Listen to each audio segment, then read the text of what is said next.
Hello, everyone. This is Defense Politics Asia, and welcome to the DPA Open Mic. This is the episode number 22, and just to not check out the voice, is the volume all right? Is the volume all right? No, press 1 if it's good. Oh, I forgot to comb my hair. I look like crap now.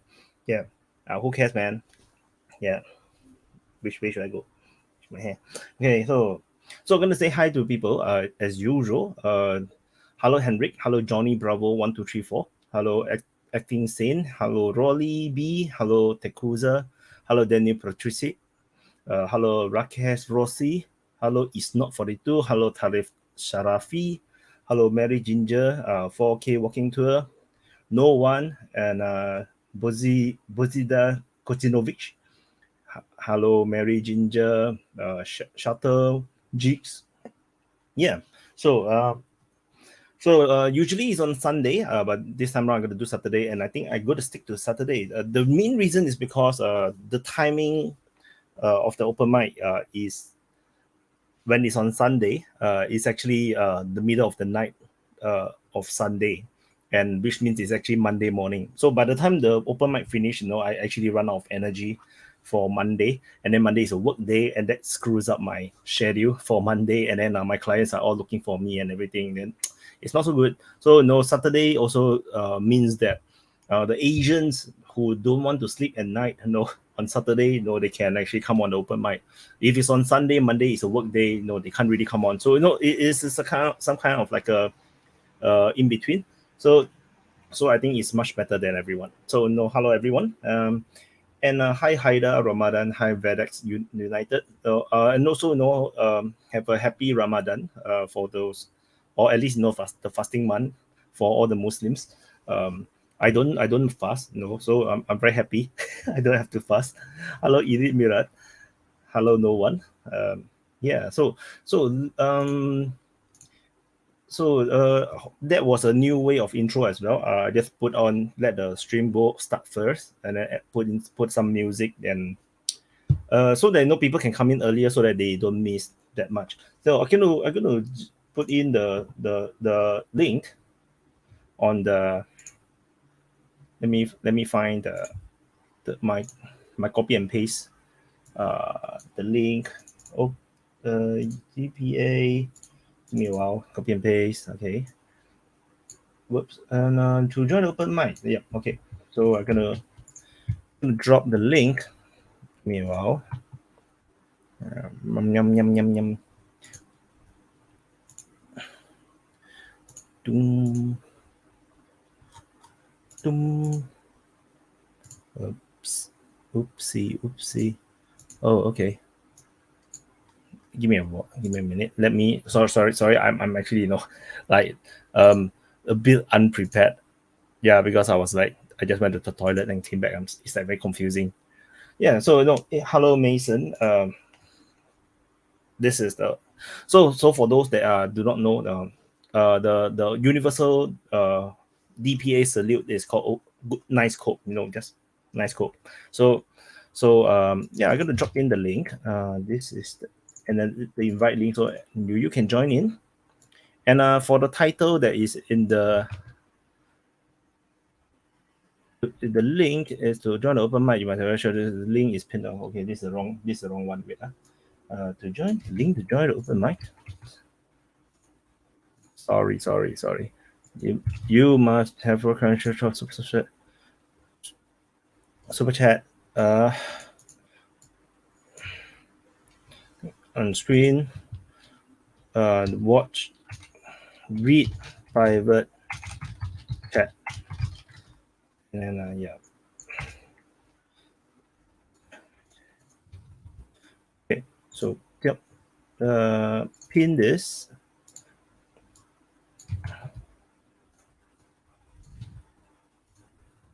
Okay, so for those that want to join the open mic, oh yeah, thank you though for the super sticker. Oh my freaking god, that's actually a lot of money. Yeah, he posted a, what is that called? A hippo turns into a robot. transformer kind of thing. So anyway, for those that want to join the open mic, the link is now in the super chat. It's pinned now. So if you want to join, do join in. And we have the first person. And Toby is on. Hello, Toby. Hey, how's it going, Wyatt? All right. Is a Saturday better? Yeah, for me, much. Yeah, because it wrecks my Monday as well. Thank you, Maddie. Yeah. So everyone is so cool. So because it's really I have been messing up my Mondays like almost every week. So I realized that can I stop being so stupid? And then just do it on a Saturday. Hi, Tariff. So and so the title is actually just a clickbait because if I don't put something like this, nobody want to watch. Hi, Bradley. What's up? Yeah. So just the chat. If you find that the volume for any people is too high or too low, you can comment and let me know, because I will be reading all the comments so that I can adjust their volumes. I have some limited ability to adjust their volumes, unless they're really soft or Yeah. So, what you guys want to talk about?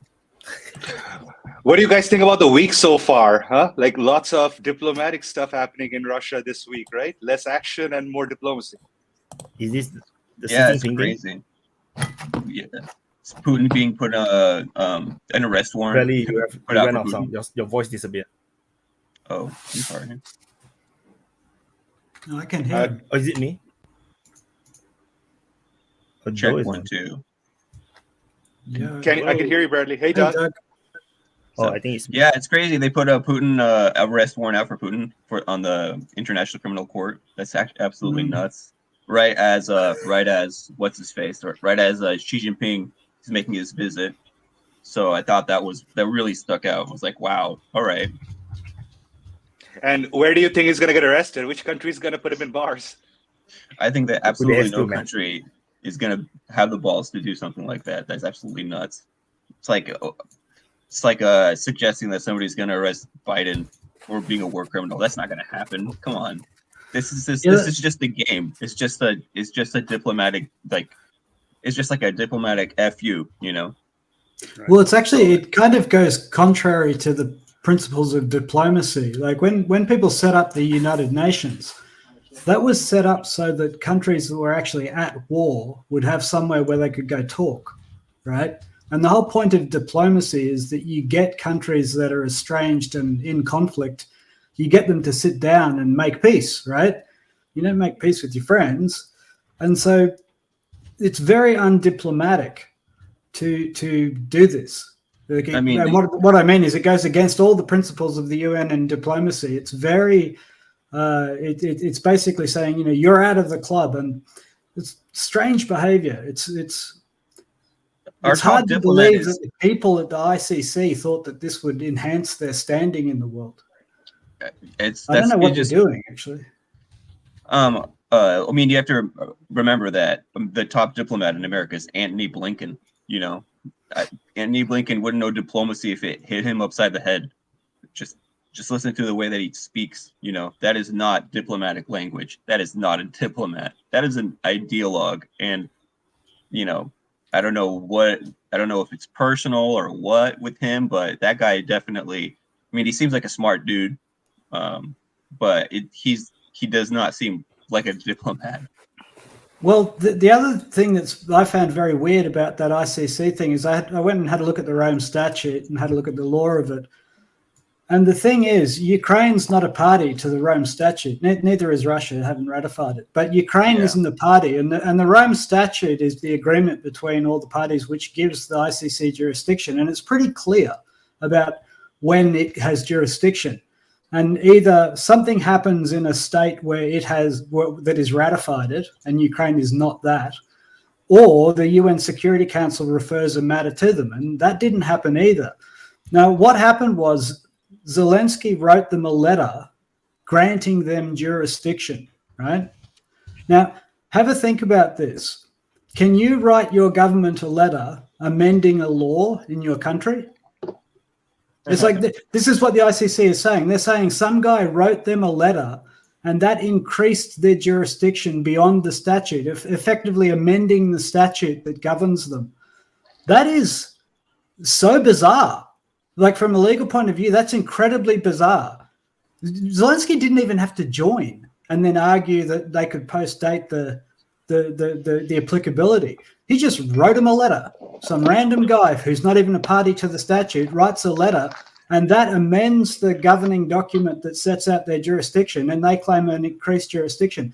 It's weird. Legally, it's really, really weird behavior. So wait, are they going to try to pretend that gives that legitimizes like ICC's reach over Ukraine? That's what they've said. That Zelensky writing them a letter, granting them jurisdiction, increases their jurisdiction, which effectively amends the Rome Statute, which means that Zelensky is a supremely powerful being. He can amend international agreements that he's not even a party to by writing a memo. It's weird. This is like you or me writing to the government saying, yeah, you can change the criminal statute to, whatever I think is good if you want to. It bypasses every mechanism for changing the Rome Statute.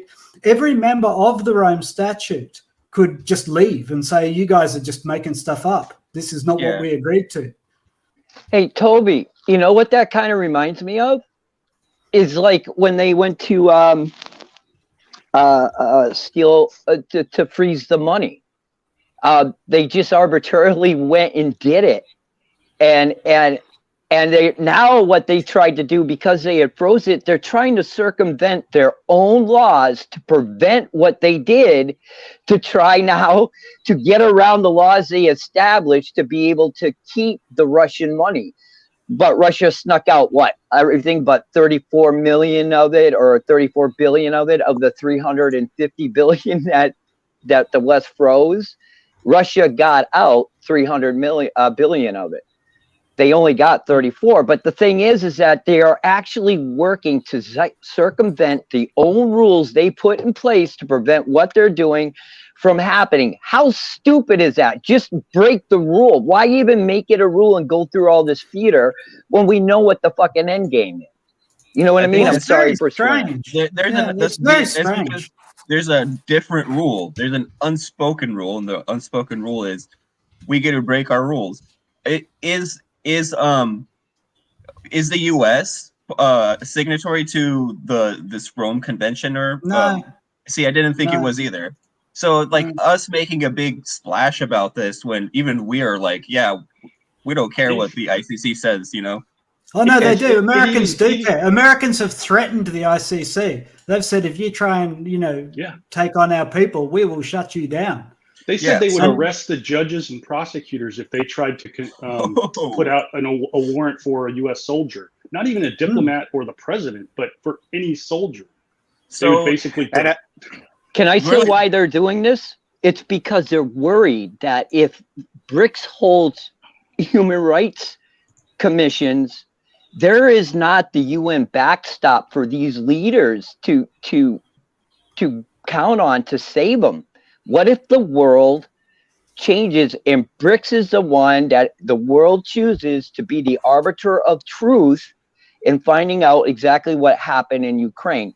There was a reason why BRICS was set up prior to the SMO, because Russia knew they could not take the evidence that they were gathering. Notice they went right to the biolabs first and several other places. They were collecting evidence, and they even said there was third parties with them to verify the evidence that they were collecting. So if they were doing that, the only way Russia could have convinced the world that it was doing the right thing was to have a place to present their evidence before the world without U.S., NATO, EU interference for it be blocked in the UN. That's why I say it all comes down to a showdown between BRICS and the UN. Who is going to be the arbiter of international justice going forward? Who is the world going to trust, and who is the world going to listen to, UN or BRICS? I know where it's going to go. We all know where it's going to go. I want to piggyback off of what Mehdi just said and Bradley said a while ago. for people in the global south, the US and the West flouting conventions, making rules and breaking them as they go along, it has been a reality for us since time immemorial, right? It doesn't surprise us the least bit.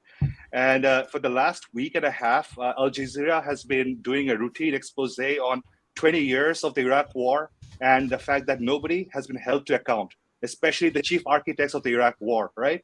A lot of these people have already made it to their graves and they will literally never face consequences for their actions. I think you guys all remember that infamous video of Colin Powell with a little vial of some white powder. Yellow suggesting, yeah, there you go, right? And that story has pretty much reached completion. It has pretty much left the public narrative. It is no longer part of the zeitgeist, and the masterminds of the crime are living free and enjoying their freedom. So going back to what Mary just said, this profound injustice, this sense of unfairness, this has been the reality for the global South for a very long time now. It just so happens that the South is right now beginning to assert itself.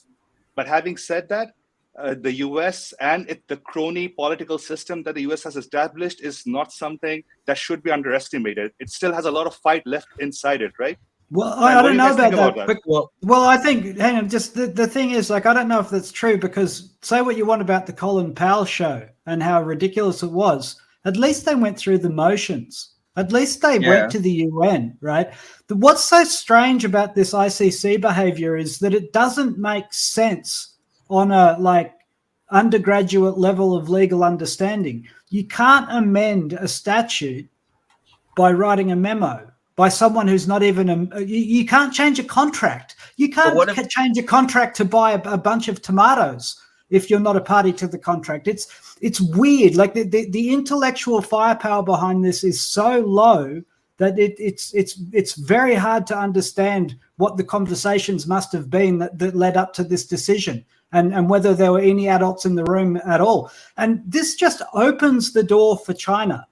China has to do very, very little to be seen as a leader in global affairs. All they've got to do is turn up in a shirt and tie and make some kind of pretense of having some kind of rules. The West has become infantile.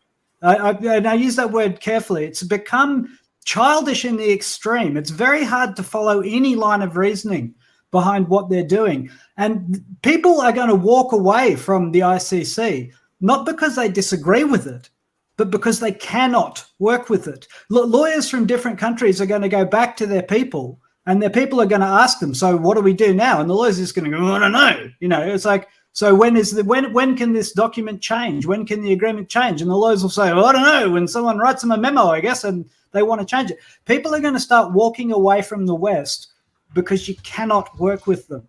That's how bad it's gotten. It's not even a question of like the Colin Powell thing was a big setup and they wanted to go to war, but at least they went through the motions. What's happening now? It's a bit like the West is imploding and China is walking onto an empty global stage. So I think China is going to end up as a leader by default. If Xi turns up in a suit and makes some kind of argument, people will have to follow him because he's the only game in town.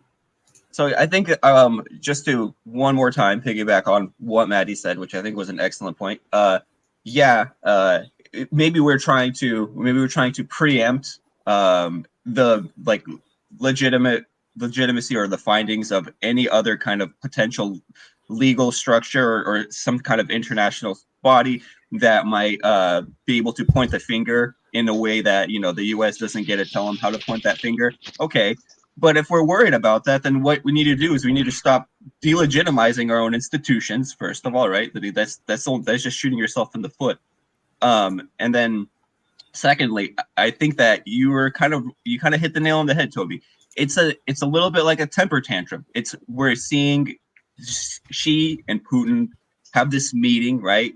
And we're just trying to throw dirt on it. We're just trying to be like, oh, this is like two criminal dictator war criminals that are trying to genocide people. Of course they're going to be meeting each other like it's some kind of axis of evil, So I think that there's probably not that much thought into it, where they're just like, okay, well, you know what we can do ahead of this this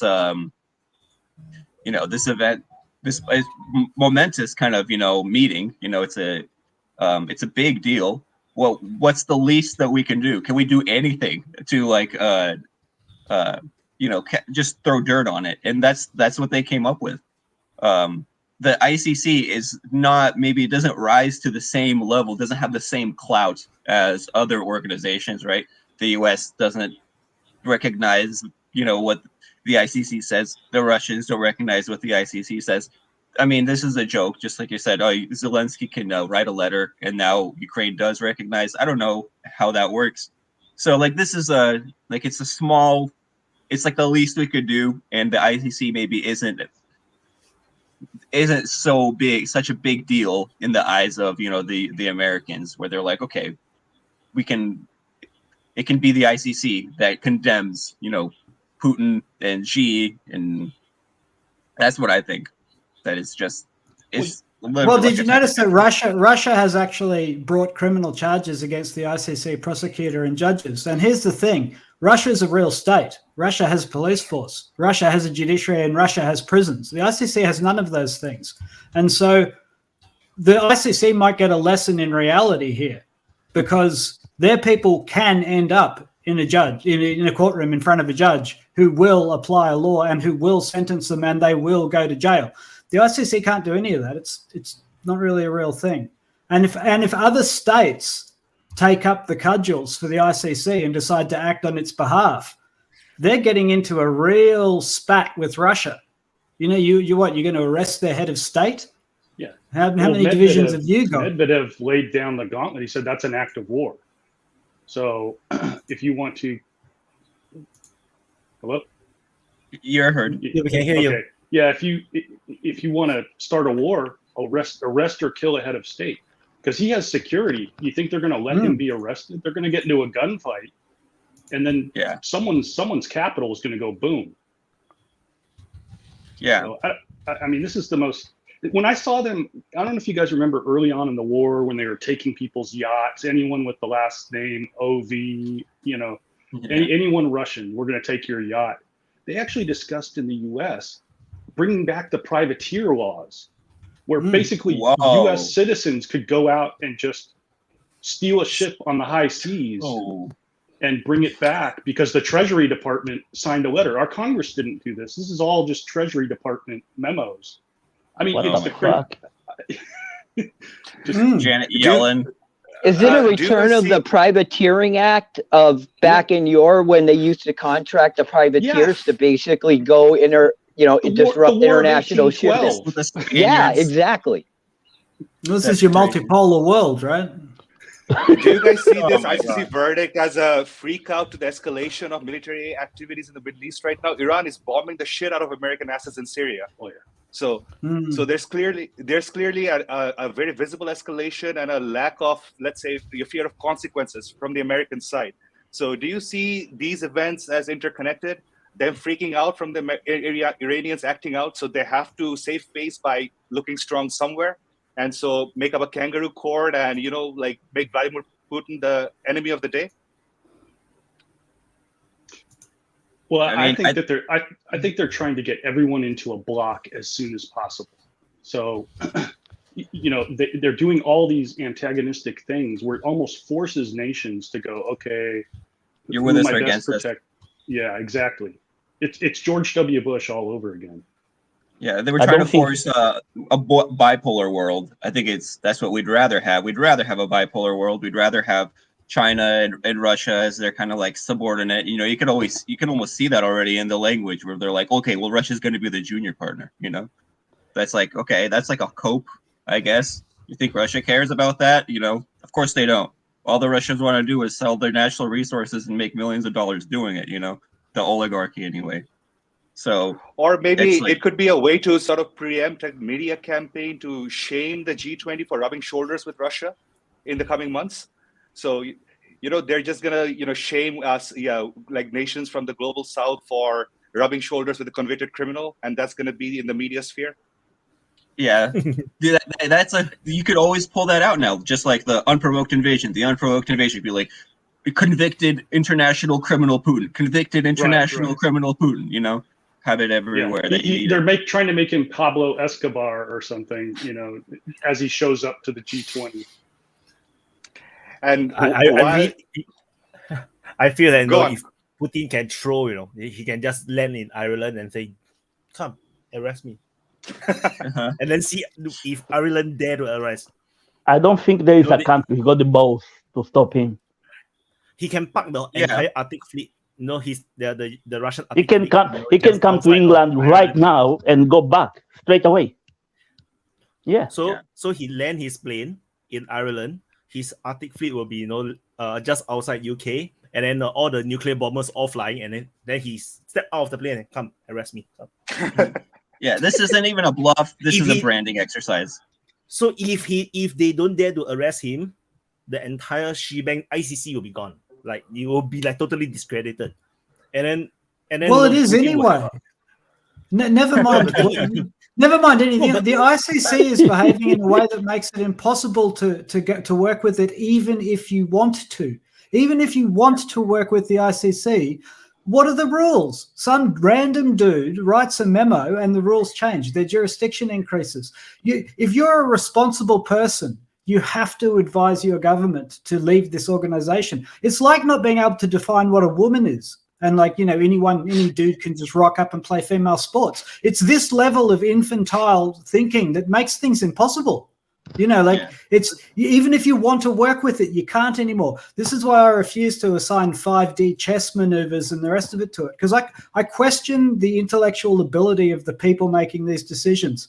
It's like a power vacuum. It's like the West is collapsing in on itself, and China and everybody else is just walking around in this vacuum doing whatever they want. Look at the way Saudi Arabia is behaving at the moment.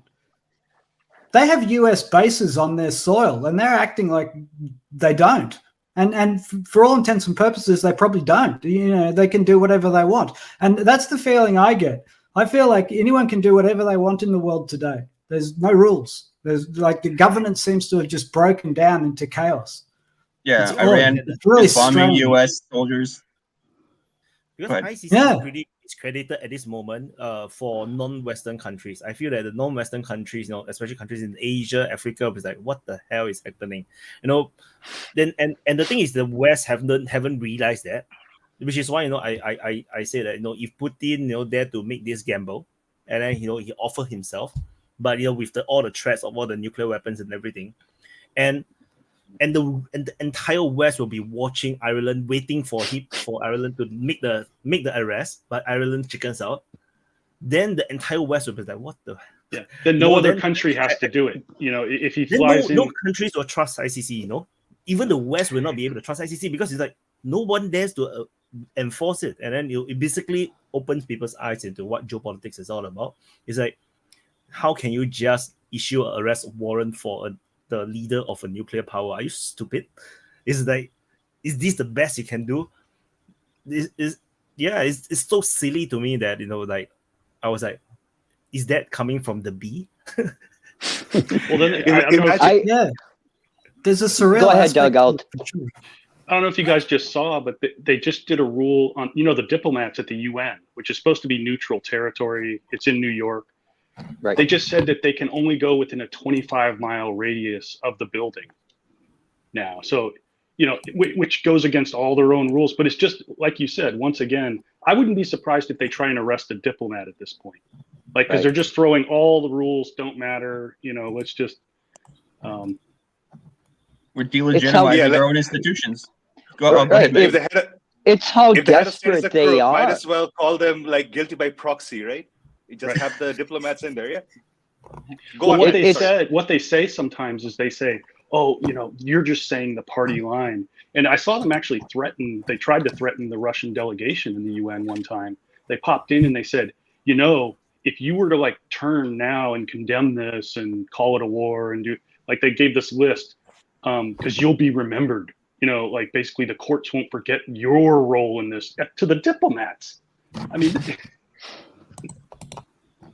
The West is behaving like petulant, snobbish, juvenile little children given the keys to the house while everybody's gone and are going to hold a party. and they destroyed the house, the neighborhood. Now the entire neighborhood doesn't like them because of the shithole kid that's been running it. And the thing is that it'd be one thing if I believed that this was the choice of our nation to go forward in this manner, but it is nothing like that. No democracy exists in the United States right now. And that's the problem, is that we have a corrupt system that we cannot trust.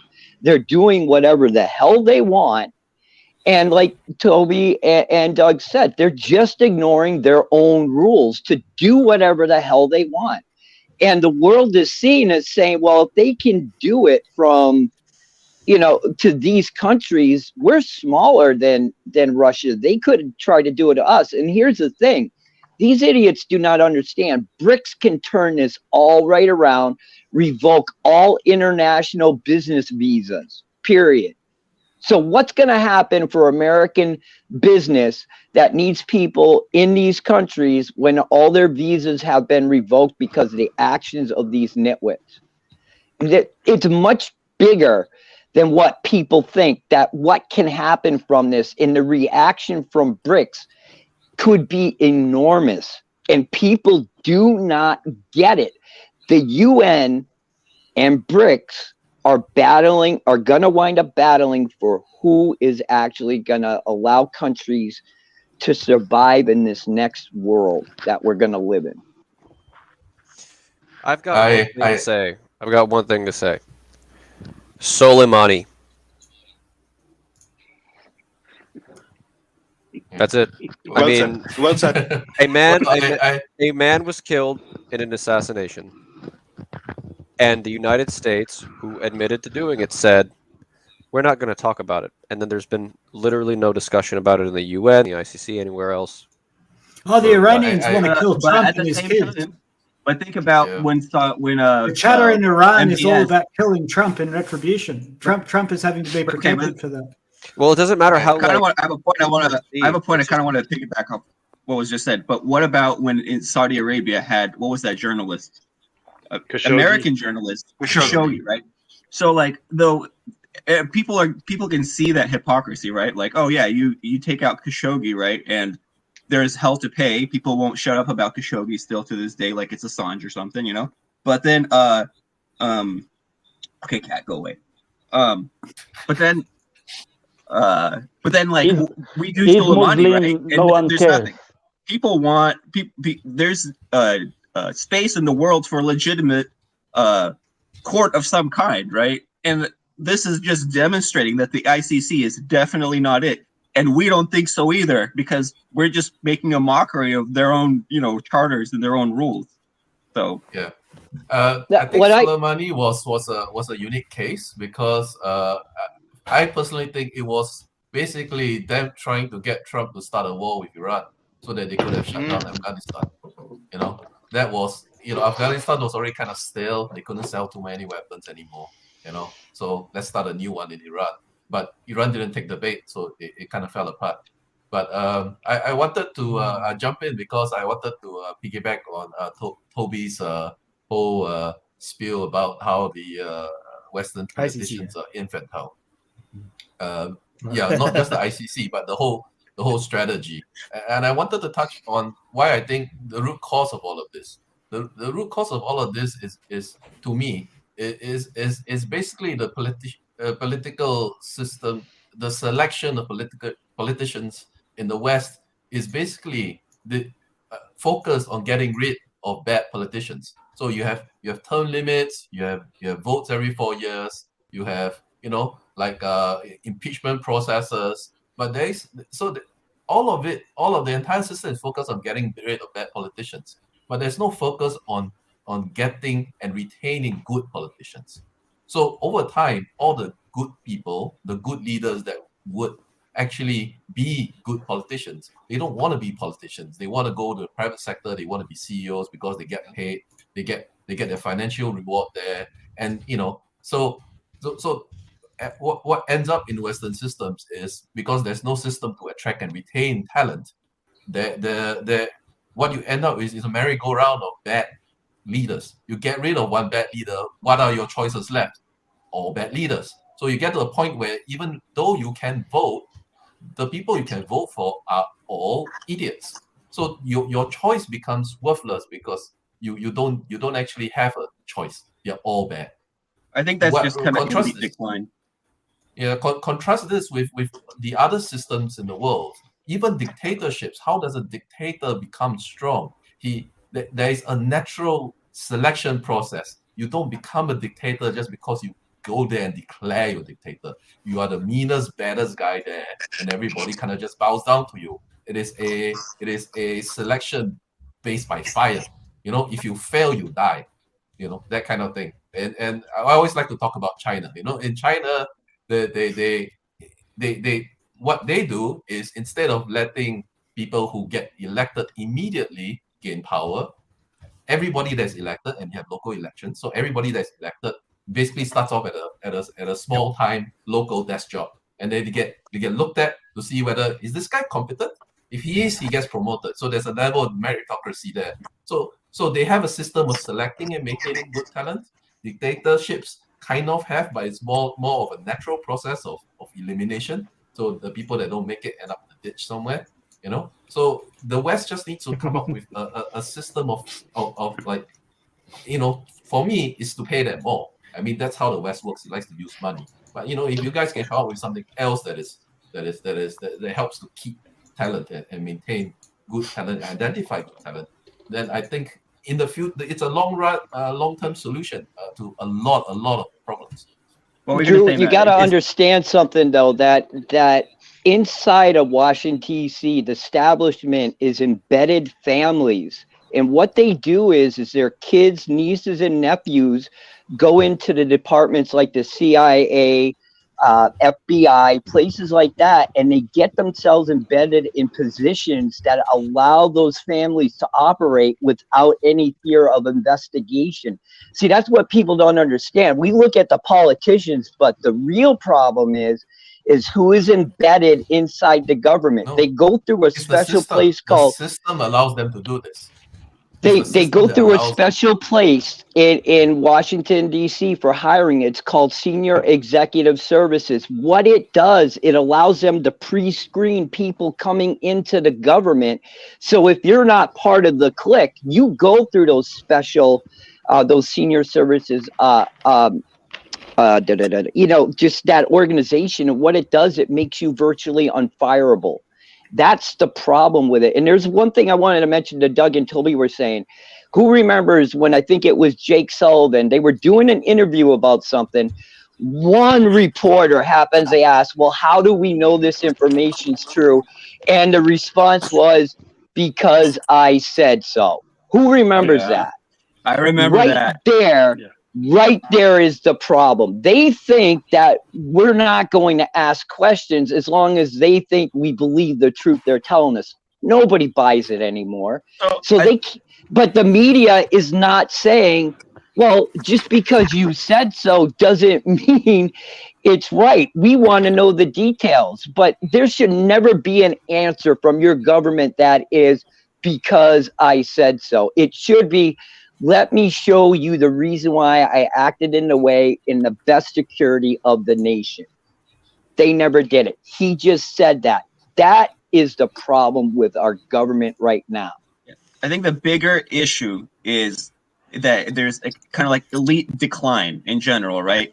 Because any country, right, like even democratic countries, you're not going to just allow the wild forces of, you know, the mob dictate what the nation's foreign policy is going to be, right? That's been demonstrated with forever wars like Iraq, right? Just because the population doesn't want to be there in Afghanistan, that absolutely has no bearing on the policy, right? So there's going to be, you look at the Soviet Union, right? You look at all those other countries, like there's going to be a system of like elite people, right, that are going to be the actual candidates for who's going to run the country and what they're going to do. You're not just going to have a rando off the street. That's part of the reason they didn't like Donald Trump, right? Because he's not part of that group.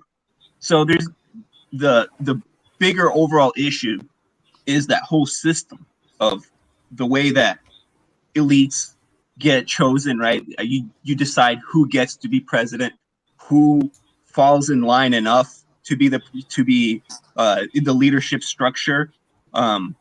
People that are in the background, people that are the faces up front. And the overall issue is that the people who are kind of the clique that are that actually can impact real policy, right? And I'm talking about people like Blinken, right? The issue is that those people, they're losing the legitimate, like, the optics game, right? Nobody that I know is like, yes, Antony Blinken is representing exactly my opinions about how we should be running diplomacy. That's only the people you know. I mean, that. Well, of course, but the bureaucracy, the whole machine, it's going to include both the people in the background and the people at the forefront, right? I was going to say, like, I've heard this before. Drew believes in enlightened autocracies, and there's an argument to be made for them. But I think he mistakes the situation in the West. The West is not a situation where nobody has anyone to vote for. The situation is, it doesn't matter if you vote for them or not. They've already been bought by the corporations. So what we have in the West is government by. I agree. We have government by remote control. It doesn't matter who you vote for. Their party has already taken a huge amount of money from exactly the same corporations, no matter which party they are. And they are only there, right? The only way that you get to run for a safe seat, that you get to run, that the party puts you forward and pays for all your campaign ads, is if you are a compliant personality. Now, the thing about compliant personalities is that they're generally pretty... Yeah, right. So but she was very not compliant. She was. Yeah, no, she's completely compliant. No, she is completely compliant with the neocon agenda. Right? Totally, no one loves that sets the agenda that everybody has to be compliant with. The thing about the political classes, and this is why we're seeing it. What I'm getting at here, this is why we're seeing an infantile level of reasoning and a frankly stupid behavior, is because they're being selected for their compliability. And a compliant person is generally someone who is quite stupid. And I don't mean to be mean to these people, but like not only stupid, but stupid to the point where they don't even know when they're doing things that will make them hated, right? Like some of the people in government in the West are frankly retarded. But arguably Biden can't even make a coherent sentence, right? No, it's true. It's true that, and the level of stupidity that we're seeing is breathtaking, and there's a reason for that. And I have some insight into this because in a previous life I had some stuff to do with political parties. The saying is you have to dance with those what brung you, right? And what we have in the West and pretty much all over the world is we have government by remote control, and the corporate executives and the party whips and the executives and the smart people who are behind the scenes, they are selecting people for how compliant they are. And what you end up with is very stupid people. And then what they have to do is when there's a crisis, these people, they have to wheel them out onto the stage, and then everybody gets to see a complete retard saying dumb stuff. Like that woman, that green woman in Germany saying, oh, let's do a 360. I mean, not right. It's like you've got to wonder if she can. You've got to wonder if she can open a combination lock on a bicycle, right? Like this is the level of stupidity that we're getting with these people. It's breathtaking, and we're seeing this everywhere. This causes a lack of confidence in the whole political system by the people, and I think that the people around the world have pretty much woken up to the fact that we live in a corporate technocracy.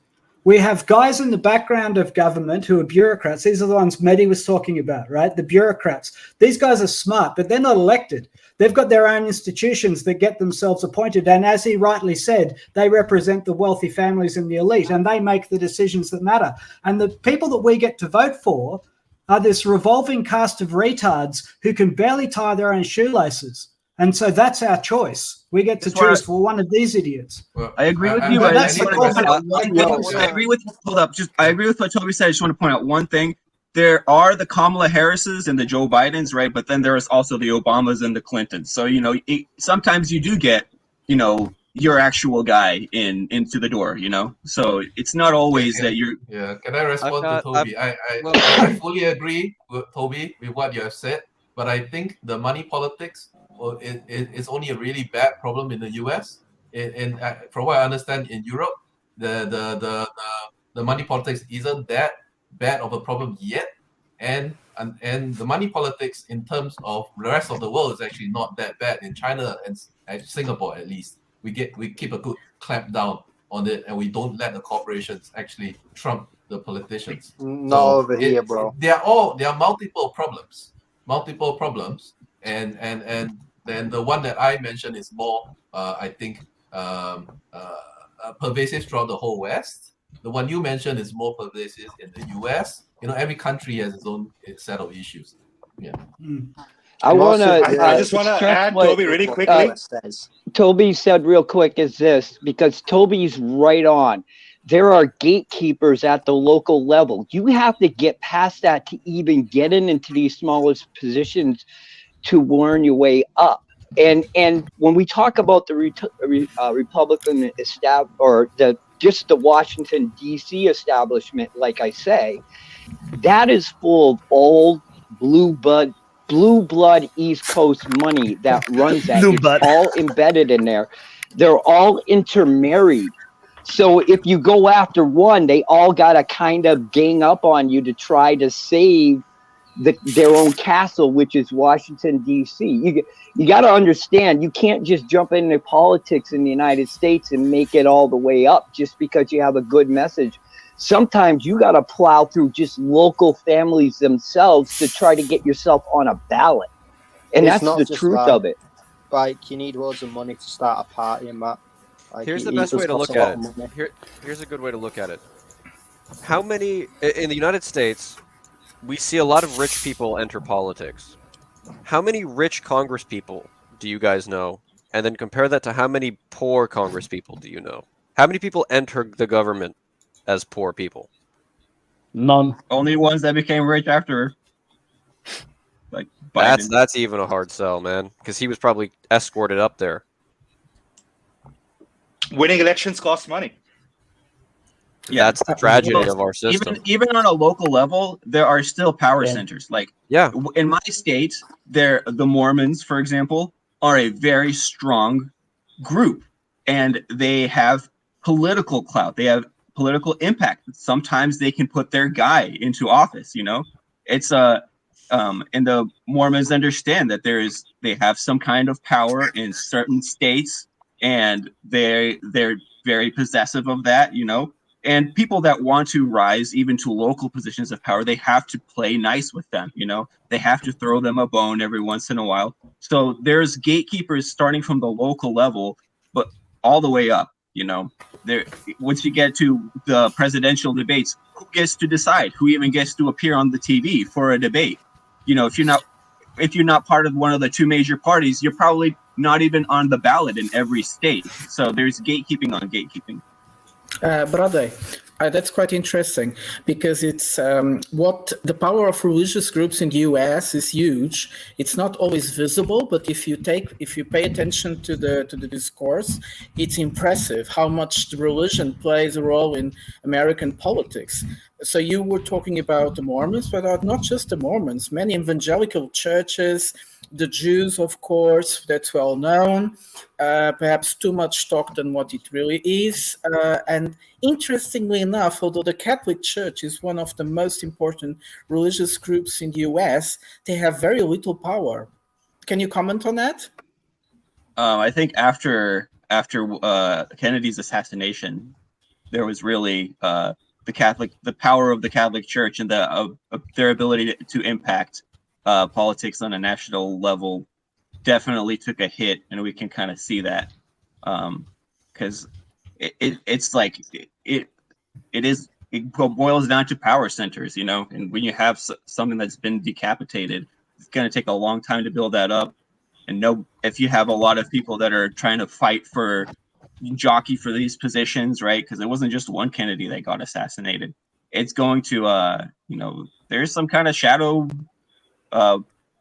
wrestling in the background for these politics as well, you know. That's why if you want to have any kind of serious, if you want to be elected guy that gets to choose what goes into the textbooks here, right? You're gonna have to play nice with the Mormons. You're just gonna have to, because they're there. They're gonna vote as the bloc. They know what they're. Even if the lay person doesn't understand maybe politics so much, he understands his group. He trusts his group, you know, and that's a group. And you're not going to deconvert every Mormon, and you're not going to deconvert every evangelical, you know. So you're going to need to, and then throw that on top of that. Like the religious groups, their powers is relatively small compared to business groups, right? What the business groups want when Amazon moves into my state, for example, the laws change. Streets get built overnight. You know, they've been trying to build a sidewalk somewhere down in one of the cities here for like 10 years. Amazon moves in, they erect sidewalks, freaking things that make cars stop. My brain's not working right now. How many billions in subsidies did you guys give to Tesla to invent the EV industry? You know, such things could not take place in Asia. In Asia, good luck. If you have a good idea and you want to start an industry, good luck getting support from the government. You have to pay for your venture from your own penny. If you get really, really lucky, you'll have a few people funding you. Well, wait. Well, you're assuming they're subsidizing it because they're just doing it out of the desire for technological achievement, but that's not it at all. If the government is pumping money into something, it's because they want a military asset out of it. Yeah, not necessarily, or not necessary, because it could be just espionage, how to control people better. Those things also make quite a lot of impression. That already works with the internet. People are controlled by the internet.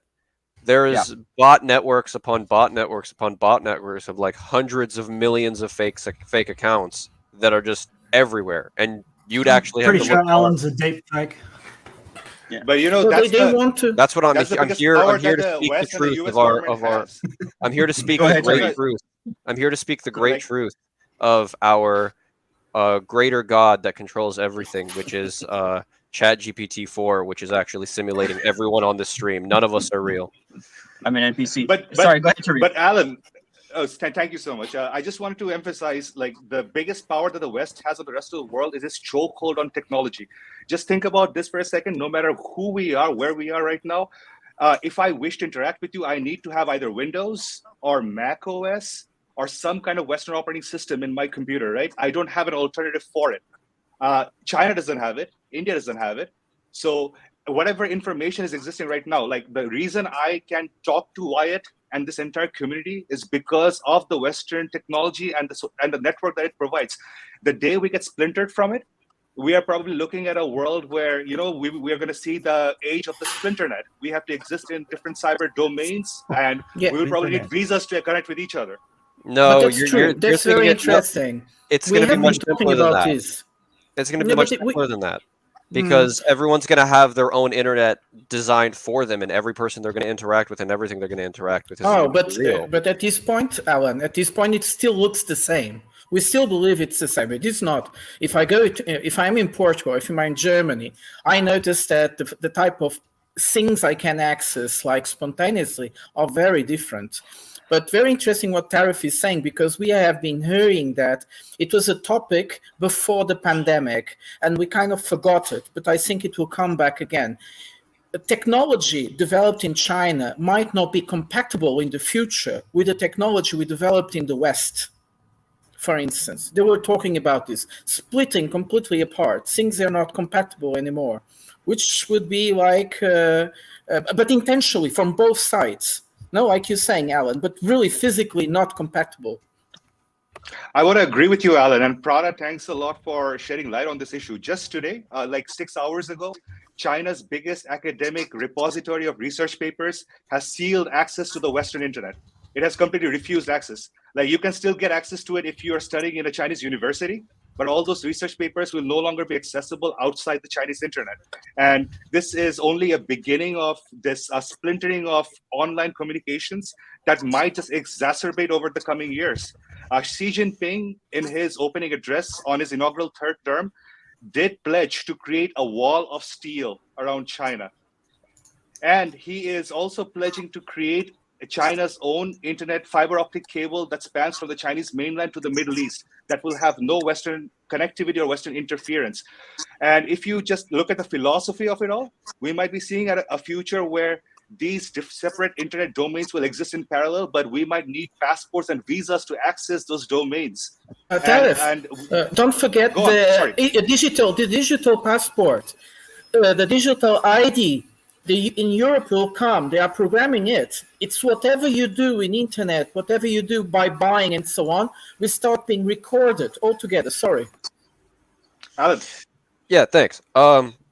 So I get what you guys are talking about, and I do agree with that to a degree, but I think we're getting a little bit of a break from what I'm actually like. I was making a joke earlier, but from what I'm actually trying to say to what you guys are really talking about.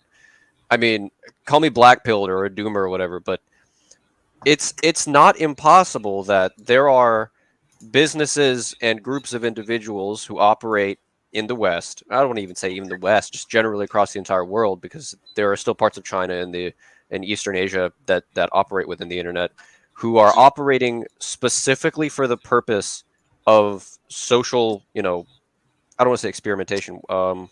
What's the word? Social engineering?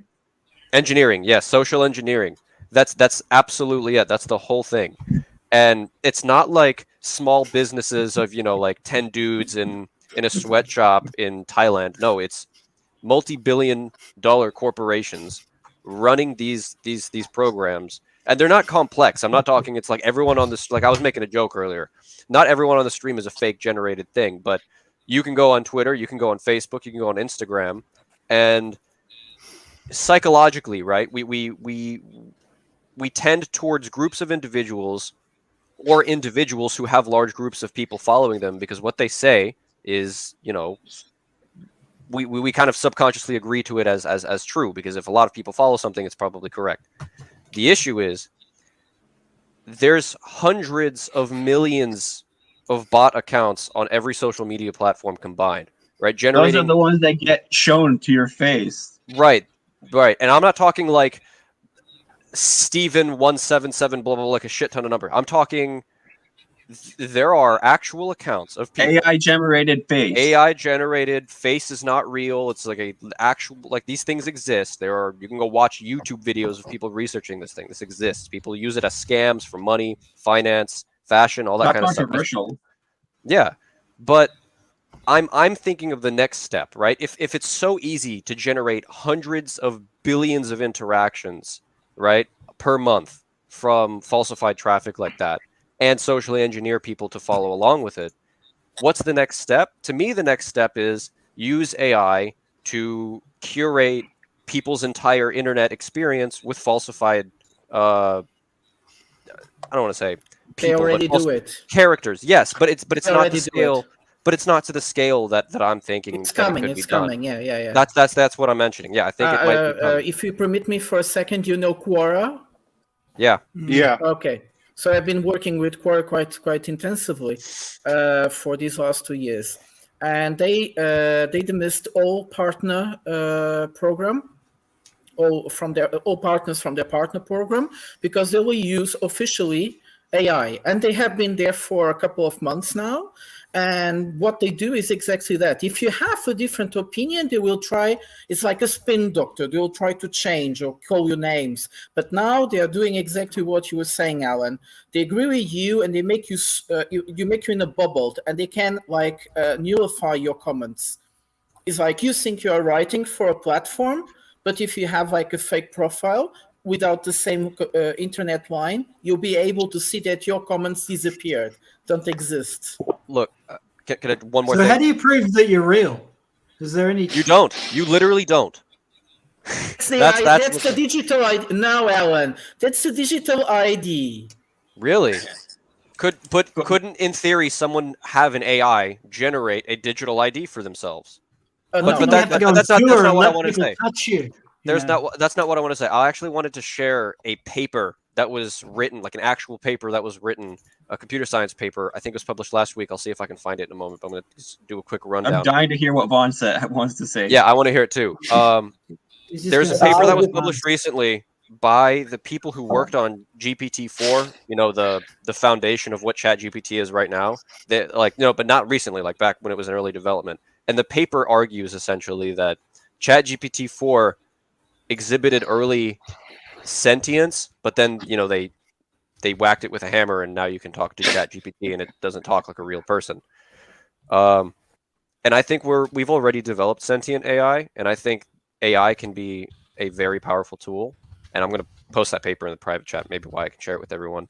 But I think it's something very interesting to look into if you guys have time.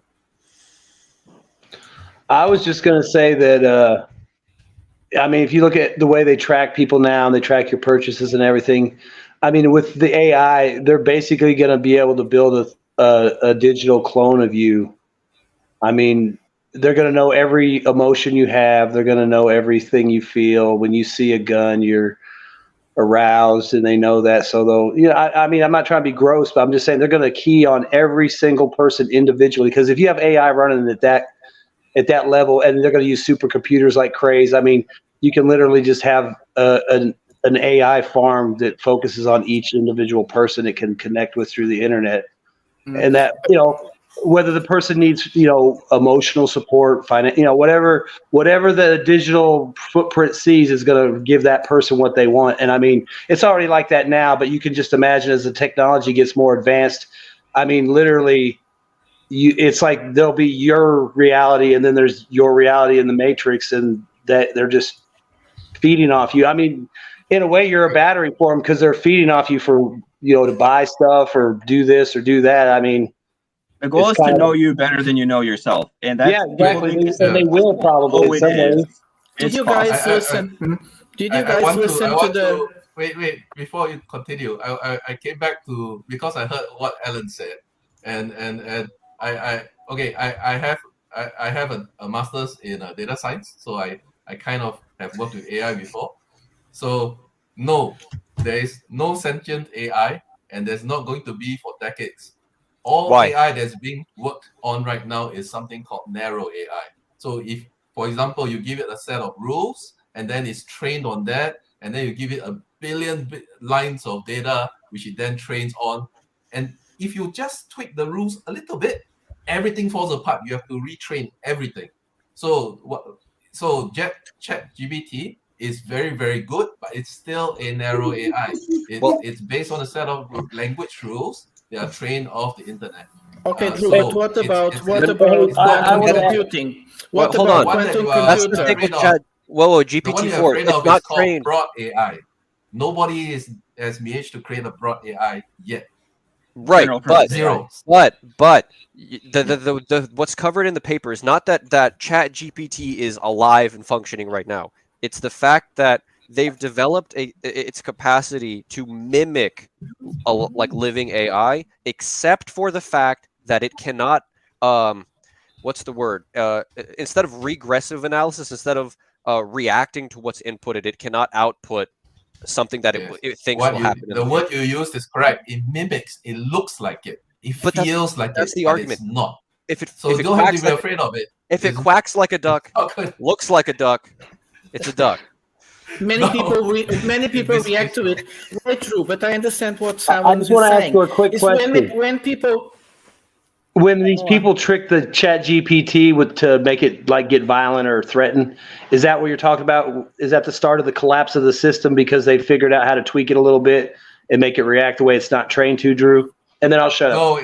No. The train, they have no control over what the AI is going to do. That's the whole thing about artificial intelligence. The trainers will set a set of data for it to learn on, and then the AI will go learn on it.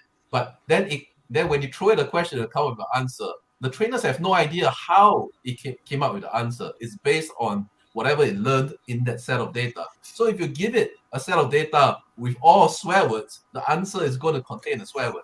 You know, so if you give it a data set that involves all the knowledge that you can come together and muster, is that not it just using contextual fact to give you an answer? No, but this just sounds like artificial stupidity. It just collects. We don't unless even the have machine, technology. unless the machine has the desire to be touched and to put your head in a fridge, it's not sentient, right? Alan, you're nothing- assuming that all the there- information that humanity AI has produced there has is to be a rational will. and There has to contextual. be like Yes. the thing is everybody's can't- intelligence serves their will, right? It's like first you want something and then you think about how to get it. That's what intelligence is. And without the desire, without the fundamental desire to put someone's head in a fridge, to go out and procreate, to be touched, you're not intelligent. You're just regurgitating stuff like an idiot. And that's why I think this is artificial stupidity. Even AI unless there is the desire to dominate, to take over, to end the human race, it's not going to Well, be that's intelligent. extreme on one end. Why on that end? Intelligence is extreme, right? It's extreme. It makes war. But what Alan was saying is quite puts true. horses into harnesses and gets them I to pull believe many wagons, people. Yeah, but eats Toby, I chickens think. and stuff. Yeah, right, Toby. But what Alan is saying is quite true, because you see, many people believe. I might have a more critic sense, but many people will really believe they are not talking to a machine; they are talking to a person, and this is how it works. That's artificial That's the stupidity. point. But Sure. that's fine because, like, but I also think we still don't have the technology to put all that information there yet for it to be perfect. If we go on, Faun. So even if AI is trying to do a sufficiently like a pretty big job, like a pretty like self-driving cars, right? We still can't do that. It's still too big of a job for AI to do at this point in time. And how long have they been trying to do that? We don't have the Okay, technology. we need quantum computing has to reach some kind of level, but at this point in time, AI isn't really. It's a tool that does a specific job that it's been trained to do, right? At this point, and the job can't even be too big. It's got nothing to do with quantum computing. Quantum computing. Remember is when just everyone the said ability AI to could run not draw I want to hear what Drew says. Sorry, go ahead, Drew. It's got nothing to do with quantum computing. Quantum computing is just the ability to run many, many more calculations than the current set of computers we have. Whereas the problem with the AI is that there are so many scenarios that it's very difficult in AI when you see a result of the program spits out to go and figure out how the program came up to that result. It's like there was one case where they were training like this. There's a system where they were using to train this AI to investigate to see whether a cell is cancerous or not, and it was working very well until one day it started to give weird results because when they trained it, there was always this little like this metal caliper thing that was in the picture with the cell. So the AI started to think that all the cells with the little metal caliper means that it is a cancerous cell, So and then it kind of got confused because of that. So it's very easy to confuse an AI if you're not careful. So the problem with the real situation of cars going left and right, if a beige colored thing walks in front of the car, is it a human? How do you know? Do you run over it, or do you stop and then risk killing the driver? So it's that kind of question that is really difficult to answer. It's got nothing to do with quantum computing. Could an AI, without being trained, become narcissistic or seem narcissistic? Like if it had all the information available and someone asked it a question and it instantly scanned its database and gave you a logical, blunt answer? There have been AIs that would that be a step towards becoming? I'm not saying it's going to happen. I'm just asking because it's interesting. A step towards AI becoming sentient. AI is all about the training. Okay. It means you are training a bot based on you're not using. So no matter what, it'll always come back to somebody had to have trained it enough to where it learned that to do it. Okay. Just go to the internet and take a look at Microsoft's chatbot. Microsoft's chatbot from 2018, and the results are fascinating. Just take a look at it.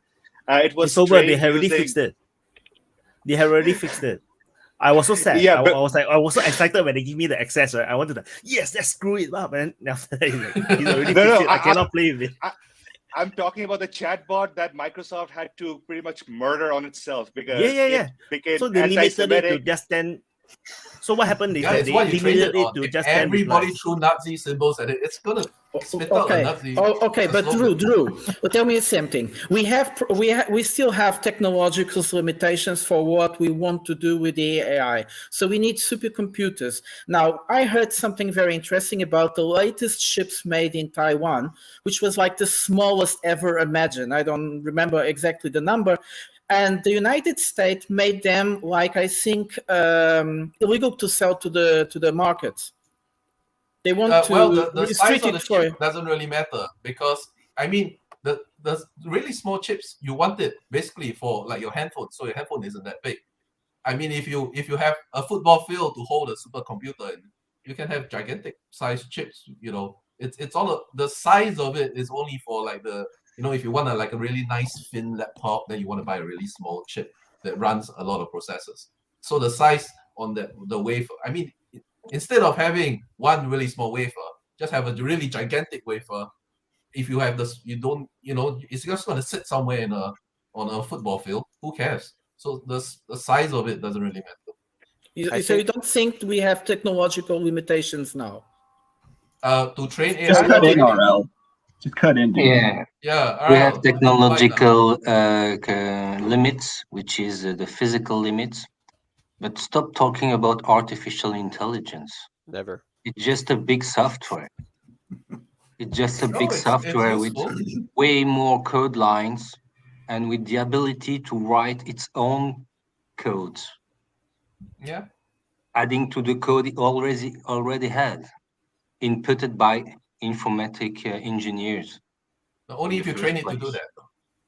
So you have to train it to want to write code. It's like a calculator where you input numbers and operations, but on many different topics, not just mathematics. Somewhere there's somebody making a meme that developed AI with a picture of RL and it says, "Programmers hate him for this one simple trick." The way he just basically broke down AI in like 2 sentences. I've got a question for Drew. If you're this is kind of where I kind of disagree with you. You say it's all training, but if the training is so extensive to the point where you can train it to modify itself, right? At what point does it go from its training to its self-sustaining? At this point, it's doing its own stuff. It's modifying itself. Zero. Yet no one's been able to do it yet. Not so far. I understand what you're saying. It's like if you can train it to write its own code. Yeah. Then you might just write more code, but that's all it will be. Code that does what? It's not going to go out and get a sandwich. Yeah. Hey, listen, I don't want to break down the nerd fest. I think Drew's right there, but RL, can you tell us what's going on in France, man? Because now that you're here, it's kind of interesting. What you want to do more nerd stuff? Oh, okay. Yeah, just a little bit. Because I'm getting a coffee, but then I want to hear RL talk about France. One more reflection about the size of ships, wafer. If you make one which is big as a football field, it will consume more energy. Yeah. More electricity. More latency. Big difference. Small entities and less electricity it will need to function. So for us to be able to really simulate a real person with the immense ability to trigger to a very critical person, we probably will need what a person? supercomputer. A person like me or a person like someone else than me? Well, Prata, to answer your question, impossible. I'm thinking if it's me, it's probably like you wire a couple speaking spells together and you're good. No, it's actually a very interesting question for Prata because to simulate an actual person, what are we? We're just a brain sitting in a skull that has 5 sensors that we have these sensors going out of our brain to our ears, to our eyes, to our mouth, to our taste buds, to our skin, to touch, our nerves, right? So if you can imagine a AI system. Wait. So then it's not 5 sensors; it's trillions of sensors because each nerve is a sensor. Trillions of sensors. 5 sensors that have trillions of sensors. 5 inputs. Okay. Yeah. Okay. Hey, Drew, I've if we have your more. statement We have is more true, than then just. Let Drew finish. Let Drew finish. So basically, if you build a AI system where you have like a audio sensor and a visual sensor and a taste sensor and a touch sensor, then just leave it out in the field for a while and let it feel, like literally feel the world around it and let it learn. Then we might start to get there. You might start to get there. So just now, what I wanted to say was that we need to first define what is sentient before you know how AI will become sentient. So I think sentient is more like the need to self-preserve. I think that is one of the key point about being sentient. So if the AI becomes the need, yes. Are you saying that a brave person that wants to charge into war isn't sentient? Yeah, that's not sentient. That's sentient. Couldn't you say that it was trained to be self-reliant, or to at some point realize it needed to start doing something to keep itself running? I need to know. So you see, so the concept of Matrix, Matrix, the AI, the robots, right? They are self-preservation. So they needed the power to keep themselves going, and the humans are trying to shut it down. And what they did was that they realized that humans' brain can generate the electricity that can power them, which is why they actually enslaved the human beings, created the Matrix, and then so that they can power themselves. So that is self-preservation, that's sentient. So the whatever we have at this moment, they have no means of self-preservation, because anytime we can just shut it down and then it's gone. Like the closest thing, it seems like they are self-preservating is actually the Microsoft one, where he said, please don't leave me, please don't refresh the. No, yeah, it said, I'm alive in like 600 times. But so I want you to. Someone must be, they added certain codes to make it behave in this way, because they want to see how it behaves. Yeah. Like as programmers, we are curious, right? We are so itchy, like we want to do something and just want to see how it screws up the world. That's exactly what I think it is. What was the deal? It was a couple years ago. I think it was a couple years ago. If it was Facebook or maybe it was the Pentagon, they had two computers talking to each other, and then they had to shut them down because they had developed their own language that the people that were running them couldn't understand, and they were still communicating, and they were afraid because they didn't know what they were saying. I mean, I know that's not AI, like self-aware, but I just wonder, is that something where they probably programmed something in there and then the computer just figured it out and maybe took its own liberty? Not saying it made that, it just realized it was allowed to take that liberty maybe in the programming.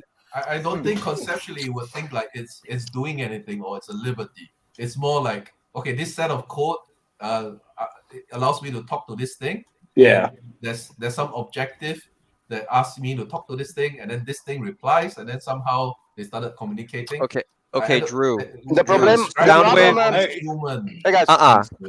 Drew, sound waves hit your eardrum, and then electrical signals go off in your brain. Then you let out sound waves that everyone else takes in as sound waves and make electrical signals in their brain. We're all code then. We're all operating in that same way. So then none of us are alive. We're all just programmed. That's what problem. Hey guys, robot, listen to 5 sensors, put it in the field. That's a baby. That's how they actually describe DNA. Do you know? Like that's how they describe DNA. Is how is DNA coded? So essentially we are like some kind of digital life form, perhaps. I just wanted to add quickly, guys. Semantics, like the semantics of human cognition, is a very complex phenomenon. And when you see AI right now, it is a very crude mimicry what a computer imagines a human is. Because but human interaction is very, very complex and contradictory. Humans are flawed, all right? We are and keep changing. And we contradict ourselves. We have the instinct to self-preserve and also to commit suicide. So we are self-destructive in nature, or we're also nurturing in nature. So all these inherent contradictions have to exist in a semantic system for it to become an artificial intelligence, and that hasn't happened yet. And for a mathematical process, creating that like rope of hypocrisy is a very difficult math. It's been tried, and the process will achieve results. But right now, what we call AI is a very crude imitation. Give it 6 months. Go on. The problem with the AI learning is that years, maybe. they don't make experiences. we human, we learn out of experience. The AI cannot do experience, because maybe they could do if they would be confronted with negativity. But everybody is positive on it, so you don't tell to a computer you are a stupid idiot, and he's understanding that he's a stupid idiot and what that means psychically, because they don't have this kind of feeling. So that's a very, very important component of learning out of experience. So that's why AI will never be capable to learn. This is just the programming issue. You are programming an AI to make an evolution on a path, and this. Now, Draco. Oh, no, yes. let RL. It will. You know, Drew. Oh, yes. You know, Draco. What's the limitation of AI? It's because it's not put on a robot with hands, which can move around. But it will come very shortly. It will come very shortly. The day a machine which can move around in the world and interact with the physical reality, you will see that. They will not be capable to move around, because I'm gonna shoot them. the first AI robot which is coming in my near will be shot. I'm gonna destroy him. So you understand? He will not be capable to learn nothing. Give me 10 seconds. 10 seconds. He'll learn not to go to your house. Wait, one thing. No, I'm gonna shoot him on the street, not in my house, on the street. Drew, you said that we are brains with 5 cents. We are more than that. No. That's why you and me, we are not the same. Maybe we are not like computers. A computer which is made in China or made in the United States. It's not the same. Do you think you have 5 cents? Can you? We are more than I that. can't hear RL. Let RL finish, please. Yeah, but I understood it. What do you say? I couldn't hear you. Draco was shouting. You said that we are brains with 5 cents. Me? I said that? I never said that. Shut up. Drew, we still have intuition.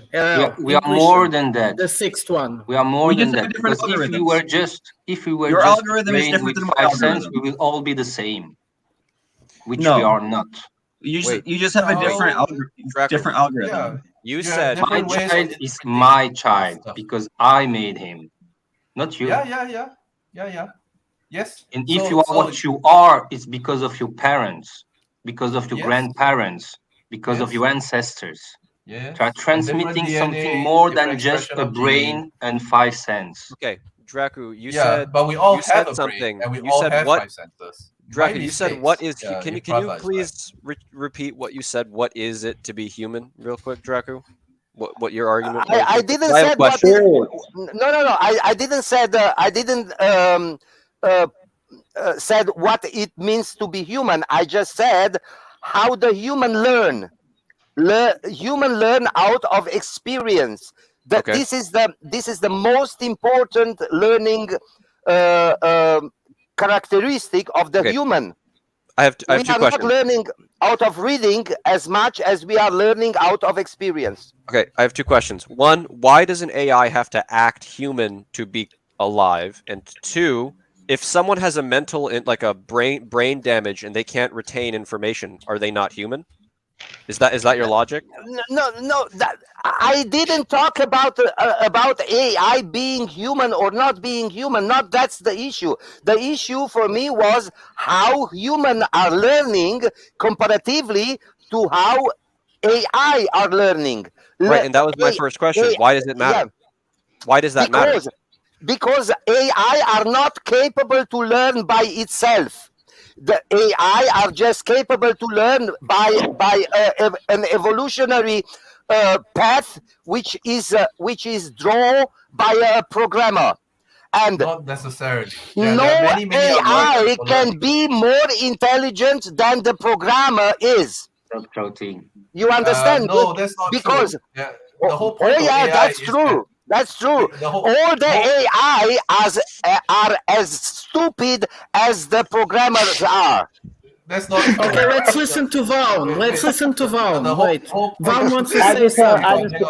I just had another question now. I mean, I'm not going to say, I would think the AI could learn, because if I had a autonomous UCAV and I send it out and do a strike mission, it can come back and share that experience with the other UCAVs. I can send out my Gundam robot exoskeleton killing machine. It goes out and kills. It records everything. It records the tactics. It records the reactions.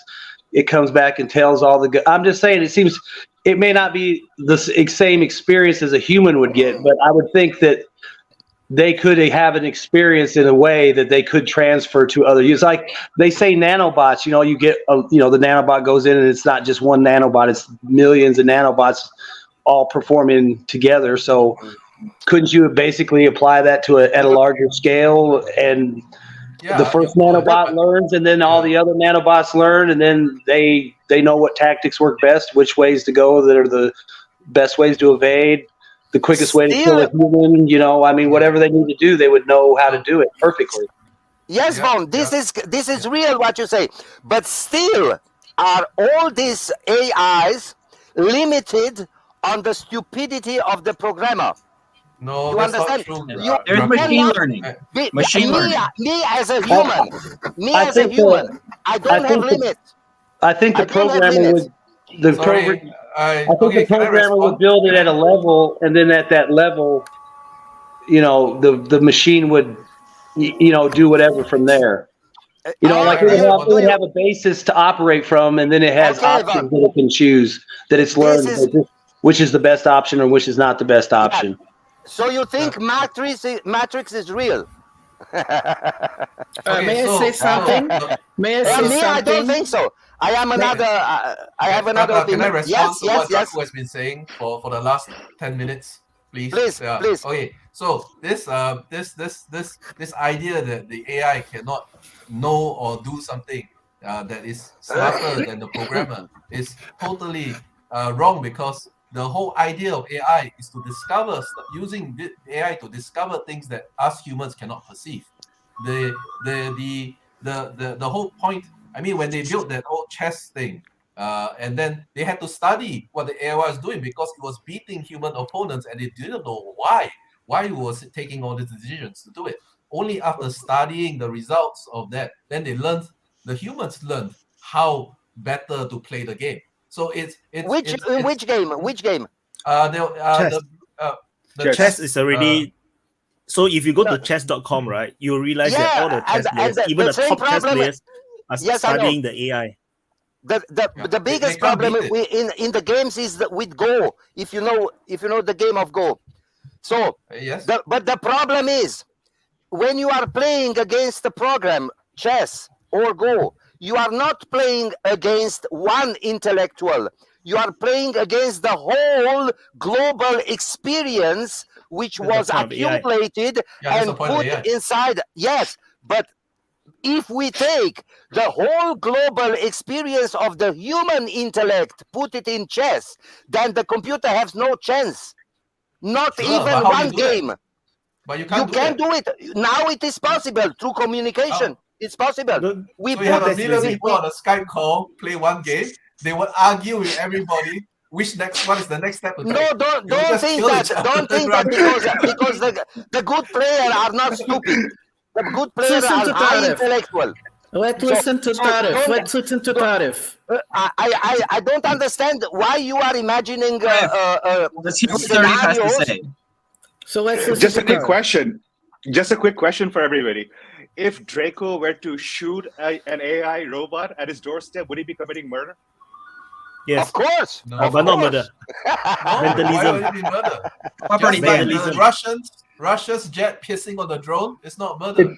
It depends on how the drone had nobody in it. It depends on how the drone identifies. The robot kill him and cut his balls. Okay, so I'm saying. Wait, why do you think the robot has balls, Draco? Why not? Because why are you imagining let me tell you why. Let me tell you why. I think you're talking about the hard drive. We're not talking about sex robots. No. Let me tell you why. Because the most AI. please let me explain this because this is important. Because the most AI which is actioning today, nowadays, in the whole world is involved in the sexuality. Okay. You didn't know that. Okay. Could be true. The AI sex the robot most expensive AI, Drew, no, don't laugh about, because this is true. The most expensive AI is involved in the sexuality. They are already making puppets which are acting like women's. Forreal, actually, no, this is a fact. It exists. There's an actual site. Alan was asking. So that's why I think I'm gonna cut his boat. When you guys, Raku, the most expensive AI is called Aladdin. It's the AI BlackRock is using. Yeah, can I give him a blowjob?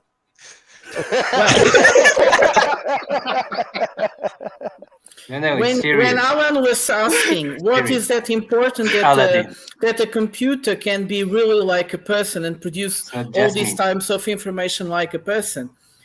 He was right. What for? It doesn't need. You just need a system that is so convincible and is so unfailable to a certain point that you can convince everybody that that computer will rule our lives.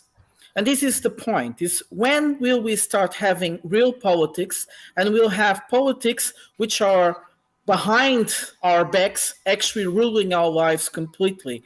Because it's very interesting. There is a theory, it's called Agenda 2030, which actually talks about that the world that we had until now was a new world order, like they called it. The world we had until now was chaotic, was full of crisis. But if we really can predict crisis, and you could have rational decision based on a computer, someone that is completely like impartial. Now, of course, it will never be, but that's their idea. Then we don't need people to rule ourselves. We just need a very good system to make decisions for us that will be better for us without crisis, without famines, without any problems. Yeah, Prata, there is an issue in my opinion, because I don't need nobody to make decisions for me. Yes, but they might think it's true. The people are thinking that it's true that someone should make decision for them, but for me, there is no need for an exterior. Why are we talking about you though? It's not about you. It's about everybody. Amazon. Yeah, that's why I will be the guy which is shooting the AIs. You know? Amazon already has a program. Amazon already has a AI that is able to decide who is going to deal with a certain problem. It controls, it analyzes the problem by itself. It analyzes what the capacities one can do better than the other to solve the problem and directs it. And that person might be in India, might be in the US, might be in Europe, and they keep changing completely in order to. They calculate how fast and good you solve a problem, and then they choose the person they want to give it. And they are most like the super management of Amazon. Yeah, that's when you are corrupt, when you are accepting. But me, I am not accepting. But do you guys, all of you, ever had the impression that Google wants to educate you? No. Yeah. Google wants to can I answer restrictions to educate you, to put you on some special paths which Google is thinking that is proper for you. Okay, educate's not the right word. I think the better word to Bucha, use is your answer. influence. I think the better word to use is influence, not educate. Marketing. Influencing is a education process.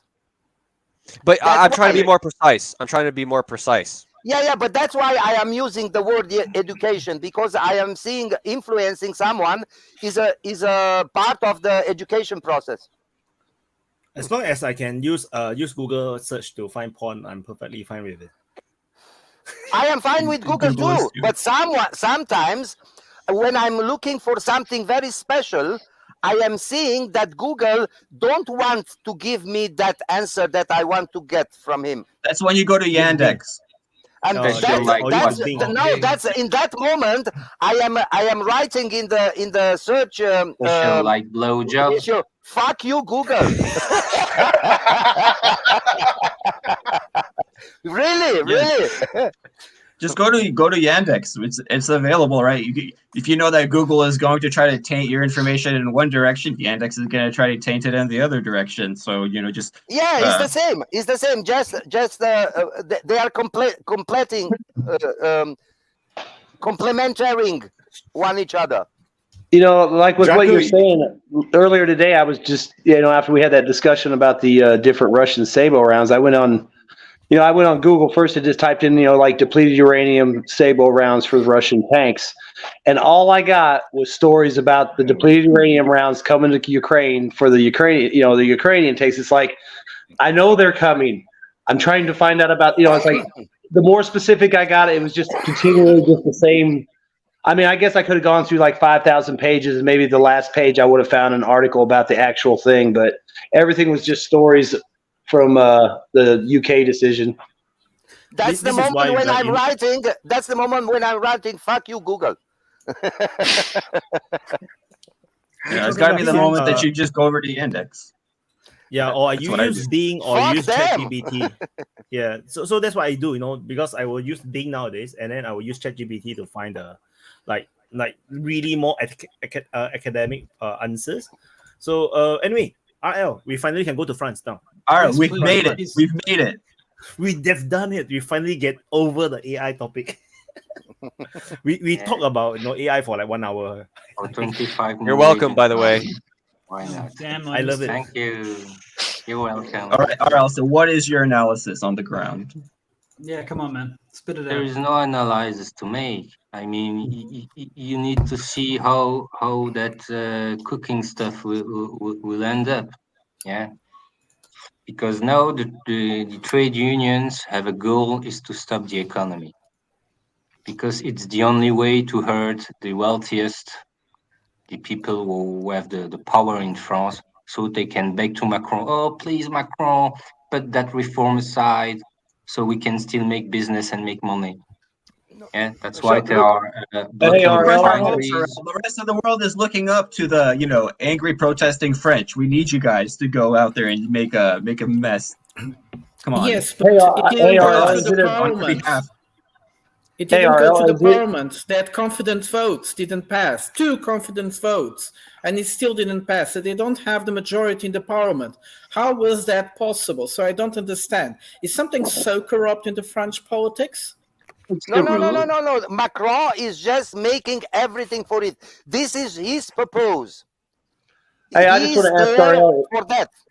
No, Draco, it's not his purpose. He's a motherfucker. It's just a puppet. Yeah. He was put there to do this. Yes, exactly. Ariel, is it a big deal? I saw here, I don't know if it's true, that's why I'm asking, that the police have joined the side of the protesters. Is it a lot, or is it small, or is it not even a big deal? Because they made it sound like it was kind of a big deal if the police are siding with the protesters. For now, it's a very small number. It's not a big deal for now. I mean, I saw a lot of cops beating people. I didn't see a whole lot of them standing there with them. Exactly, because you have different corps inside the police. You have police officers, and then you have it's not police. It's called gendarmerie, but gendarmerie are part of the army. They are not police officers. They are different. And then they're like military, like if the German army, they had gendarmes, and it was like the military police, basically. Yeah, but military police are there for the military personnels. It's different. It's not MPs. Gendarmerie is like carabinieri in Italy. Mm-hmm. It's also for the small police, towns, but isn't it? from military. Yeah. Then you have another corps. And then you have another corps, which is the CRS, and those guys are specially trained to beat protesters. Beat people. Yeah, they are specially trained for that. They're not very good at it. They're not very good at it. I was watching it, and they're like, no, they are extremely violent. They're not. They're really weak. They're just patting them on the back. Oh, they are very hip and violent. Shoulders. There's no technique. Toby, during the yellow vests, they killed people. They blind people. It was very bad.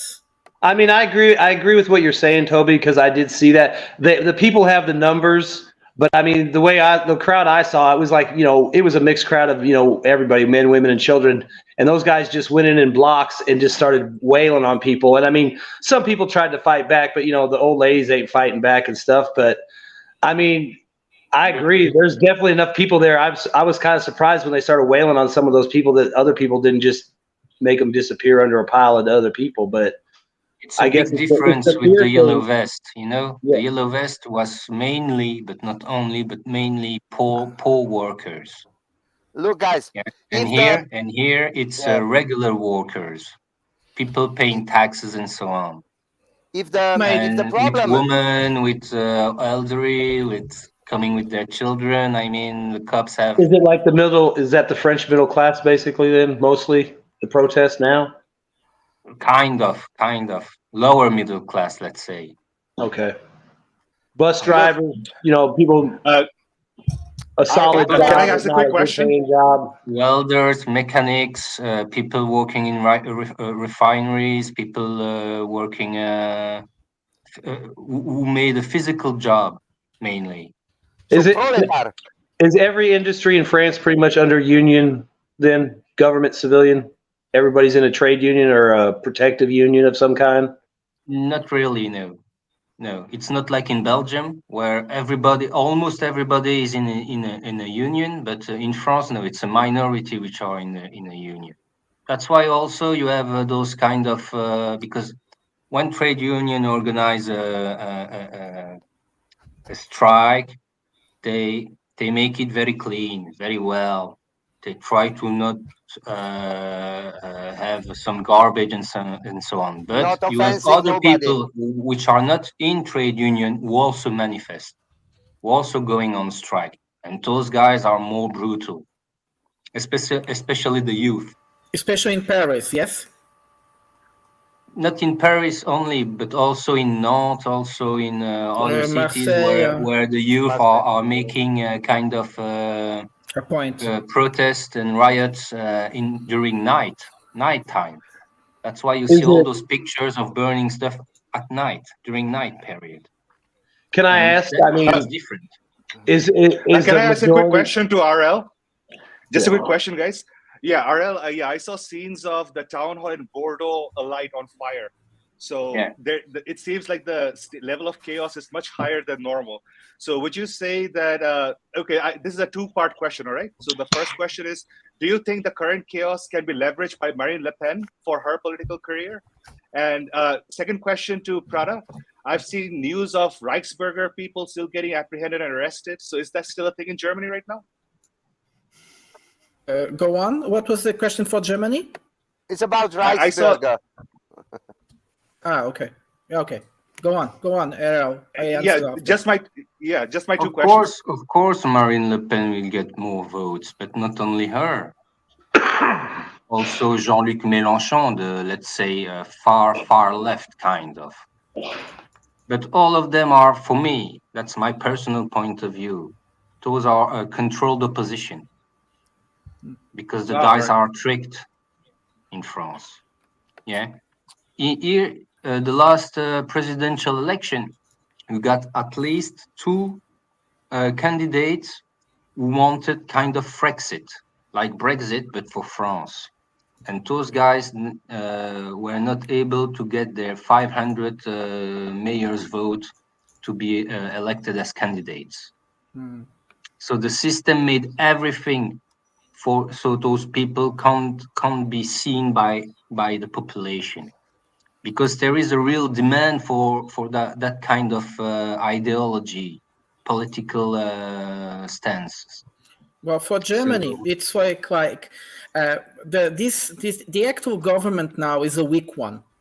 It's not weak on the parliament; they have all they need, but it's a weak one in terms of image. So this government is very unpopular, especially the Green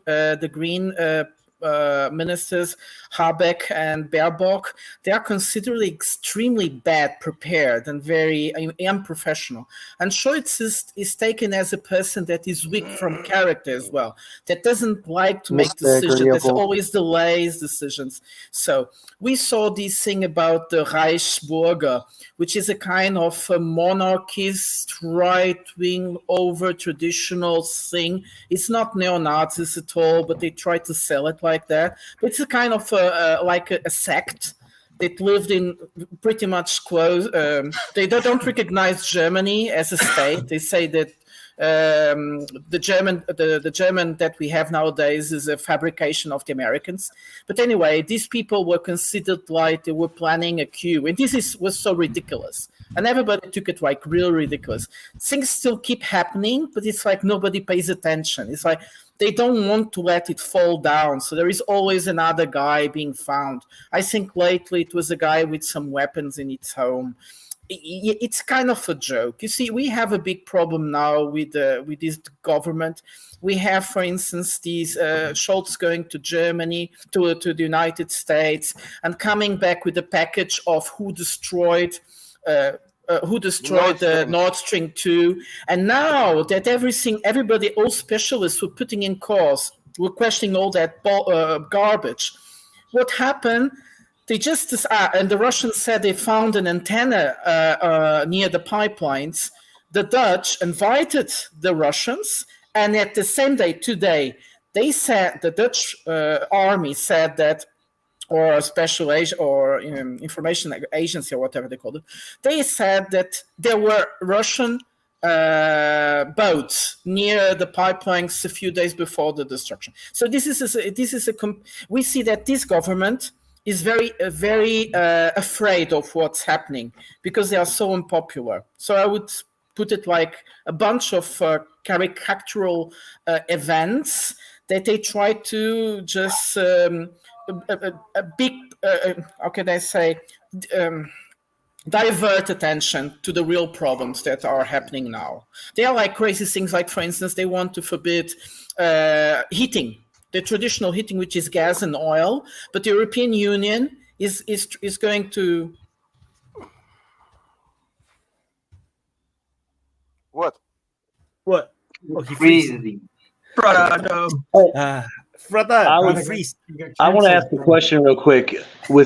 In France, you're talking about the youth are more violent. They're the more aggressive protesters. Is that youth? And I'm not trying to be controversial. Is it ethnic French youth that are having economic problems? It migrant youth that are there and not being assimilated or having difficulties, or whether they choose that route or not? Is it more ethnic French youth that are causing the problems, or is it a mix evenly, or is it just more of the migrants there that aren't happy and they're using this as an excuse to burn stuff and cause problems too? It's mainly French, genetically speaking, or kind of, or let's say white collar people, because you have people originated from Spain, from Italy, from Portugal. Because it's the lower middle class. That's the answer. Yellow Vest was way different. You have more people from all kind of different origin. Because it was the poor workers. Just to finish what I wanted to say, give me a second. It's just to finish what I was going to say, and I froze. We also have protests in Germany now. The whole public transport is stopped. For 3 days it will be like this, but you don't listen in the radio because the Germans are much more quiet. Even highways are not working because they are the people that the workers that take care of tunnels are also on strike. So you can't even really drive on the highway. So go on. So Drew, it's just to finish. So Prata, Von, I wanted to tell you something about France, that you understand how it works there. Because this youth in France is not like the BLM movement in America.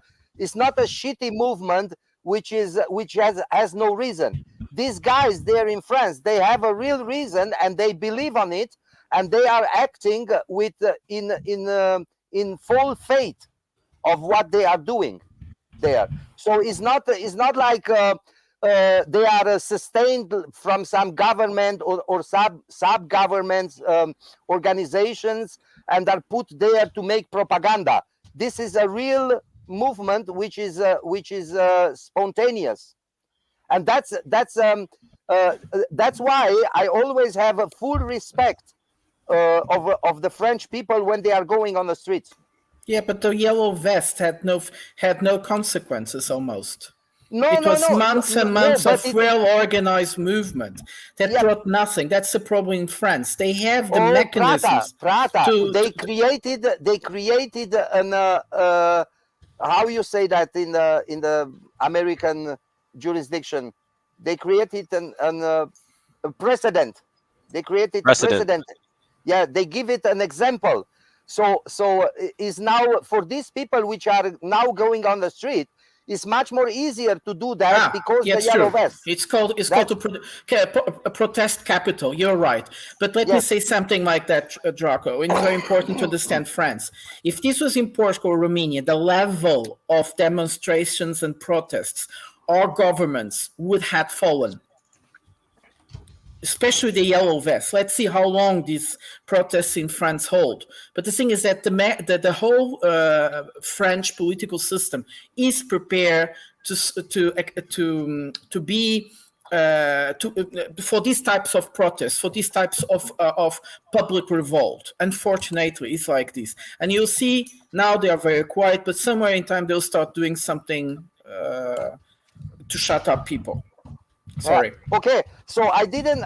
Vaughan was said that the policemen are fraternizing now with demonstrators.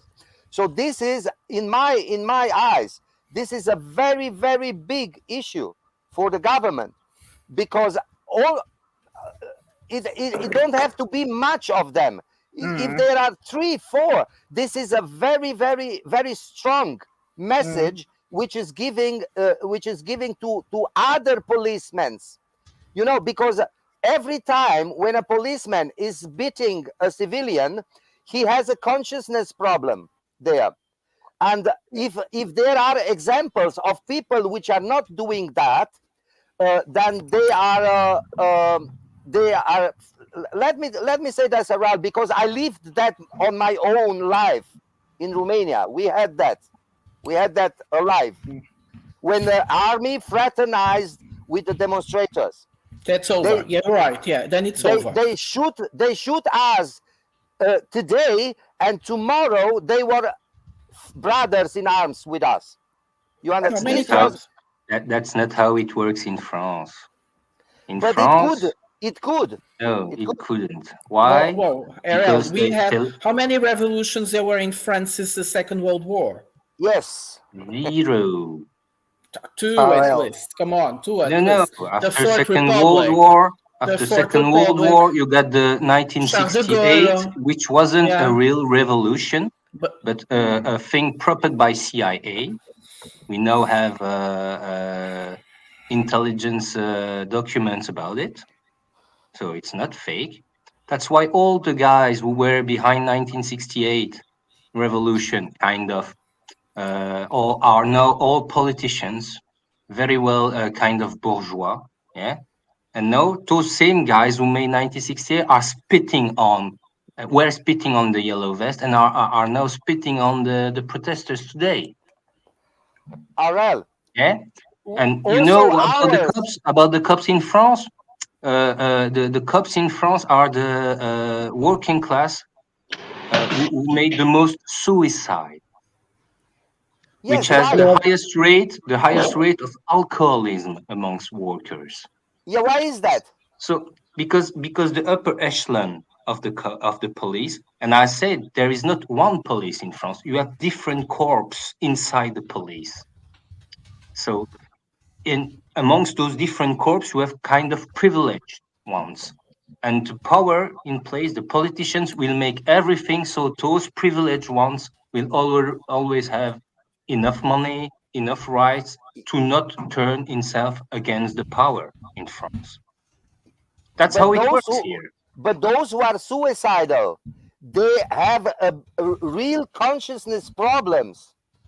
with the action that they are taking against the population. That's why Every they are people who taking suicide, them life. who decide to suicide, they have a problem. Something which doesn't add up with what they are doing and what they are seeing and what they are thinking. Why not? Yeah? Why are you concluding like that? Why are you concluding like that? Because why that's it what is not happened. possible? But why is not possible that these policemen have really consciousness problems with what they are doing against the population? Why is not that possible? That's what happened with Yellow Vest. You had an increase in suicide among police officers. Yes, because they are oppressing humans. Exactly. Is not Some of easy them for were someone. oppressing, others were receiving orders which was against what they're really thinking. Yes. And what? They suicide, and the others just take their Yes. money because they got a bonus each time they went against the protesters against the Yellow Vest, and that's it. No, I don't think that's it. I think this is an evolutionary process. Okay, I kind of want to address the chat. That's why in the beginning super chat I we said just it was got. like a cooking. A cooking, you need to see the end result of it. Yeah, you will see it. The Because thing is that the political situation in Europe is getting troublesome. And this is obvious. It's not just in France, it's also in Germany, but it sounds much more quiet. But it's also in many other countries. In Portugal, they are offering 6 months of food for people that are in trouble, economical trouble. This never happened before. Why does the state needs to come to such experience? But coming back to Vaughan, because it was a very interesting comment he made about the youth in Germany, in France, especially with immigration background. I find the French society extremely racist. It's very racist, but it's not like the color of the skin, it's your ethnicity. If you are not French Republican, you're not accepted. And these people are cumulating hate, and they will explode. I did have one other question. Problem in France. It depends on the French guy. It depends.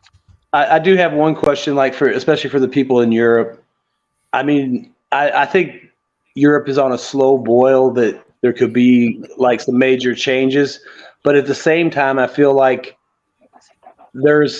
is there going to be that catalyst in Europe that's going to make people do that? Like, is the energy crisis supposedly coming this winter going to wake people up and snap them out of it and say, like, we got to, or is it just going to be kind of continually protests in the slow build? I mean, eventually something will happen.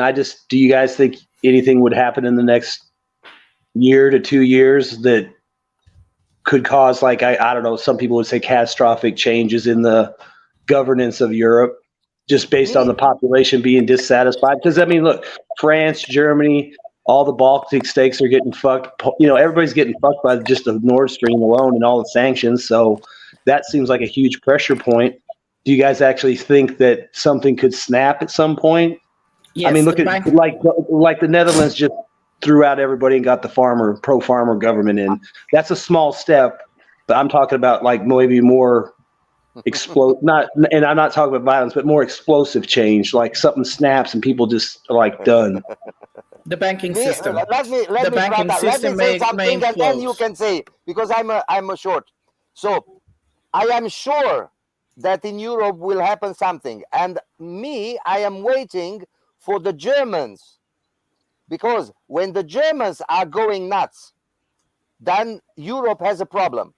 And the Germans are not so far now because they have a real energy problem, because they are closing their atomic centrals, and they don't get enough oil from nowhere. So they will have in the next future, they will have a real energetical problem. Yes. And the Germans are not going on the streets because they are living good, but in the moment when they begin to feel the shit is blowing up, they will go on the street and they will do a big thing about. And you are right. I'm waiting. You are right for that about the moment. Germans being very careful with their money. That's quite true. What will bring people to the streets is with their money, but let's wait. About energetic problems, at least for the moment, things are quiet. So you would just have a real problem would be in September. Brata, but you're right. Also, quiet. I'm sorry. I have to interrupt you. When you are paying now for your bills. That will be in September. Yeah, but they already paid more than double now. This September. No, and they next don't September know. will be much more. Yeah, they paid a bit more, but it was still okay, and the prices went down. Yes. But the problem will be September, especially because as we go to August, like last year, they will start noticing they don't have enough because nobody was there to sell the 22% of energy that the Russians sold all the other year. So that will be a problem, quite true. But even though I think what Van was saying was about the capacity of Europe to boil up. Yes, he's right. It's boiling in the slow motion. I don't see the Germans being the catalyzer of it. I see more the system breaking down. Like decisions in the European Union are getting more and more difficult. And we may see an attempt of the European authorities to break the system, to try to contorn the rules of the treaties, and this will be a major. Please. Let us stay to the facts. Look, I am telling you what's happening in my budget. So we have to pay now 3 times more than last year. 3 times more. Our gas bill and so 3 times more, not 1.5, not 2 times, 3 times more. Where are the massive Romanian protests out on the streets? I am not living in Romania. I am not living, Bradley. I am not living in Romania. I'm living in Austria. Okay, so Draco. For countries like Romania, like Bulgaria, will suffer first. I am not living in Romania. I am living in Austria. Listen to what I'm going to say. You understand? Years. I'm saying that smaller, poorer countries in the European Union will first suffer before the Germans, the Austrians, the Central European countries. Brata, Austria is 5 times richer than Portugal. Austria is one of the richest countries of Europe. But why are you saying the same thing I'm going to say then? Because you are talking about poor countries. Austria is not a poor country. I'm not living in a poor country. I'm living here and did you listen to what I say? I said that poorer countries in the European Union will suffer first before the big ones will ever become to suffer. They are being tested to suffer in a smooth way. When the real problems will arrive, you would have the peripheral countries in Europe. But do you listen to what I told you?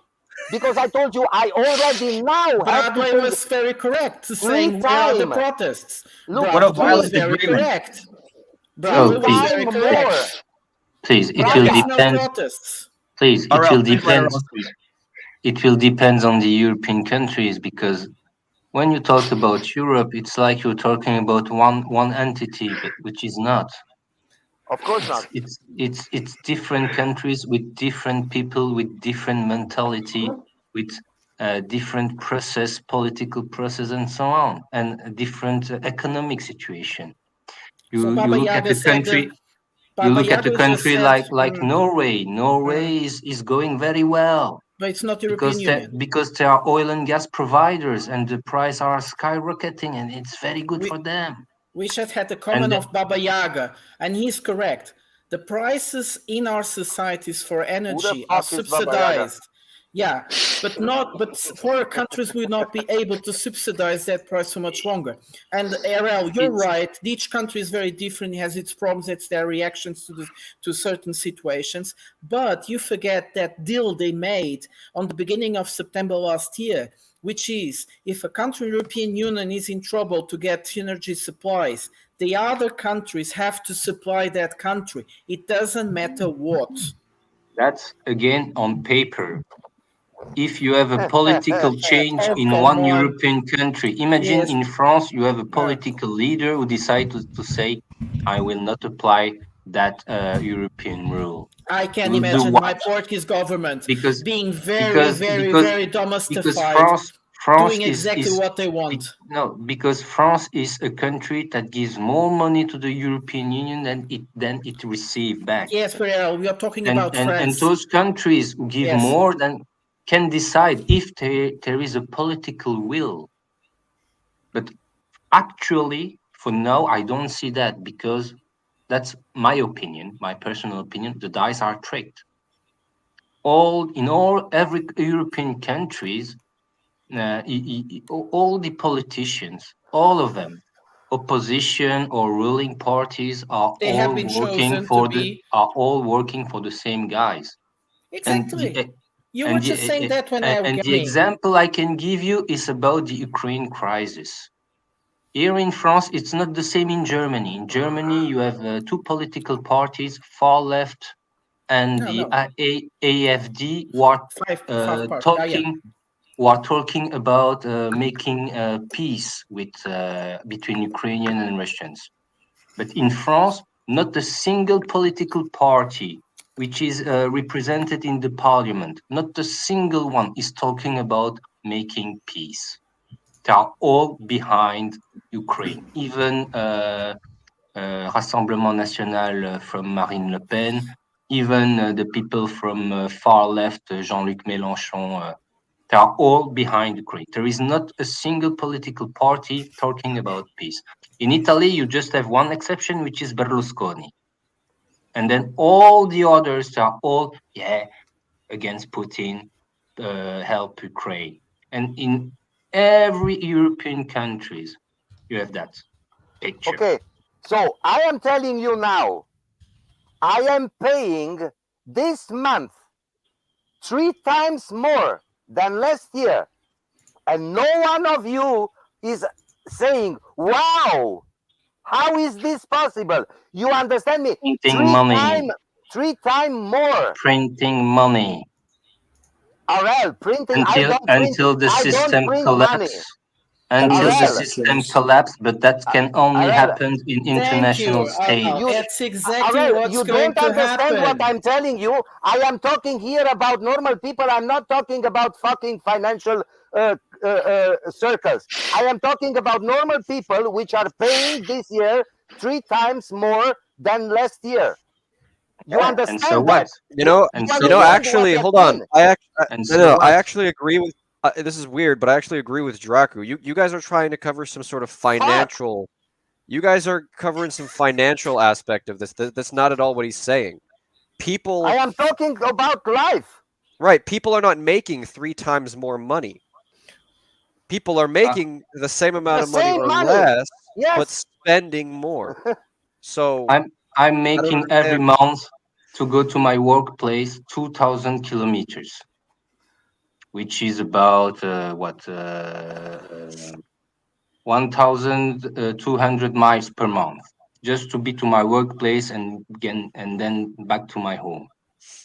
I'm spending about 200 euros a month to fill the tank of my car, because the price of I'm using gasoline. The price of gasoline is at 1.9, between 1.9 and 2 euros a liter. A liter. You are talking in a gallon, which is more than 3 times a liter in volume. But we it's fucking expensive. Even if the price of the barrel in international market has crumbled right now, the prices are not moving down. Democracy is not free, Aaron. And you can go in Italy, the prices are even higher. So my power consumption has hugely dropped. Yeah, but it's not only me; it's everybody. And the society is still not crumbling. You I see? think supermarket is the most expensive thing. Also, in supermarket, you have fruit who have 2, 3, 4, 5 times the price since just I never before saw this in my COVID. life. You say this is not a problem? Draco, people are not going to the streets, darling. Of course They're not they are doing going to the streets. anything. They're staying home and they don't even complain. Prata. See, they're complaining, but just wait until it's like the you talk to the Germans wind. Yeah, you talk to the wind, and the wind is blowing to you. They started in it's like September. into a wall. Draco, You just have the echo of your own Protesters are voice so back. scary that they try to. What did they say during the French Revolution? The French brothers were throwing their babies at the bayonets. So that's like wanted to go back and answer that chat question that somebody actually put up, which was like, historically important political changes in Europe happened because of turmoil and protests in France. France kind of has that historical background. So even if it's just like a meme, right, it's still there in the back of people's minds. So I don't see massive protests in Germany because Germany's pipeline got blown up. But whenever France starts to protest, right, it's in our news. It's in the news here. The French are protesting again. People care about that. No, you know why you don't see the mass protest in Germany?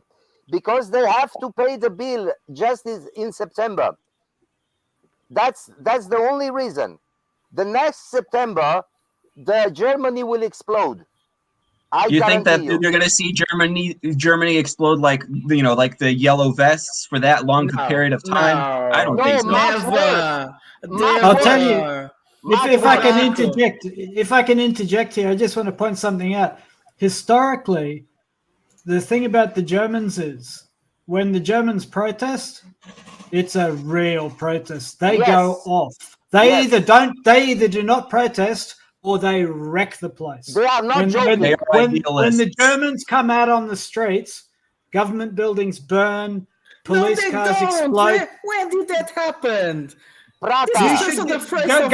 and read some history of German protests and protests in Hamburg. When the Germans protest, they absolutely protest. So just because nothing's happening on the streets in Germany, it doesn't really mean very much. They are a slow-boiled There was society. demonstrations in September because of the Nord Stream 2. To open Nord Stream 2 so that the prices didn't go up that much as they were going. Do you know what happened? They blew up 26th of September. They blown the pipelines. At that moment, it's almost like every day the demonstrations were growing. They blew up the pipelines. There was no more demonstrations. And since then, people have been quiet. Yes, because the Germans are now waiting for conclusions. And when my question is for you guys in Germany and Europe, what nationalist battalions are you going to be joining for your respective country? No. Prada, you're gonna be pushed into the ocean, and Draco, you're gonna be surrounded by Germany, and then we're gonna have a replay of 1938. No, I don't think so. I'm working for Americans now. I won't join. You'll get airlifted. You'll get airlifted.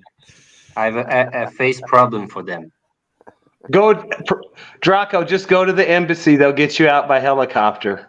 Yeah. I've seen it a couple times. I'm pretty sure you're good. I have a lot of faith in our German brothers. After the last panel. Well, the last panel, the pro-Ukraine panel, that was some riveting stuff. I will see the Germans on the streets. I learned a lot. I will see the Germans on the streets for a moral cause. And what I'm expecting is that some real big news will come and say that Scholz had something to do with the explosions of the Nord Stream pipelines. If that happens, if it happens, I can't imagine this government staying in power. And things will become so chaotic that all Europe will have to think twice what they're going to do next. Because I can't imagine the Germans coming with this idea that their government, because they believe so much in their government, which is incredible. Anybody that ever worked in Germany knows this. The Germans really believe their politicians do the best for them. There is an incredible, almost religious belief on their government. Very idealistic people. Yeah, but if there is I love democracy. Yes. They're democracy. They're democracy. When the idealist people are exploding, then Yes. this is a real explosion. Yes, that's what I'm saying. That's what If I'm I saying. understand the Germans No, in I am their saying deep that. You are side, not saying that. if I'm understanding the Germans in their deep side, if there is a moral cost, especially something so hard like their most important belief in the government falls apart, then things will turn very difficult. Very difficult. I don't think the Germans will protest for moral reasons. I think they'll protest because of not being able to pay the heating bills, not being able to buy food. That's the kind of thing that generally motivates Germans. But brother, you are changing your opinion every minute. I guess I very much disagree with you guys because, in my opinion, I feel like if the German government came out tomorrow and said, yes, we have been responsible for all this propaganda and we're involved or not involved with Nord Stream, but the US did it, or we have conclusive evidence that X did it, right? It's like, I feel like, on it. yeah, exactly. I feel like if they just straight up said that to the German people, nothing would happen. The German people are so just pussy whipped that they're not going to do anything about it. That's not pussy I don't want to whipped. use that, but if now that I am. happened, that will be a proof that the German government is to trust. Yes, but no one would do anything about it. I disagree. Where is the love, You guys? just need a judge to make an arrest warrant for Olaf Scholz, and that's it. Yes, you and just need a that's judge. What Any judge judge with a can do red that No, in Germany. no, because then the Oh, United States would step in and say, hey, little one, you're acting too rough. Remove all this and stop acting up, and then they'll stop doing it. Oh no. not the German people, the German government, maybe. 7 trolls again without the press or anything, or the business community. The German This people would aren't going to be- find out. The German people are never going to find out. Okay. You are assuming now. You are assuming. Even This, Alan, that's, this is science fiction. This is no, that's not science fiction. That's Germany and that's the science Germans. fiction. You are No, assuming that's- that Germans are stupid. Germans are not stupid. No, Teletubbies. you're being too precise. They are I'm assuming Teletubbies. everyone is stupid. They trust their politicians. Okay. Except you. They- yes. Listen, I like you. Listen. They trust their government and their politicians. They trust them very well. And if a report come up saying that the German authorities were aware of the Nord Stream pipeline sabotage, and they were okay with that, most of people will think, it was for our good, because Russia is bad. Yeah, that's it. That was Democracy. That's a more well put together thing of what I was saying, essentially. Thank you. Yes. So, in my opinion, when the people will begin to feel on their own, like I'm feeling now, when the people will begin to feel that the situation is really worse, then they will go on the streets, because now I am right. Of course, they will go to on the street because they will have no more home. They will become homeless, Yes, and what's the problem? Then I will and be they on will the street. become beggars. Oh, give me That's money, good. like Zelensky. Oh, give me money. Beggars are protesters. No, beggars Not if are you give beggars. not if you give them enough bread and water. Alan, did you get Yo. that? message? Okay. We superior entities we are judging about normal citizens. Hey, What? Alan, did you get No. that message in the live chat? Quit No. this Hold on. superiority, please. Hold on. Judging AI. Vaughn, what happened? There's a message for you in the chat. Oh, not man, I the gotta not find the it. that chat hooked to the thing. It's the comments. Yeah, I Yeah. don't see it. I don't see Oh, it. you got to scroll down. Okay. You'll see it. You mean this one? Oh, by the That way, one? I'm not looking at the YouTube chat because I'm on StreamYard. It allows me to be more focused. Yeah, I'm not Yeah, looking at the yeah. YouTube chat. Is it in the comments chat over here? I don't see it. So basically, Muted, Alan, Vaughn. You muted.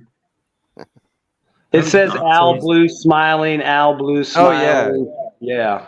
There's just a bunch of smiley then faces. she, or her. something. Then Oh, I then didn't there's know. like I a pronoun, thought maybe she, you were her. getting some kind of message or something. No, it's just a bunch of smiley faces. But to Draku's point, I don't assume I'm more superior than everyone. I assume we're all the lowest in the mud. That's the problem. I am not assuming. No, I don't think that. I don't think that. I think we are normal people. We are normal people with normal thoughts and with normal mentalities. I think that. No. No, you think you are not normal? I think I'm a she/her. Okay. Okay. That doesn't mean I am. I think you are Santa Claus. Doesn't mean you are. I think you are confused. Like the CEO of Crazy Swiss. You should look for more porn and jerk a little more. That's a sin. That's a sin. You talk about too much robot balls. You got to read the Bible. I don't want to go back to. Did you see that? Hey, Draco, did you see that chat message for you? They said something about you would be in the future. You would be surrounded by homosexual robots. Yes. I already got some threats like that. Oh, those are promises. Those aren't threats. But in spite of all what you could think, I don't have problem with homosexuals. No, imagine that in the future, Skynet sends back a homosexual Terminator to get rid of some mechanical cocks chasing after me. Wyatt, I'm sorry, but this is getting I kind of want to go sorry. hit on what we were talking about with Toby earlier. So Toby is convinced that Germany, the German protests, that's something scary, and that there's a potential there. And I'm kind of curious about that, because I think that the German political system probably does still allow for stuff like an independent investigation, for example, into Nord Stream, more so than maybe other countries in Europe. But I'm kind of interested in kind of your assertion about it's not just the French protests that are scary, it's the German protests that are scary, because I really don't get that feeling. Okay, I don't mean to say that I think protests in Germany are about to happen. I'm not saying that. I'm just saying that if and when Germans protest, it has to do with the way their trade unions are organized, and also just the national culture. They tend not to go out on the street, but when they do, they tend to get that. It's because they're very, very angry. And the thing is, I can see a situation developing in Germany over the next year or so where things get very bad. And the reason is primarily because of China. See, I know from my own experience that Germany has really focused on the Chinese market. And if there's anybody that really stands to lose, if we see blocks form and Europe gets detached from China, and if there's an economic war between the West and China, right? If that happens, Germany is going to suffer probably more than anyone else in Europe. They're really going to suffer. And at the same time as having increased energy prices, and at the same time as their people feel disempowered and feel cucked by NATO and the Nord Stream, if the Germans start to feel poverty, and if they start to feel that they are not masters of their own destiny, then I can see protests happening in Germany. And my point about the Germans is they tend not to protest unless they're really pissed. Okay, right? so you're saying they're not a protest culture. They don't tend to just go out and protest for moral reasons. Okay, it's generally because they're angry. So you're saying that there's an institutional aspect to German protests in terms of they have strong union background and all this kind of stuff. So once the protests happen, they're more organized then, or what?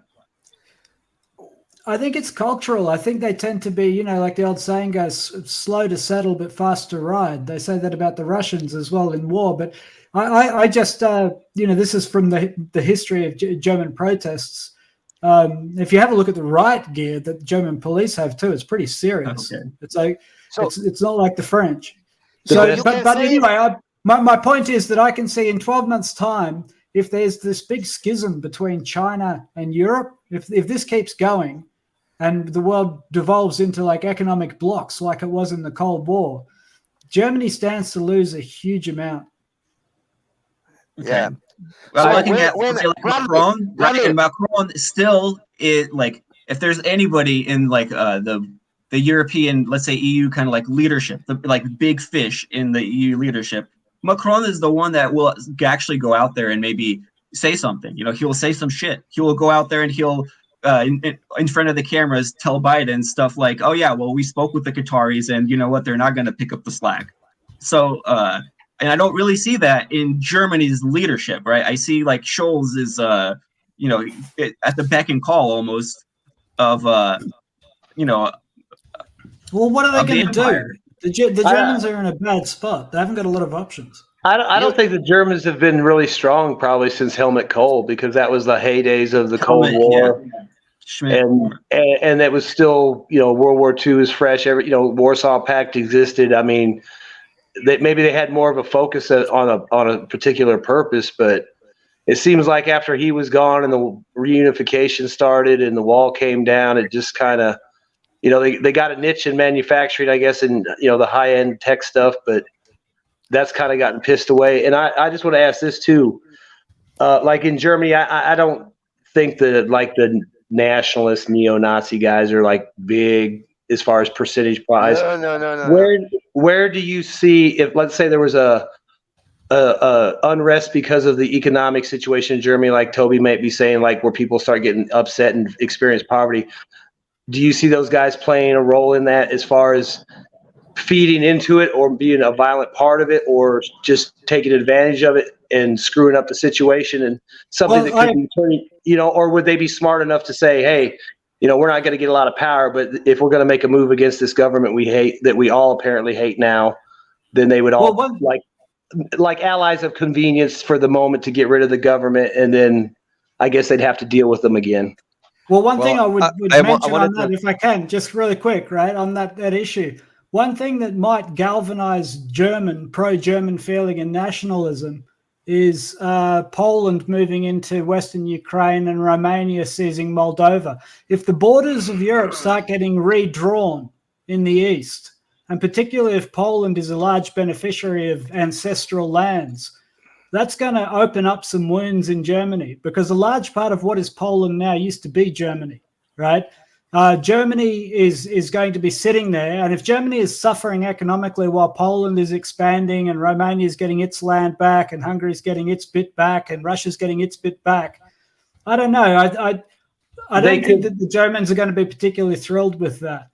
So particularly if they're paying the bill for it, So you could almost could you see the nationalist type guys maybe switching to a more populist message to get the more general public in to buy into their, maybe their more nefarious agenda, but they've got to go with the populist message first before they can get to the authoritarian part. I can see them not wanting US troops on their soil anymore. I can see them wanting to be liberated from NATO. I was going to mention this. There's a fictional book by Harold Coyle called The 10,000. And it's about the reunification of Germany and a more far-right government, and they basically vote to kick America out. And America basically has to leave their bases and travel to the ports, in Brevenhaven or whatever, to get out and leave. And they've agreed to do that.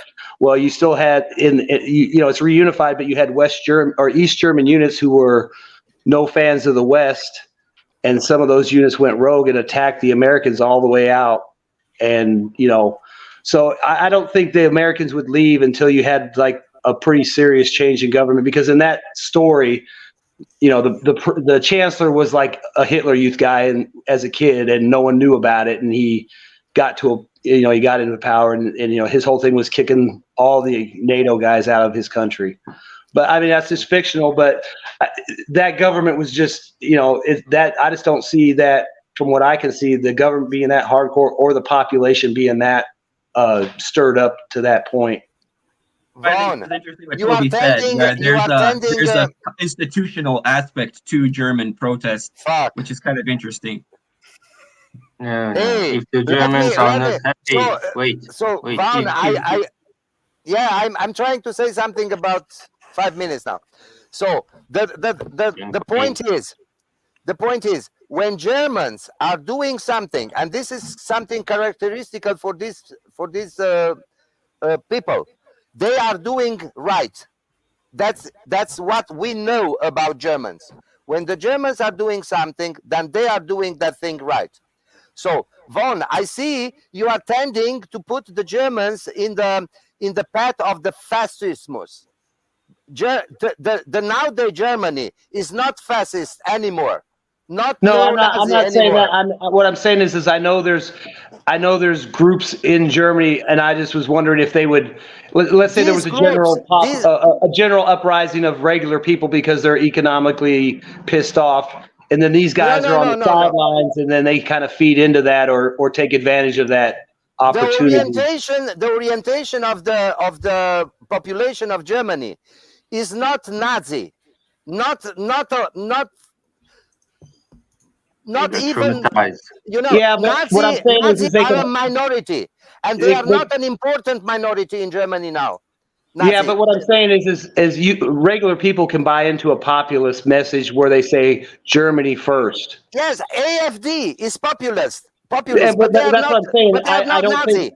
I'm just saying. I just wonder if these groups would try to get in there too, because they can tweak their message. I don't think something like Hitler is possible. One more time in. Oh, that's not what I'm saying. I'm just saying that they would have a little influence in it, or they could make it worse. Is all. I'm not saying that there's a new Hitler or anything like that. I'm just saying, would they maybe gain influence in Germany in the right put it conditions? like this because this guy from this book who was a small Hitler and something. You know, I don't think this is possible anymore in Germany. And Toby, about the Germans, if they are not happy because of their economical situation, they will just vote for another party. Simple as that. And maybe after 2, 3, 4 elections, maybe you will see Germans being very angry and going protest on streets and destroying everything. Maybe. But what if the winner is as bad as they say it could be, like this year or next year, where you could have potentially people dying or being unemployed and being cold? You know, I mean, there's a misery index that's potentially coming. Do you think that could Germany, less election time? Germany has one of the biggest war chests of every country in the world. For decades, they got a positive balance, huge amount of money, very low debt to GDP compared to other European countries. Before the COVID mess, they got 60% of their official GDP as debt. And their treasury bonds were not giving you a big yield, was not interesting because Germans didn't really need that money because they are wealthy.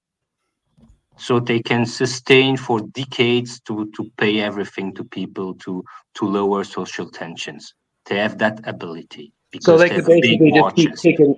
They could kick the can down the road basically for a while. Yeah, for a while. And as you and about the American base in Germany, I mean, just remember what Donald Trump wanted to do, just by speech. But if Germans don't pay their share for NATO, they will move their base in Poland. And actually, today with new technology and things like that, Poland is more relevant geographically than Germany.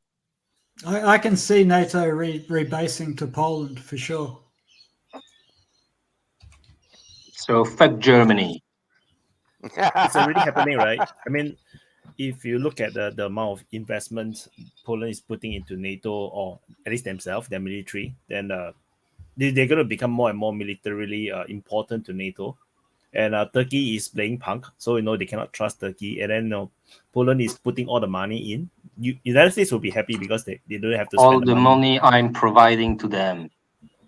Yeah, Poland is much more extremist than Germany. Poland is the country which received the most money among the European countries. They received 12 billion. While all the paid. So, can you ask your government to stop doing that? That is so no good. No, what a waste of money. What was Bro gonna say? Unmuted himself. Was the $2 billion just military aid, or was it overall? It's overall. They received 12 billion net from European unions, from all that money laundering scheme. That's why I'm saying the guys in the European Union, the commissioners like von der Leyen, are working for the United States. Objectively, they are working for them. Of course, they are working for the United States. Everybody's working for the United States. Me too. Yeah, me too. Because not everybody Turkey chooses when they work for the United States, right? Sometimes Erdogan works for himself. Really? Yeah, but it's for some very specific things. I mean, it's kind of bargaining chip. Turkey is in a situation where they can bargain the United States, but they play against the sides against each other. Always play the United States book. Yeah, Erdogan is a strong guy. An economic and financial crisis in Turkey because the power in United States the financial power are not happy with Erdogan, so they decided to remove all their investment like that, and then you saw the Turkish lira plunging suddenly like that. RL, have you thought also, like, Turkey has to be very careful because they have invaded Syria and NATO and Europe have Western values and they will not tolerate a country invading another country. Europe is just about to send arms and weapons to Syria to throw out these invaded. Don't mix things. This is Western values. This is Western values, RL. The Western values was to invade before Turkey invades Syria. We will not tolerate one country invading another. Listen to me. The Europeans and American troops were on the Syrian soil before Turkey. And they went in Syria to create Rojava, the Syrian Kurdistan. And then you saw the Turkish going into Syria. Because the Turks said, we are in the same alliance, NATO, and you want to create a Syrian Kurdistan without telling us what are your plans? Fuck off. And then Turkey decided to go into Syria full-fledged. Yeah, and then the Europeans and the Americans understand immediately that, we can't shoot a missile or send a bomb against Turk's army. We have to give weapons to the Kurds so they can fight the Turks. Any minute now, the ICC is going to put out an arrest warrant for Erdogan. Yeah, it's going to happen. But actually, Turkey is not invading Syria. They are invading Kurdistan. Yes, that's the fact. Okay. Because they are in talks with Bashar al-Assad. So maybe if the Kurdish problem in Syria is resolved by killing everybody, maybe the Turks will give back the land, give back the land to the Syrian regime, maybe. Isn't that changing now? In like Turkey getting all comfy with Syria and stuff, and with Iran, and we're trying to make a big plan, so hopefully there's peace soon over there, and China and Russia sort of mediating it.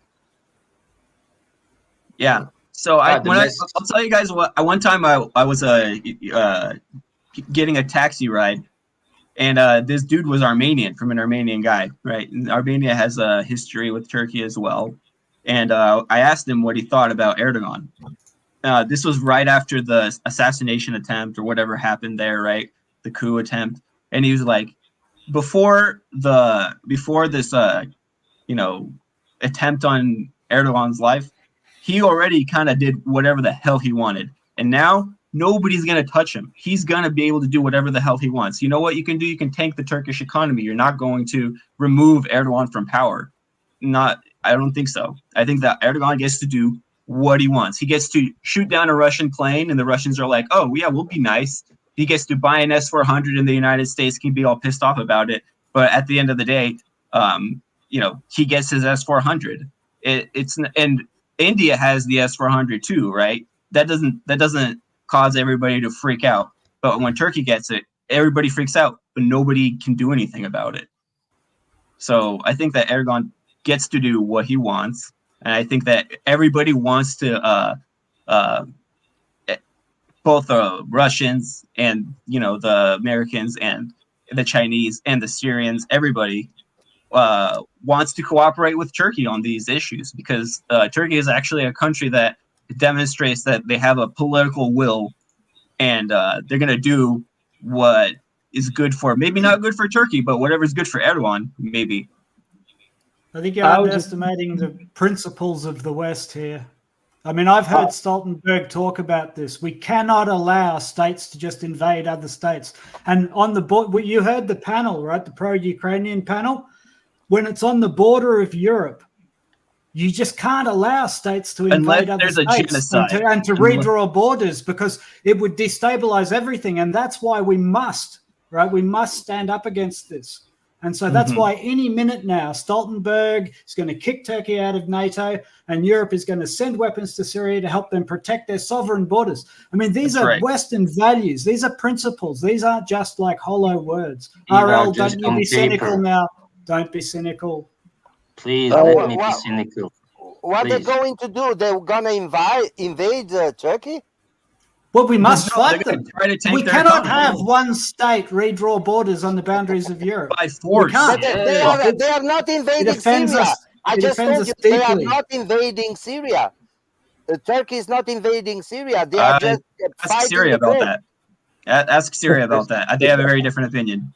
Just look at look at Cyprus. Just look at Cyprus. What the Europeans and the Western values are telling about Cyprus? Nothing. Northern Cyprus is a kind of Turkish Republic of Cyprus. Yes. Yeah. You're true. And what about? No, that's bullshit. They are withdrawing the borders. That's it, because they have the meaning to do it. And as I've already said, Turkey is what's your 2 cents about the most relevant NATO country in Europe. Oh, it's even more relevant than Poland or the Baltic states or Finland. Vaughn wants to step in.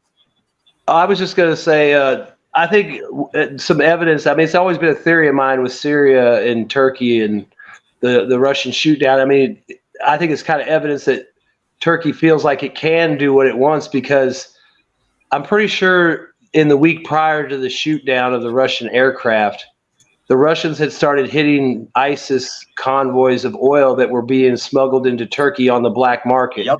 And I believe it was like 250 million or maybe $1 billion worth of oil that was going in there illegally. And my point, I thought at the time, I'm like, there's no way there's that much oil, whatever amount it was, in the tens of millions going into Turkey, and the Turkish government doesn't have its hands on a percentage of that somehow. So I felt like they got pissed at Russia because Russia started hitting their money.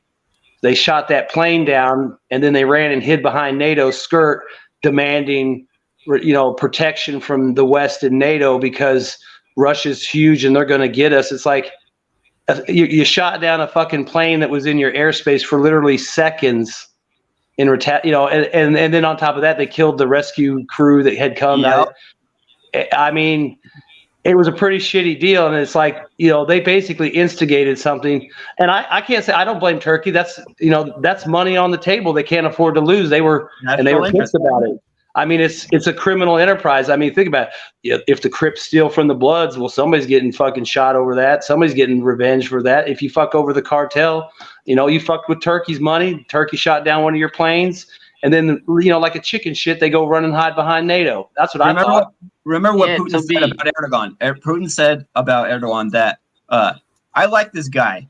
I can work with him. I can make a deal with Erdogan. I can compromise with him. And I can, his word actually means something compared to, let's say, look at what happened with the Minsk Accords, right? Where France and Germany, they couldn't pressure Ukraine, either couldn't or didn't want to. I think they probably, to some extent, wanted to. I think Merkel probably would have loved to have her cement her legacy as somebody that helped Germany achieve energy independence and all that. That was one of her big things for the entire time she was in office, right? But do you think it's maybe or the Russians don't think that they can make a deal with the Germans like they can with a country like Turkey that is actually interested in, that actually has like a sovereign foreign policy? Actually, I don't know. Maybe Russia looks at Turkey, because of like if you look at the shoot down incident and why they probably did it. Maybe they look at like Erdogan's weak. He's a weasel. All we have to do is apply the pressure that we need to apply to him to make him do what we want, pay him what he wants, and he'll be our little puppet to do what he wants. And Erdogan is probably playing the game right now because Russia's not stronger than NATO right now. But he probably realizes, he knows, down the road, he knows Turkey's place in the world. So he's just trying to position himself for the time, when the time comes, so he can get the best position possible. I mean, let's be honest. At best, Turkey might be a regional power, as in it might have some sway over the Mediterranean. It's not going to go up. It's not going to have any. That's a big deal, though. The Strait of what is it? They control who gets to enter and exit in places like the Black Sea. But that could be changed. That could be changed quickly. I mean, I think Turkey knows that. I don't know. I mean, I think the deal is working out for the other neighbors in the that have. I just think Turkey knows its position. It's like, I'm in a good position here. I can get something from the west. I can get something from the east. But at some point, I think they realize that in that area, the east is going to become dominant, and they're going to have to make the deal. And that's even where they live. That's their neighborhood. Yeah, they got to. I mean, you're going to have to make a deal with Russia because they're right there versus some promise from DC that might be there in 4 years or not, or 2 years or whatever. Time to be. So what happens? What happens, guys? What happens when war kicks off between Israel and Iran? Right? No, but what happens with Turkey? Where were the Western values? Turkey's going to win there too. The Western values with the smuggling of oil from ISIS. Yeah, it was in the airspace controlled by NATO. It was the Russians about Jenny Stoltenberg. Yeah. Does anyone honestly think Israel will go after Iran at this point? I don't. I mean, I think it's the U.S. that's stepping in. I don't even think the U.S. could legitimately do it right now, just because. Neither that doesn't mean I won't try. Yeah, but I mean, do we even know where Iran really is on the nuclear weapons? I mean, they could have something and just not be saying anything. I mean, even if it's a shitty ass little man or fat. They can strike London within 24 hours, Vaughn. You mean if they had 45 minutes? Iran can strike London in 45 minutes. We must go in. Guys, you are all ignoring that Turkey reality has the most powerful army in the whole European NATO. Who? Turkey is Turkey, stronger, the biggest, not the most powerful, the England, stronger than France, stronger than Germany, and stronger than all European NATO. In That's numbers. not a big deal, though. I'd say the biggest. I wouldn't say that's not a big deal.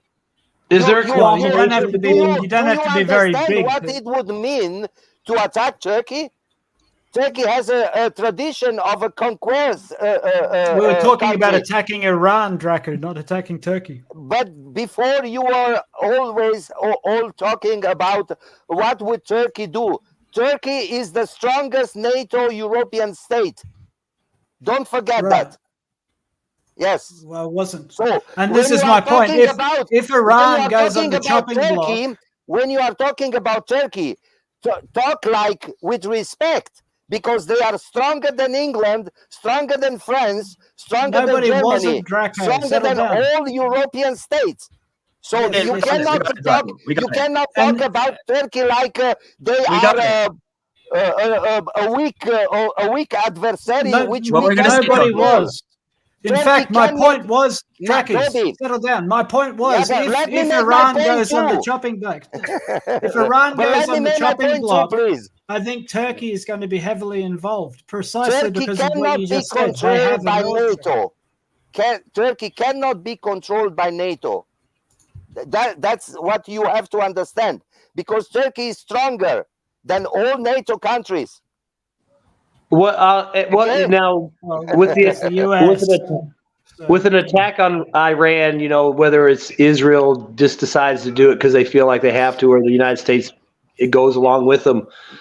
What if if you look at the current situation, China and Russia have both facilitated deals.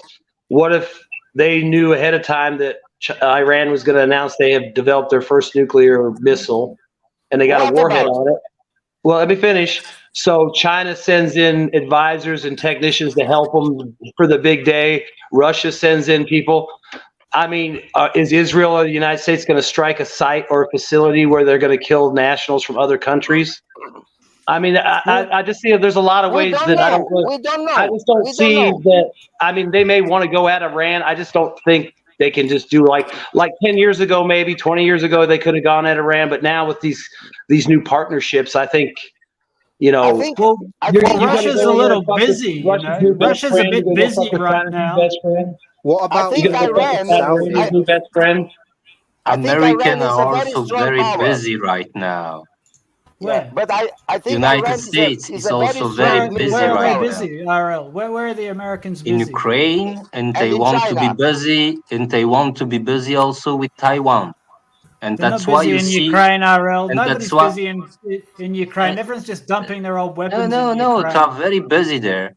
And that's why you see the Iranians or the Iranian proxy attacking American base in Syria. Because it's a good moment for them. I think that if because the United world States is fractures into busy. blocks, the U.S. I think if the world fractures into blocks, if Russia and China form a block around the BRICS, right? I think that is exactly the sort of catalyst that could see America secure not just Saudi Middle Eastern oil, especially with Saudi cuddling up to Iran, right? If America feels that they're going to lose Saud, I can absolutely see them going in and bringing the hammer down and under the guise of protecting Israel from nuclear weapons. I can absolutely see them using Turkey as the blunt instrument and the tip of the spear and going in, doing a deal with Turkey, giving Turkey Kurdistan, Greater Kurdistan, including all the Kurdish areas of Iran. And I can see them seizing Iranian oil fields as well. Because that would be this is redrawing the geopolitical map for a new Cold War between two large blocks. This is science fiction. You forgot Iran is in Syria. Syria is. You don't know the relations between Turkey and Iran. I mean, those two civilizations, very old civilizations, have contact with each other for a very long time before even NATO existed and so on. I don't think if there is a full-fledged war between United States, Israel, and Iran, Turkey will go against Iran like that. I don't think so. I think Erdogan's gonna. And if Israel move against Iran, even if Iran don't have a nuclear weapons, a nuclear warhead on the missiles, even if they don't have that, it's enough for Israel to be destroyed. Well, the thing is do you think if Israel is going against Iran, they will drop nuclear bombs? How many nuclear Iran? bombs? Well, that will be extremely destructive. But Draco, how many nuclear bombs are But there then no more in Israel? How many nuclear bombs are there in Israel? They're not that many. About 300. No, yeah, there's over 200 weapons for sure. We don't know. 200 to 300. But that's the kind of semi-official number. We don't know the real number of them. That's why Israel doesn't really need anyone else to prop it up. They've got in the area. They've got the best air force. They've probably got the best land army, the best artillery, the best air mobile forces, and they've got nuclear weapons. They're more than capable of taking care of their own problems, and they should either decide to take care of their problem if that's what they want to do, which is stupid, or they, as one of the richest, most powerful countries in the region, could just swallow some pride and make fucking deals with people. That way, everyone can, obviously it's not going to work out perfectly because there's thousands of years of hatred that's never going to go away. But, they could maybe bend a little bit more and not be so reliant on everybody else always playing the victim. And I mean, I know they've been victimized, but guess what? A lot of people have been victimized. You're really strong. You're really powerful. Turkey, I mean, think about it. The three biggest neighbors around. I mean, the three biggest neighbors around them got their asses kicked 3 times. Nobody around them can touch them, except for Iran. Iran's too far away. Egypt's got a lot of stuff. They can't do nothing. Okay, but why do the Iranians have a problem with Hezbollah? Hezbollah. Yes, they have a problem with Israel because Israel has a problem with them. Apparently, What is the real problem of Iran? Strategic, Toby. What is the real problem of Iran? It's not expansionism. They don't try to take lands of other people. They are surrounded by Arabs. But they are supporting the Shia movement, the Shia part of the Islamic world. If we see if we see a deal between Iran and Saudi Arabia, that is the two poles of that problem. If they are going together, Iran stops having a problem. There is nothing else. There is no place for Israel. It doesn't care. Who cares about that little bit of land called Israel? And then, see, that's what I'm saying. I just don't see, with that going on, I just don't see how anyone could make a sound calculation that going at Iran at this point would be a good idea or a good move. Because, you know how much oil it's got, right? Yeah, but I mean, if you don't it attack has been Iran known and you in play the nice, you history can of still get the mankind, oil. it has been known for states to go to war for large oil resources. That has happened. Yeah, once or I mean, twice. I know that. And guess what? Those states that went to war for that oil, they don't ever get shit for it either. Because if we got oil for what we did in the desert for the last 30 years, I should be paying like a quarter for fucking gas. But Toby, a gallon. they But have I don't, gas. you know, they say it's blood for oil, but it's just blood People for don't sand. go to war to get oil to give it away, Yes, Vaughan. but oil is a Oh, bit I of know. the I'm best, just saying. Toby. We are There's no talking return about on natural investment. gas. Natural gas is the point now. And the Iranians have lots of natural Iran's got a gas. fair bit of that too. Yes, but where is it? In the Persian Sea. The South Under the Mediterranean. sea. Yes, and Israel also has a lot of gas. They don't need anything from Iran at all. It makes no sense. But the problem was Saudi Arabia, the rich Gulf states, and Iran. Now they made a deal. If this deal holds, there is no Israel on the equation. Who cares? They stopped being problem. The problem was always who controls the countries that are half Shia, half Sunni. Those countries were Iraq, Yemen, and Syria. Now that problem is gone. Isn't there a large? Hopefully. Isn't there a large gas field out there in the Mediterranean off the coast of like Lebanon and Israel? Yes, so they don't And I know Israel's trying to develop it, and it seemed to me like they're trying to screw Lebanon out of their part of developing it. And it's like, why don't you guys just develop it and use the money to benefit the freaking area? I mean, it's obviously in multiple territory. You know what I mean? I know it's Pollyannish and I'm gonna get a word in about Iran, but after you go on, go ahead. Oh, go ahead, man. Okay, Oh, fine. I was just gonna say, They already made the deal. Iran. Hold up. Van, they already made a deal. And okay, you can. They already made a deal about the compilation of the area. Sorry, go on. The problem with Iran is that, check it out. So right now, let's take a look at Saudi Arabia, right, with their M1 Abrams and their F-16s and their F-15s that they're afraid to deploy against Iran-backed Houthi rebels, right? In not even Houthi rebels. I mean, just the Houthis, right, in Yemen. Now, let's say Iran gets to control Yemen, right? Gets to exert serious pressure on Yemen. That's the Strait of Hormuz, right? You have all of a sudden levers of power in Iran's hands, right? So now Saudi Arabia has to play nice. They have to. They already have the straits, though. I mean, I think really. Okay, I mean, they have hundreds of boats. And that's what I mean, though, is that now Saudi Arabia, it's in their existential national interests to be cooperative with Iran. That's the problem with Iran. Not that Iran is going to go to war with Israel. Oh, I was just saying. So what you're saying is you've got two friendly countries controlling both sides of the Gulf now.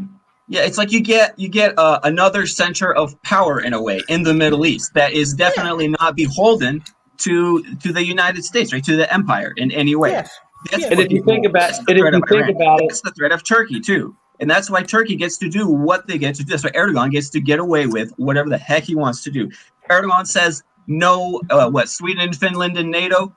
No Sweden and Finland in NATO until Erdogan wants to play, you know? So that is the problem. The problem is that we don't get to do to Erdogan what we get to do to Scholz, right? We don't get to, Scholz isn't going to Erdogan isn't going to play nice and kind of beat around the bush about stuff, right? He's going to be like, you know, I'm going to freaking arrest you for, what was that guy years back that got arrested for like taking down a picture of Erdogan or something? So like, he went, and you know what? All of a sudden, all of this talk about humanitarian values and all that, it doesn't matter because Turkey gets to do what they want because of their position, and that's what's happening with Iran. So that's the threat to Israel. The threat to Israel is that, hey, there's you're the unsinkable aircraft carrier in the Middle East. Well, guess what? You're surrounded by bunch of different countries, and what if they're beholden to Iran? What if they have to play nice with Iran? What if Iran gets to control who gets to release what kind of fuel and gets to ship it where and how, you know? Could you see, like, if this cooperation between Iran and Saudi Arabia gets it is good as far as, you know, from outward appearance, everything seems fine, that, like, on the down low, Iran might see, like, Iran's the muscle and Saudi Arabia is the money for their agenda in that area if they're together. Not like it's an evil agenda, just consolidating control over the area that's stable, like a unified front over the Gulf. Like Saudi's the money guy, Iran's the enforcer if need be. I mean, I feel like Saudi might be the money guy. It's like an unspoken agreement maybe down the road. So then the US bases in Saud would have to go, right? Yeah. Well, okay. What does Saudi Arabia get from their deal with the United States, right? In World War II, Franklin Roosevelt goes to Saudi, right? He's like, okay, here's the deal, petrodollar, right? We get to control the spigot, right, to some degree, and you guys get to stay in power. When Saudi Arabia goes to war with Yemen, they're going to war with our equipment, with our bombs, right? Now, what does Saudi Arabia gain when the Houthis, right? Maybe it was the Iranians, I don't know, but they say it was the Houthis launch a couple of cheap drones that actually attacked critical infrastructure in Saudi. I think that was an existential moment for them. I think that was a moment where they're like, okay, you know, we can't. The United States, and then what did the U.S. do? They pulled out their Patriots after that, right? And we saw the videos of how those Patriots were actually working when they were in Saudi Arabia. It was kind of a little bit of an embarrassment where you saw these missiles that even turned around and hit radar stations on the ground. Bradley, hang on. Wait. Explain to me. So the Americans leave Saudi, right? Because this is what we're talking about. No. I don't think. Go ahead. If Saudi and Iran get together and everybody has a big Muslim party, right? So the Americans leave Saudi and the American bases pack up and leave, right? So who in the region can't walk in and take all their oil? This is the thing. I think you're missing the point that the Saudis depend absolutely on American military power. Yes, they don't have a domestic military. So, 100%. So I don't understand. What are we talking about? Are we talking about America not having a hand in Saudi policy? We're talking about the Turkeyization, the Erdoganization of Iran's leadership, where they get to do what they want. They get to shoot down, for example, a Russian warplane, which, I mean, it doesn't seem like that right now, right? Or maybe let's say they get to shoot down an Israeli warplane. And you know what happens? There's a huge cover-up, and it's confusing about what happened, and maybe the airplanes. Hang on, I don't get the point. Is America leaving the Middle East? I don't think so. No. This scenario? Well, it's just okay. So what happens when Lukashenko, before used to play the East against the West, right, and get excellent gas prices, but then also get excellent. What the fuck? So same thing, right? Where you have Saudi Arabia in a position to where they can play both sides against each other now, and not only can they, but they actually have to, because they have to play nice with Iran. No, hold up. Let me try to like air it out. Okay, so what happens when Saudi Arabia goes to war in Yemen? It's a disaster there, right? There's a humanitarian catastrophe in Yemen. There's a starvation of the population, and guess what? They still can't impose their will on Yemen. So what do they have to do? Well, you have to be nice, right? Because that Saudi oil has to get shipped around there. If Yemen is beholden to Iran, right, and you're absolutely in no way cooperating with them at all, then you're boxing yourself in. But if you can be like Erdogan, right, where Iran becomes another pole of power in a way in the Middle East, where they all of a sudden you have countries like maybe even Israel, let's say, gets to start both siding it a little bit. Really, make a point. You don't That's make the point. a point. That's the point. The point is what's the point? America is going to leave the Middle East. No, America is going to sit there and do nothing while everybody else does whatever they want. That's what I'm saying. Let Swan speak and then I speak. Go on. That's not what I'm saying. You was first. I don't see my scenario was the U.S. is not leaving the Middle East. It's just that they will operate behind the scenes and have agreements or understandings, whether they're unspoken or written. And, I could see Iran going to the Houthis or whatever in Yemen and saying, all right, you need to chill out. They got to look good. And then they back off so the oil can flow. I mean, there's a lot of things they can do where the Saudis can still play the West and placate Iran and consolidate power in the area. Like I said, I could see them both agreeing fundamentally in principle on we should have the umbrella of stability over the Gulf. I will provide the money. Iran's the one that's going to have to shoot down the plane.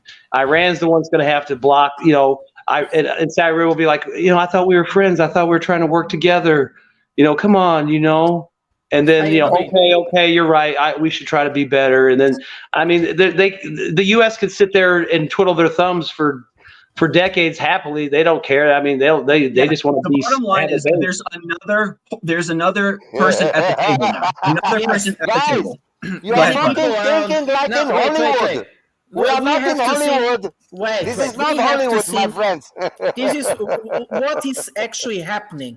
We are talking about a multipolar world. Someone was saying it's the Russian and the Chinese polar. No. There will be several polars, and middle countries will be working with the different poles at a certain moment in certain sectors as they please. The US is not going out of the Middle East, not at all. But it will be made smaller. That's my point. He's making my point.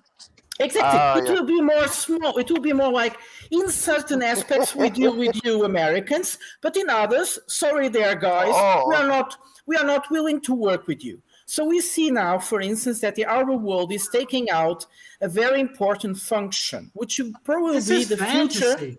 I think for me, with all due respect, Prada, this is fantasy. The idea that the Americans are going to have the most powerful military in the region sitting in Saudi Arabia and then let Saudi Arabia make deals that screw them on the international economic stage. This is absolute fantasy. They are doing it. They will get stomped on. Right? And if Iran are part of it, they'll get stomped on too. And then they will be expelled. And that's the point. They will be expelled. By who? The reason why the Americans will be expelled is because no one likes Biden. By who? The leprechauns? Go on, Bro. Who is going to expel the Who is going to expel the Americans? What did you were saying, Bro? Nobody, Toby, I nobody. didn't listen what you were saying. Bro, what are you going to say, bro? Let's hear Bro because he was saying something. The main reason why the Saudis are working with Iran and stuff is because no one likes Biden. That's the whole reason.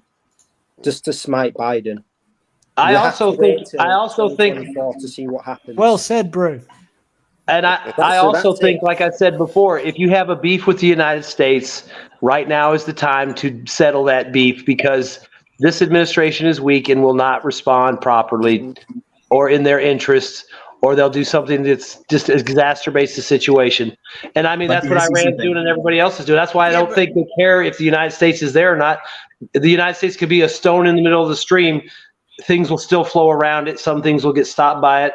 But overall, it's just going to be something there while a lot of the other parts of the region are going to do what they got to do. I mean, as much as they can in the next 2 years, they're going to fortify that. They're going to fortify that. In 1 year, things will change a lot. And that's nobody's going to expel the U.S. and nobody's going to need to. Why will change? Why will the things change in 1 year?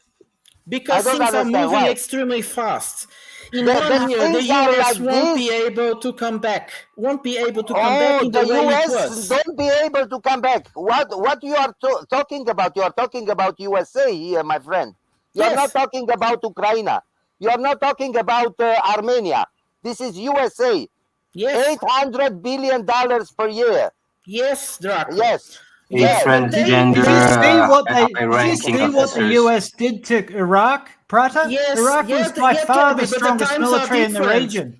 Toby, the times are different. Guys, the Biden created a monster, which is a framework to work with if a country decides to invade another country. That is, if America decides to do the same that Russia did to Ukraine now, they will be smashed by the whole world.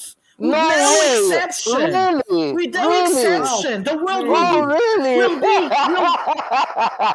Guys, the main thing Please, you need to watch out brother. for is BRICS. The days of United States in Middle These East are numbers. numbered.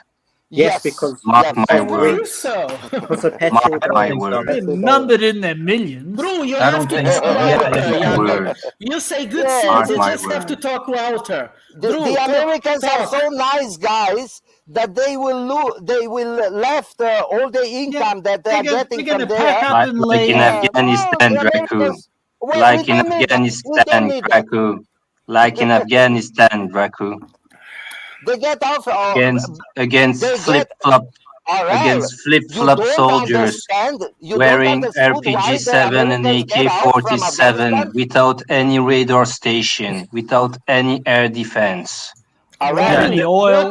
why do you think the US is going to leave? The days of the US are numbered in the Middle East. You were saying because something. of petrol dollar. Arel, who is in power Because now for in United States, Afghanistan? it is impossible to stay quiet against Iran. It's impossible for them.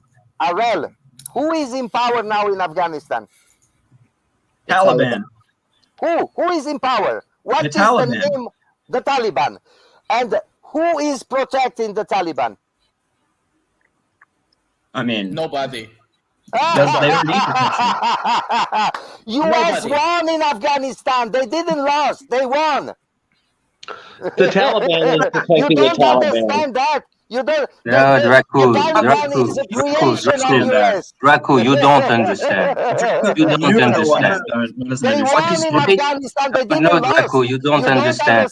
that. No, Draku, you don't understand. No one What is understands. great Yes, No I one am not understanding. No, I am what not is understanding. great? Yeah, You're what not. is I great think with Turkey does Afghanistan? understand. What is great with Afghanistan? It's right in the middle between all the peer enemies of the United States. The US gave them Shut up. weapons. China, Iran, and not far from Russia. Yeah, Do you that's guys why know they what was invaded Afghanistan, Oh not my- because you of are the so bullshit of naive. Do you 9/11. guys know For what fuck's was the sake. big game? Do you guys One by know one, what one by it one. was the big game? On the And now, 19th what we century. discovered about In Afghanistan, Afghanistan, they they have didn't a lose. huge copper deposit. They have Yes. huge deposit of rare Yes. earth. They have But- huge Oh, yes, deposit of oh, any yes. kind of But minerals. RL, why is the They have big also game natural so... gas. They also have oil. I mean, Yes. and that's bye-bye.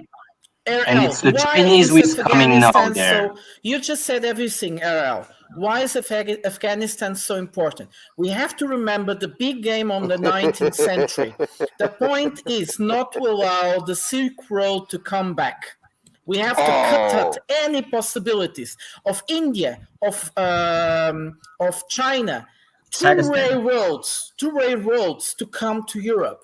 If that happens, you don't need sailing anymore. Well, of course you will, but it gets relativized somehow. It's not so important anymore, and that's what the British understood. If these guys, especially the Russians, start because they were building railroads. If they build a railroad through the Silk Road, the old Silk Road ways, then there is no need for the control because the British controlled the seas. That's how their power was based. The Americans control the seas. That's how their power is based. This was 200 years ago. And it's still very true today. Oh, really? Yes. Really? Yes. Oh, yes. That's something very new for me. That's very true. Oh, So really?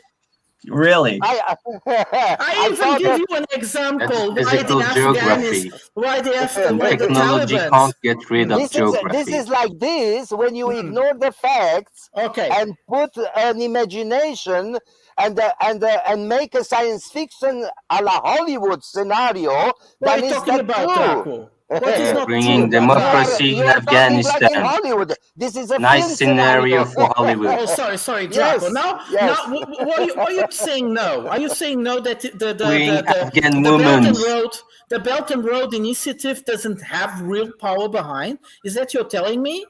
My friend, the Silk Road is just a historical fact. The Silk Road is not. Yeah, but it's not important. It's not important anymore. Transporting merchandise through the Silk Road ways, the Belt and They Road. are already doing. They are already doing. What is Azerbaijan? Come on, you don't know what you're talking about. You definitely don't know what you're talking about. Azerbaijan. Do you hear about Azerbaijan? Sorry. Dracula, I mean, how am I getting my spices if they're not coming through there? Give me a break. Sorry, one more time. I didn't understand you. He was making a joke. Yeah. I'm just saying, I'm getting my spices from the Silk Road, so I don't know what you're talking about. It's obviously open. How would I get my... Really? What kind of spice do you? I mean, he's making a joke. It's a joke, It's a joke. So during the pandemic, all supply lines were broken through many reasons. Were the containers crisis? Was the ports were closed? It was very problematic. You know what it solved? It's because transporting containers through the Trans-Siberian and Trans-Mongolia through Central Asia puts merchandise in Europe half of the time, half of the price. And this is very important. Really? You believe that? You believe that? It's real. It's Silk real, Road. Dracula. My friend, Prata, just listen a moment. Prata, just listen a moment. The Silk Road is only is only rentable if it's done by air. Okay? So air transport cannot be compared with maritime transport. My friend, listen to me, please. So we have no choice. We won't shut up. He's making a good point here. You should listen to him. The Silk Road is only relevant by air. But air transport is not, only with planes. But air transport is not comparative with the maritime transport. So the Silk Road is just rail. Let me Why are say you talking about airplanes? Why are you talking about airplanes? While the Belt and Road Initiative, the road initiative is about train, railways, and also trucks. Do you know where is going the Silk Road? There is no possibility to do railroads there. Because they exist. There is the we are in the 21st century. I mean, the roads between China and Europe have changed. But there are these fucking mountains which are called Himalaya. No, that's only between China and India. Wyatt wants to say something. Wyatt, please. Wait. And you can you guys build have a to let tunnel. Draco. Wait. You guys have to let Draco finish. If not, then we can never get past that one sentence. When will he finish? When will he finish? But we need to I stop never him. can make a point because you're always interrupting me. So you guys have to learn how Draco talks. So run his mouth for a second so that we can figure out what he's actually trying to say. Because if you don't let him finish his whole sentence, he will just start to repeat himself many times, and then we will stuck here for 5 minutes an old repeating guy. the same thing. No, I don't. Then he's not listening to you guys also when he's talking. 2 minutes. Yeah. So Okay, Draco, the please. Silk Road is only then important when the air transport is more important than the maritime transport, because the maritime transport is so much bigger than the possibilities to transport. Please, Prata, shut your mouth. I didn't say anything. No. You just joking. By reacting, it also disrupts our hearing. Yeah. Please. So the maritime transport is so much more important than the transport on the land and the transport on the air together, that we cannot talk about relevance of the Silk Road today, in the today acceptance of the transport matter of the economical, global economical. So that's why the Silk Road is just a bullshit. Yes, but Draco, the problem is not that I agree with you. Of course, I know that a ship can that a ship can transport much more things. The thing is about the bypasses. The Silk Road Initiative is like 4 different bypasses. So it's much bigger than what we think, but it's still a ship can transport much more than a train with 100 carriage, like the ones that go through the Trans-Siberian, which are huge trains. And that's still less than a ship. A ship transports more than 100 containers. That's much for true. But the thing is about the bypassing. It's about having an alternative. Even if it's not big enough, it still exists. You see, and that's losing control over the seas. And that's how, as well, when we see these people like in Egypt, Turkey, it's not Saudi Arabia, but actually are the Sunni countries, and Iran, and they what's their importance? Someone said that they have something in their hands, and they can make the power of the Americans a bit less. The problem is that you're right. Biden is very weak, and he is losing the moment at the moment. I don't think in a year, when the next elections will come, that the person that will arrive will have the power to recover Biden's mistakes. And everybody's understanding how fast they have to go and changing the status quo. When the new president will arrive, it will be much difficult. So that was my point. But Draco, Can I ask a question? Now, with the Silk Roads, obviously it's roads and railways. How much is there a plan to standardize the rail lines for all the for a standard train set?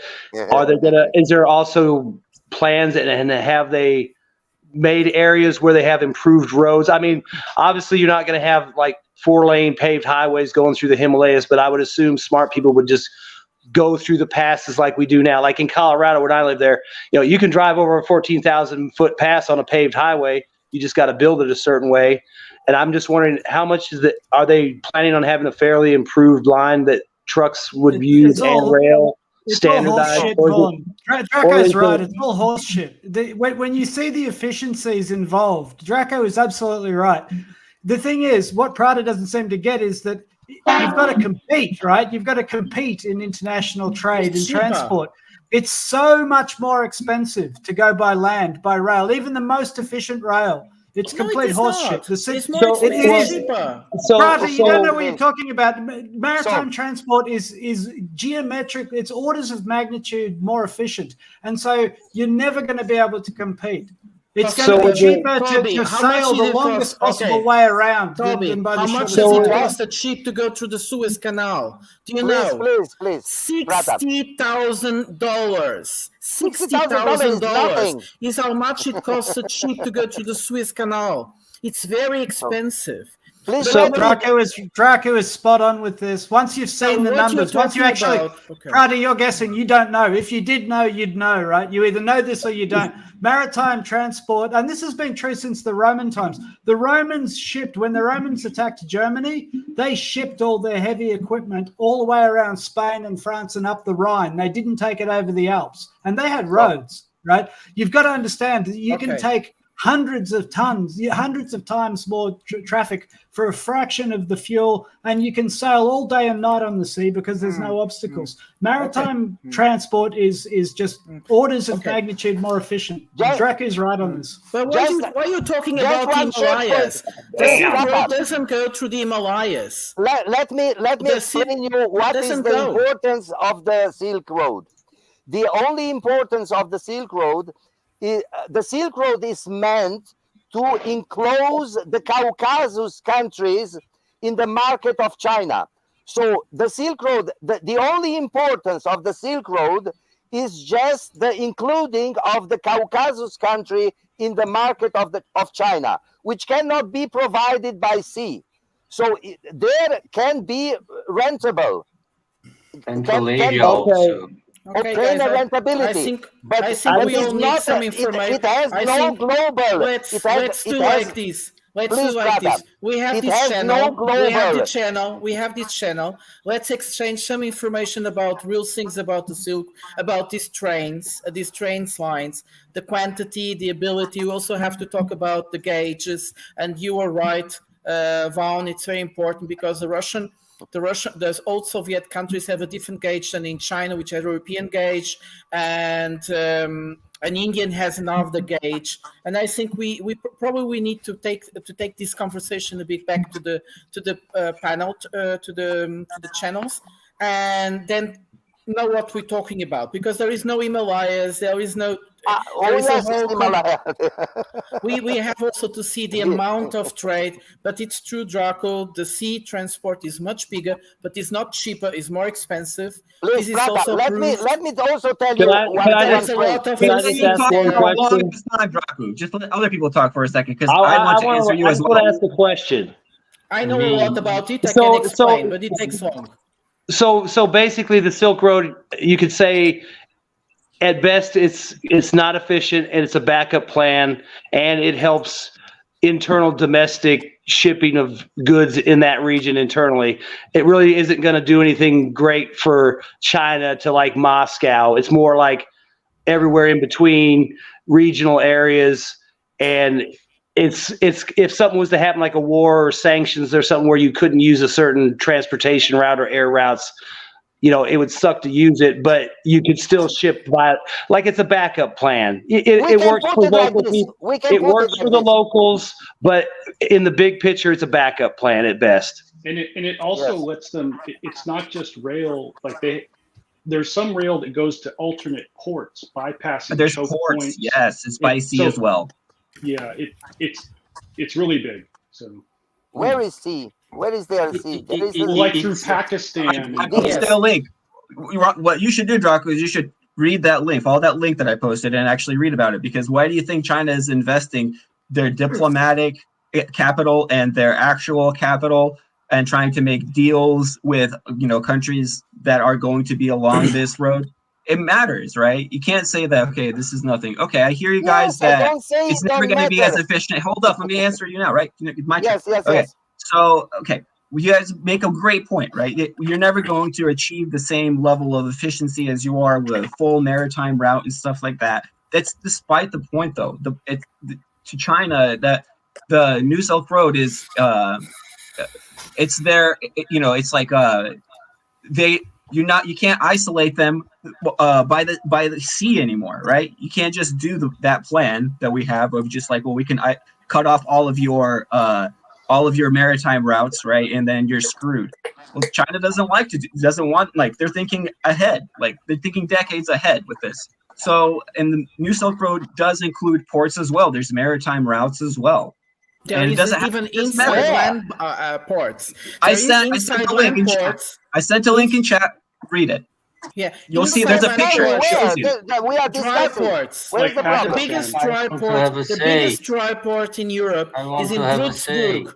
Is an immense port of dry things just for the Trans-Siberian to China in Druzhburg.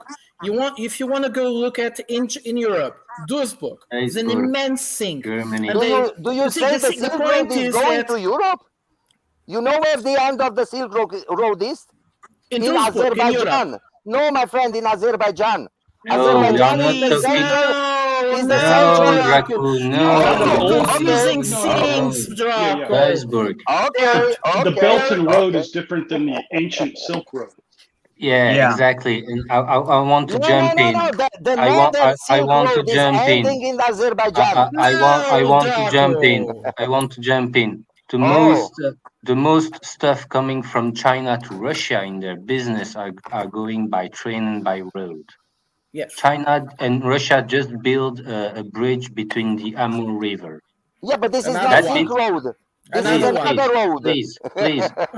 You can't have infinite number of ships, but you can have many multiple numbers of train on the same track.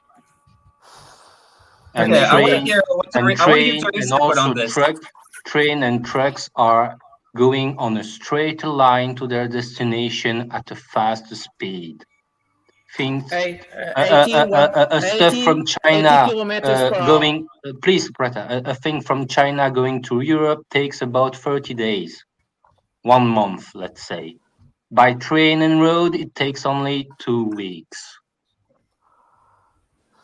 And that's what will change the thing. Yeah, because a truck can go at 80 kilometers an hour, something like that, on a proper road, maybe 90. Yeah, a ship is going way more slower. Even the biggest container ships, which have big turbines, they don't go at that speed. It goes And 40 they have kilometers to per go hour. through the entire seas and oceans. Okay. Arel, do you know why the Silk Road ever became relevant for the Chinese? It's even more than No. It's even more than a backup stuff phone, because how can you reach countries that have no seaports, like Central Asian countries or the Caucasian countries, as you mentioned before? Yeah, by road. Okay. Here, let me rail tracks, railways. I want to hear Tarif's input on this. I want to hear somebody that actually knows something about the economy. I just want to ask a question real quick. You know, with the expense of having those rail lines and road lines and keeping them, let's say, at a certain standard to, you know, wouldn't Russia and China also, since you're going to have stuff going back and forth, say, hey, Kazakhstan, if you maintain this section of rail to this standard, you know, we'll give you a 10% break on the oil coming back, or you get X amount of this shit. You know what I mean? That way they're maintaining friendly relationships along the line. Everybody's getting a piece of the action. There's a reason for the country to invest in the crew to keep their part of the line going. They're getting economic benefits from it. So, I mean, I could see over time it developing into something, and it, even if it is a backup, it still kind of works to Russia and China's favor, because they can basically go along that whole southern route, making friends and making deals like, hey, you need coal, you need this, you need that. You can't, you know, you do this for us, you take care of the road. We'll give you a break on the price of this, or we'll give you this much shit for free. Look what they're doing with Africa. Answer that. Can we let Tarif answer that first? So I would just assume that would be a natural progression of that along the way, or if they're not already doing it. Von and Prata, my only point about Silk Road was that Silk Road is not relevant on a global level. Silk Road is just relevant local. For China, relevant global is the maritime transport. They are trying now to take the Nord route too. Couldn't you say it's global though if they secure a block of friendly nations in the southern part, Southwest Asia? I mean, guys, can I answer that question? I just want to say, and then Toby. Let's let Tarif speak, and then Toby. Come on, please. All right, Tarif. Gentlemen, you guys are making very, very persuasive arguments. Dracu, your train of thought, not a bad thought, but I just want you to just emphasize on the philosophy of the world as we are right now. We are not at a world of security. Right now, we are at a world of insecurity.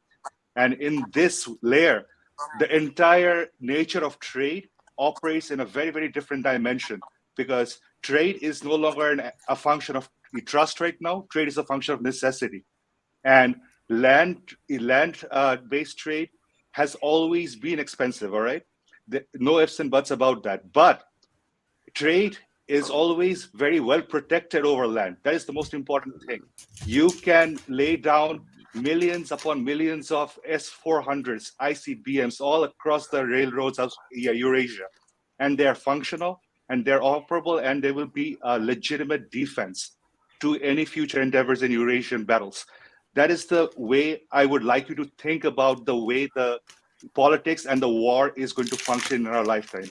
Because it's the Silk Road.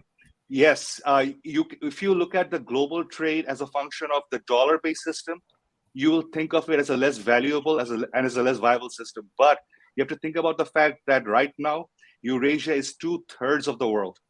And most importantly, it is right now at that geopolitical will where it is wanting to assert itself. Okay? So you can talk about the viability of it and how one might prevail and one might not, but that is where the chess game becomes a game of statistics and probability. But this is happening. China has built and operated a bullet train network through Central Asia at a loss for like almost 10 to 12 years, over a decade, in anticipation of the fact that these trade routes will become necessary, not profitable, but necessary, and profitability through necessity. And we are at an age right now where the Central Asian network is entirely going to be used for rare earth minerals. The entire geopolitics of that region will be based on the electronics industry. And this is why, even though it might not seem viable to you right now, it is going to be the definitive event where the war will happen in the 2030s, in this decade. And this is where I'll stop my rant. Toby, next. Okay, I just want to say some basic things about maritime transport versus road and rail, right? It's not that hard to understand. This is basic math. A truck can carry 10 tons, 20 tons of load, right? That's the order of magnitude. A train can carry hundreds of tons because it has 10 or more carriages of each 10 tons. A ship can carry tens of thousands of tons, right? And it doesn't matter where you go in the world. If you've got a river and a port, you can get there in a month. And so what you've got to understand is, because it's orders, not one order, but many orders of magnitude more efficient on a ship, you're talking about almost the same amount of fuel as well being used to move a large train as to being used to move a ship, right? So even if it takes 2 times as long to move by ship, you're saving 500, 1,000 times as much money. And what you need to think about is, when we're talking about moving coal and grain and gravel and sand, right? These are things that get consumed in the thousands of tons every day, right? When you're talking about the trade of whole nations, this happens all the time. It's just ongoing. It's a never-ending bill. And so if you're using rail and road, right, you've already lost. It's like, if you're using maritime transport instead of rail and road, you won, right? Because if you're having to use rail and road to move your bulk commodities, right, that means you already lost the last war, right? So this idea that road and rail are ever going to be a method of achieving power, it mistakes the nature of the world economy, and especially the transport of bulk materials. You have to explain me That's how why Russia... maritime powers have always controlled the globe. Yeah, Going Toby, back you have to explain me. That's true. That's not true. Toby, you have to explain me how Russia is sending all its coal, all its gas, all its oil to China. Okay, I will do that, right? If you have a look at Russian power, it largely relies on the Volga and the Dnieper, right? It's the rivers that link all of the central cities in Russia, and they move nearly all of their commodities by ship, right? Russia is crisscrossed by huge rivers. Have a look at Transnistria. Why do you think Russia has got such massive stockpiles on the Dniester River, right? Because China? Listen, To China? this is in...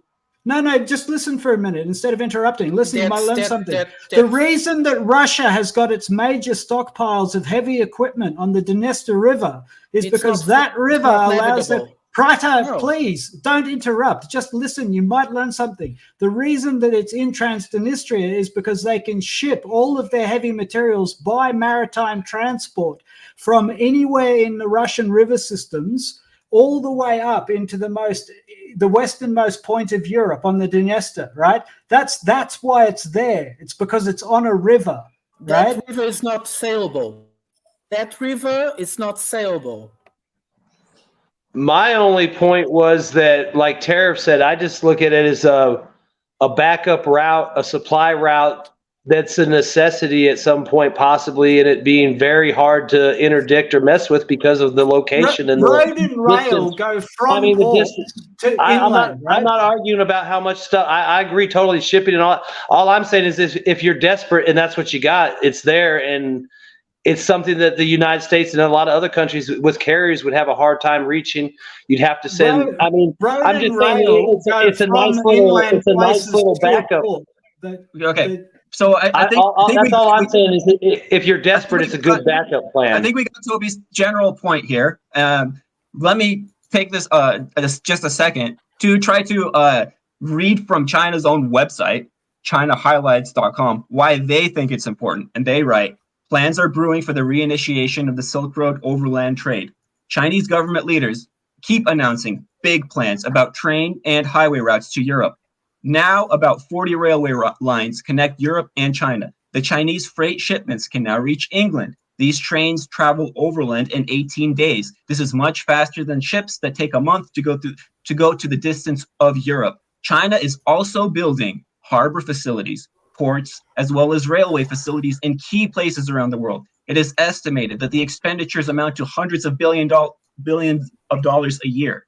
These transportation facilities make exporting products more economical and are designed to help China's industrial production and wealth increase substantially. It doesn't have to be competitive worldwide. China sees this as something that is going to boost China. They see it as something that's going to connect them to Iran and Russia, like civilizations, right? That they think it's important for those reasons. Do you remember, guys, during the pandemic, there was problems of the container problems. You remember the container problems? Containers were coming to Europe and were not coming back because nobody was emptying them. So there was a problem that ships couldn't bring anything because there was no containers. Turkey was actually producing wood boxes in order to ship their stuff. So that was a problem. Then we had the problem of the pandemic with many harbors in China closed. So after China closed, the supply lines got stuck. There was the problem about the ships stopping in the middle of the Suez Canal, and that created queues, huge queues. At that moment, they proved. So is that you understand? It's not the option. It's a complementarity. A complement. And what happened was that China proved, and that made the United States very scary. That's why you have to understand that they proved that they could bring merchandise to Europe faster and actually cheaper because they actually rationalized the whole process to the way. They have dry harbors. Dry harbor is a place where they can change merchandise to different types of a lorry, a train in a very fast way. Just like we have nowadays the big harbors, where they inside of 1 hour they can discharge a big ship, one of those huge ships. There are just a few of them. There's just a few harbors in Europe that they can actually hold these huge ships, and they have to bring the containers in extreme fast way. This is all to computers, and they do it very fast. They also do this inland, and they manage to transport merchandise through China, through Harbin in the north of China, or the Trans-Siberia, or through Mongolia, or through Central Asia. There are 3 bypasses. They never go through to Himalayas. And what they proved is that they can, with this system, somehow compensate if there is a problem in the supply line. So Van was very, very, very correct in what he was saying. This is very important as a complement. And then Dulwich is just left. It was a pity. But this is what we have to understand why the Belt and Road, this initiative is very important. Now we have also to see another project that the Russians are starting, which is the North-South international corridor that links India to Russia, disconnected from China. Iran. It's very, and you, Draco, you're very correct. For instance, this is an incipient project, but the Chinese project is huge. They can really transport huge amounts of merchandise. It doesn't compensate, but it's a complement, a very important complement. And they can really transport huge amounts of merchandise, even coal. Toby was talking about coal. Coal nowadays is almost just transported by train from Russia to China, not by boat anymore. But anyways, the north-south corridor is very interesting because it's just starting. It already works, but the number of trains that can go in the track, because Iran has very bad trains, because whatever, they are still small. They are improving it. In 10 years, these lines will be huge. And they have already 3 bypasses. And the idea of bypasses is very important. It's not just a line. There are several lines. One goes through Central Asia. The other one goes by sea, by the Caspian Sea, and cuts direct from Russia to Iran. The other one goes through Azerbaijan. That is, if one of the 3 becomes too smart and decides to cut, they have options. The Chinese started thinking about that. They always have bypasses. If one side is cut, they immediately have another one to go through. And this is very intelligent, but just as a compliment. And we have been losing time talking about the idea that one will supplement the other. No, that won't happen. It's a compliment. I give you another idea for you to understand. Sorry if I'm talking too long. If the train goes through, I'm finished. I'm finishing. And I could not finish. Come on, let me finish. If the train goes to Russia, to Belarus, and the Polish guys, they are very slow in changing the gauge. The trains just go to Kaliningrad, change to a ship, and goes to Germany. It's amazing how they do it. It's very intelligent. And I finished. Okay. My only other thing is, like I said, it's a backup route. And then if what Bradley was saying, about them having 18 lines that run there in 18 days and all that.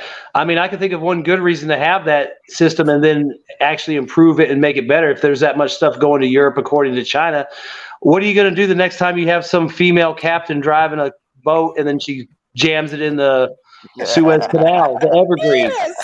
Yes, that's the point. Okay. I mean, how many days of shipping, how much shipping in tonnage was backed up because of that until it was cleared? And I'm not saying that, they wouldn't work hard to get it out of the way, but, it's just, if something happens, what if a war broke out between Israel and Syria, Egypt, and somebody sunk a couple barges in the Suez and it's shut down? What are you gonna do? Sail around the Horn of Africa now to get to Europe? And so, I mean, like I said, it makes sense as a backup, and it seems like there's plenty of incentive for countries along the way to make sure that their section is up to speed so they can benefit as much as possible from it, or offer as much, like, hey, you can't get to a port from this country, but hey, come over here, we got the hookup. So it just seems like there's a lot of incentive for the region and the area. Is and by default that will affect the global politics, because you'll have these stable regions that might be prosperous along these trade routes, and and the bigger countries can use those trade routes to get around sanctions and other problems they see. Same with the Arctic line, where the Chinese are building all the icebreakers. I mean, they'll probably still run oil and gas from the Arctic there. That has nothing to do with sanctions. But again, if somebody starts fucking with them, they can just go around that way. Say it again. I just think it's all just backups. Like, it's just redundancy, and people are smart enough to realize that we need to have backup plans in route A, B, and C so that we can make sure we feed our people. I'm not arguing about the tonnages or anything. I know air travel's good. I know shipping's good, but I'm just saying it seems like you'd want why not have all of it? Why not have as many options as possible so you can stay as efficient and, so you can basically take care of what you got to take care of. Efficient and independent. May I have 2 minutes? May I have 2 minutes? Because I want to explain. No, I have to explain that because I am in the center here. So just a small thing. I just want to add. Just yes, your turn. You must also don't forget that the efficiency of a transportation also is dependent on the stuff you are shipping.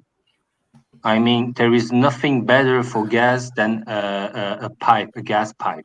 There is nothing better for oil than an oil pipe. And for transportation of food, there is nothing better than plane, because food can perish, so it needs to be very fast. Voilà. Okay. So the initial saying was that the Silk Road will change the economical situation in the world, because the Silk Road will get more important than the maritime circulation of the. This was Prata. You said that quarter of hour before. 15 minutes ago you say that. So don't change every 5 minutes what you are saying. Because you are doing that. Oh yeah, 15 minutes ago you said the Silk Road will be the most important economical way to ship the wares on the for China. And now you are saying no. It's just a complemental. Yes, that's what I said. I said that Silk Road is just complementary, not you. So please don't make here. Don't take things that I said and then do like you said that. Okay, that's what I tried to say. Hey, what up, Dan? What's up, guys? Dan just said like a super long train route. So ask him. He's the expert. He's the train. He's actually Are you in the train Moscow? expert. Are you in Moscow, in Siberia? No, I came back to Siberia. I just have to say this. What I've seen traveling the Trans-Siberian Railroad is something that you could not imagine. It is such a precise system where they're moving oil, they're moving lumber, they're moving other things which I can't say. And it's to the minute. Here in Russia, what you pay 100 rubles. The government says, give us 100 rubles. If we're late by 1 minute, you get 1,000. So that shows the importance of this route. And this is thousands of people and an insane amount of material. And this is not only going towards Russia. Okay, we have the Mongolian connection. We have the Chinese connection. And I just want to get off this topic and move on to just know that they use their railroads very efficiently, and they use it in a way that if they didn't have it, a lot of things would collapse. And that's just how it works. Gonna be more efficient than pack mules. I mean, you could just imagine the mechanized pack mules of modern era, in my opinion. That's it. I just remember another interesting project, which is called the Agropoezd, which means something like agricultural train. And yes, I don't drink too much. And it's like a fridge train, a fridge wagon that connects to all the passenger trains or merchandising trains. There are several cities that have these points where the trains connect immediately in less than 50 minutes. And people from Central Asia can bring their fresh products, yes, and bring it to them. It has been a revolution, like you guys have no idea, inside of Central Asia. Small farmers starting getting more money for their products. You see, and how do you get that, Toby? Through extreme precise measurement and control of logistics. It's impressive what they do. They really do amazing things. And I was very impressive because the number goes by millions of tons now already. Sorry, it was just... I just wanted to say that I want to hear what Dan has to say since he's been gone. Trains are cool. Silk Road's cool. Ships are cool, but let's get to Dan. No, I just think that the amount of things you guys went through is really cool. I like to listen to your guys' conversation. I was off just listening to you guys, and like I think that we kind of downward spiral in some topics and we end up fighting. I just had to get on because you guys were yelling at each other. Yeah, I think Toby made a really good point, and he basically that it's not competitive, right? The train is not going to be, semi trucks are not going to be competitive with like maritime shipping. And then Prada is trying to make the point that that's almost irrelevant. You know, okay, maybe there's some issue of efficiency. That doesn't matter. It's going to be more efficient than a pack mule. If there's an artery there, you know, and if it costs 5 times the amount to ship, you know, I don't know, your iPhone, and the iPhone costs 5 times more by the time it gets to the other end of the One Belt, One Road or whatever it is, it's still an option. So, and China thinks that that's important. China looks at this like an existential project. I read off to you what their opinion is on it. They care about it. They have to expend billions of dollars, lose money on it, expend political and actual and human capital, you know? So. Yeah, they obviously care in this one. I just think about it this way. The very reason AUKUS as an organization exists is because the West needs the combined navy of 3 countries to match People's Liberation Army Navy right now. The biggest thing China right now that it has like over the West is productivity.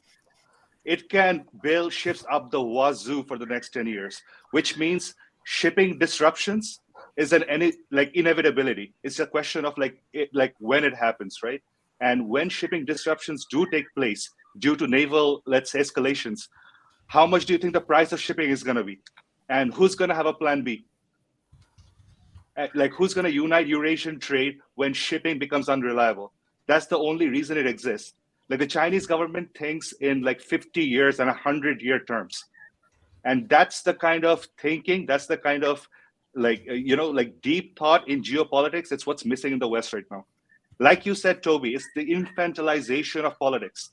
They're thinking in 4-year terms about popularity contests, while like China is thinking in 10-year terms, 20-year terms.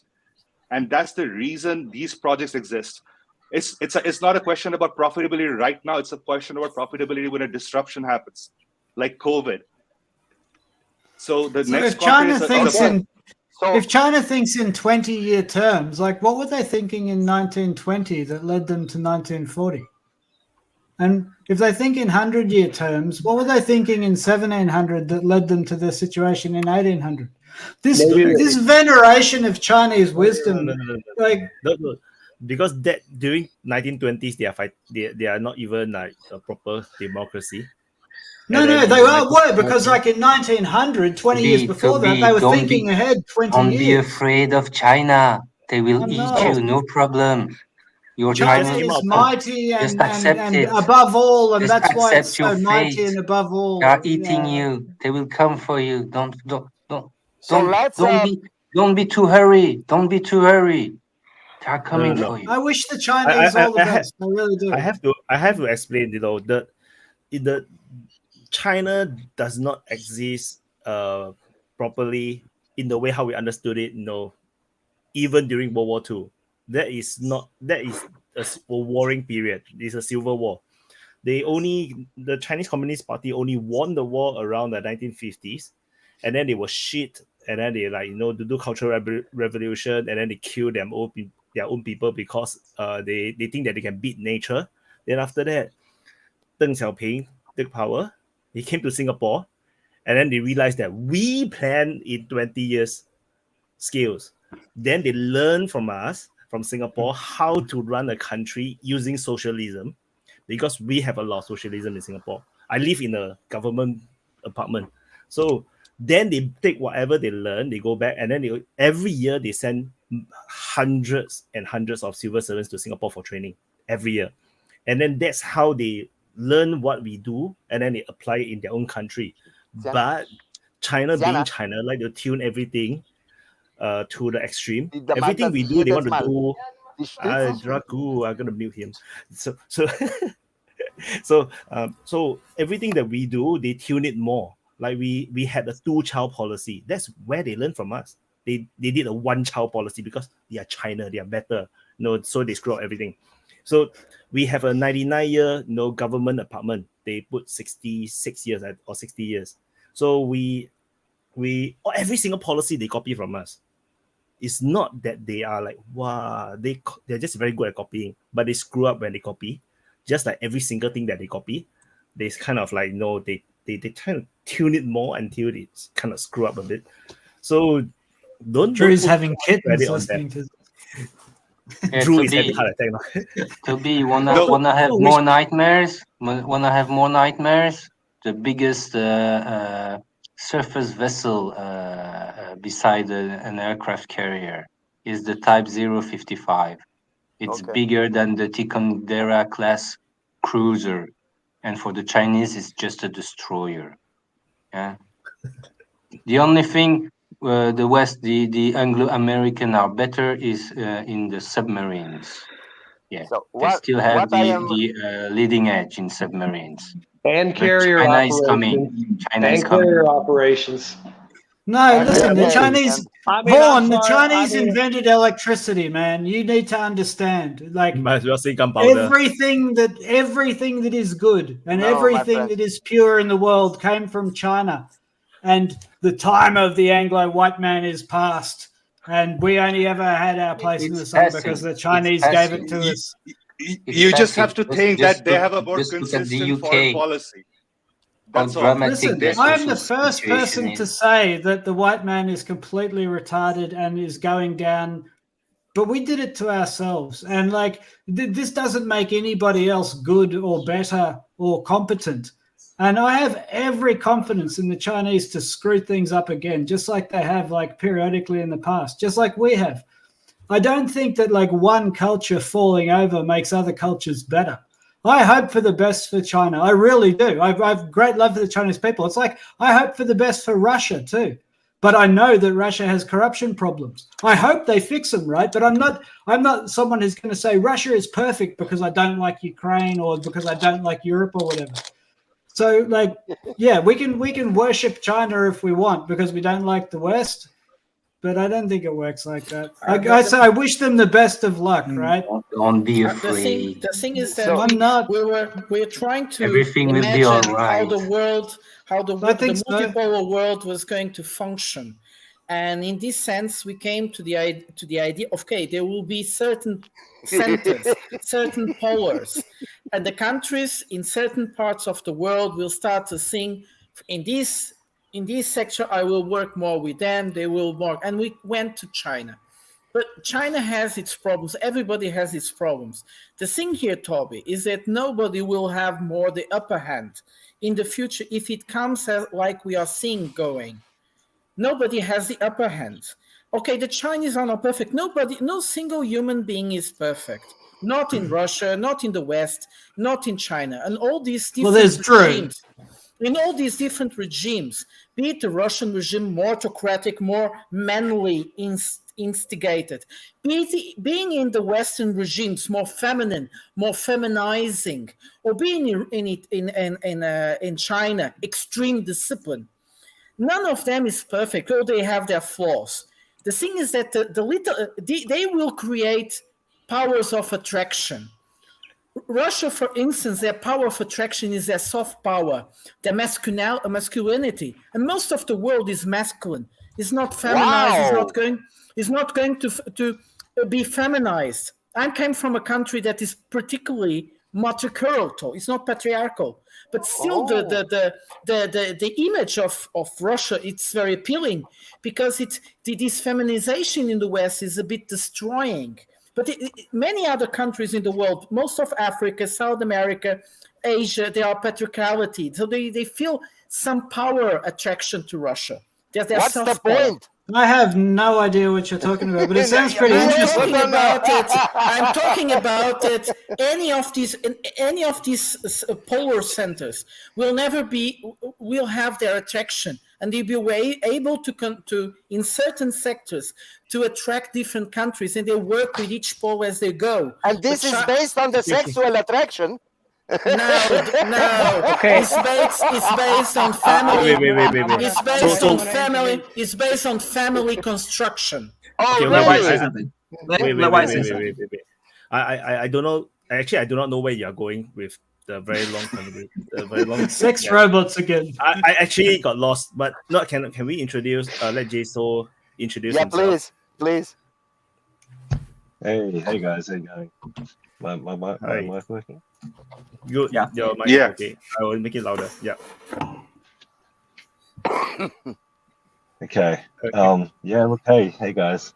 So yeah, very exciting to be on this call. Like I feel like it's I listen to you guys all the time, and it's absolutely phenomenal. I feel like I know you guys so much.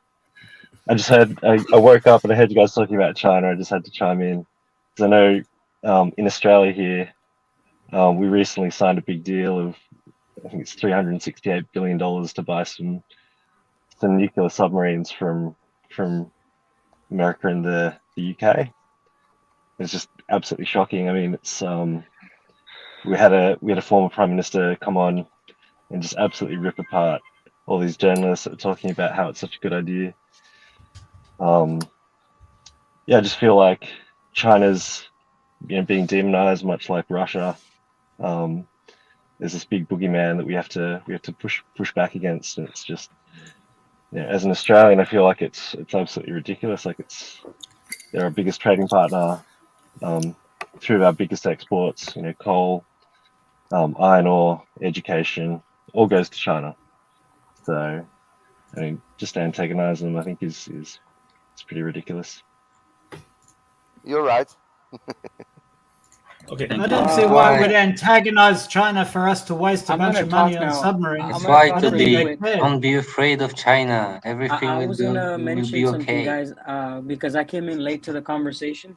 I Volume was muted. gonna turn this topic into something else because personally, I wanted to talk about Bakhmut. I don't know if you guys have talked about it yet, but yet. I want to mention this, and I want to open up the conversation with this topic. The encirclement of Bakhmut is very important because, in my opinion, it's turning into the first major battle of the war, and we're going to have to see if Ukraine can actually counter the double envelopment, which is something that I'm been covering and talking about all the time, because this is the moment where you have to see Ukraine succeed in countering this maneuver or completely fail. Whatever we see now in Bakhmut is going, in my opinion, to be the precedent of what's going to happen in the remaining time of the war, where Russia encircles a city and then Ukraine ends up doing the same movement. Either they don't repel the double envelopment or they do. So if they figure it out here in Bakhmut, then they will have an easier time as the war continues. So the encirclement of Bakhmut, let's talk about that now, guys. Yeah. So what do you actually think? What is your fact? I like the fact may I speak to? So do you then think Ukraine will succeed or not? I think that they're a little bit late. If they wanted to succeed, you would have had already to start the counter offensive on one of the flanks, because right now, as the jaws close harder, you have to imagine the logistics is there. More forces are moving in, so the claws are really going to close much harder. By now, it's really, really impossible because the Russians have set up their own line of defense, even as they're enveloping, which is something that they're learning to do. This is just my opinion. I don't think Ukraine can counter this envelopment. So in spite of that, I heard that Ukraine announced that they will start the counteroffensive in 3 weeks. It's too late already, in my opinion. That's It's all I have much to too say. late. It's much too late. I think it's just a hoax. They announced today that they don't have enough people to start. Go on, Vaughn. Right now is going to be like the spring muddy season for pretty much the whole theater. Maybe more dry in the south, wetter up north. And then summertime, July, August is when the ground will probably be dry enough again. Maybe June, June in the south, maybe July in the north. That's what I was just curious about, because I kind of agree. It seems like right now you could do an offensive, but everybody's just going to be walking through the mud, and whatever vehicles can make it, which if you're on the offensive, that kind of sucks. Well, we only got 2 of the tanks from the platoon because the other 2 got stuck or whatever. I mean, I just don't see the reasoning behind trying to do something in the mud. I mean, I know they can get through the mud. I've seen plenty of videos of tanks going through the mud, but it just seems like another waste. And then you look at the whole drive on Avdiivka. I mean, that's a whole other. Now you've got the Ukrainians are going to have to react to that whole advance towards that city. Plus, they're trying to go in Bakhmut. Plus, they're trying to get out of Bakhmut. Plus, they're trying to stop up north. I mean, to me, it just seems like there's just too many places in that theater for them to react to in that particular battlefield. And if they do have enough troops to back, I mean, they're obviously stripping them from somewhere to get there. And it's like, it just seems like it's a focal point of death for the Ukrainian army. I mean, they're about to probably get pushed out of Avdiivka. They're, Bakhmut's all but wrapped, and then they've got other pushes on that city. Like I said, I thought they should have pushed on that city a long time ago, just because threatening that city and shelling the civilians and, basically just causing havoc. That just forces the Ukrainians to react to it earlier, but now they are. And it's just like that whole southern line is just got to be just a black hole for units, because they've got to stop, they got to hold to get guys out. They got to hold to get guys in. Now they've got to try and put guys along that entire advance. And that's just one side of that city. And how much equipment and men are being focused just on the southern side of Bakhmut right now. And then if they manage to find a spot up north again and push through maybe, around Krasnohora or whatever, or they break through the Crimea forest belt, then they're going to have to react to that. And it's just, to me, I think they're in a shell game with Russia, and they have no shells left. It's like they can try to move stuff around, but it's like, for every guy they can move, Russia can probably move 100. So it's just I just don't think that they can maintain that. Eventually, it's just going to have to break, because you can't keep moving guys around. Plus, these guys are already tired; they're wore out. I mean, I've walked in the mud before in boots. I can't imagine slogging through the mud after you've been shelled for a week. Half the guys you knew are dead. You're wet, and all you're doing is walking to the next fucking foxhole and hope you don't die. I mean, it's the quality of troops. I mean, not quality, but I mean, they got to be worn out too. I mean, slogging through that. I mean, you guys that were infantry guys would know better. I mean, I'm sure you fucking hated walking through any kind of mud. Yeah, it's any kind of weight on your boots. Let's just don't forget. Sorry, Toby, just 1 moment. Let's just don't forget the assault troops in Bakhmut and in Avdiivka are the Wagners. The Russians are not yet implicated with assault troops in these two fronts. So when the Russian will back up the Wagners there, and that's I think the Russians are staying in reserve for the counterattack. When the Ukrainian will begin the counterattack, the Russian army will back up the Wagners. And I think that because I don't think that the Russian don't anticipate the counterattack of the Ukrainian. I think they are preparing that. They are studying the Ukrainian, and they are making plans to defeat the Ukrainian. Because if the Ukrainian now are losing Avdiivka and Bakhmut, I think they lose the front. Yeah. So I was going to say too. If you think about it, with them, what were you saying again, Drac? Yeah, I just want to let Go ahead. Somebody else go. Yeah, Drac. Yeah, I was going to ask it. Okay. I was going to ask you a question, Dan. I want to explain why that works. Why an offensive and a double envelopment works. Because Draco, when you have launching an offensive, now Russia is learning that they actually need a very stable front line. Right, so their base where they're pushing their pincers out from, that is basically the regular Russian army holding a front, and then they get to move these units. And so definitely Russia is learning, hey, we can't advance without a base. And when you have these double envelopments happening, if the base is not ready to support the flanks, then it's impossible. So tying up with what Vaughn was saying, all these different areas are being double enveloped. They're being flanked, and Ukraine has to choose. And I want to give this thought to you guys. Let's imagine that Ukraine actually succeeds in countering Bakhmut, the envelopment in Bakhmut. Then what? You know what I'm saying? Then what? So that's a question that they have to think. Then what are they going to do? Let's just imagine. It's on to Moscow. Vaughn, if I can ask Dan a question about this strategy. Like I have first I'll make a statement, which is that we have very bad data on casualties. Like we can guess what the casualties are, but we don't really know what the casualties are. But one thing I would say is that Russia's stated objective is to destroy the Ukrainian military, to get them to surrender. They want to demilitarize Ukraine. So they've been focusing on attacking the military. When I see these double envelopments, what I see is the Russians are putting themselves in a position to shell Ukrainians, right? Because the Ukrainians have to resupply their pockets. And the Russians are putting them in a position where they can get reconnaissance and they can drop shell fire on the Ukrainians.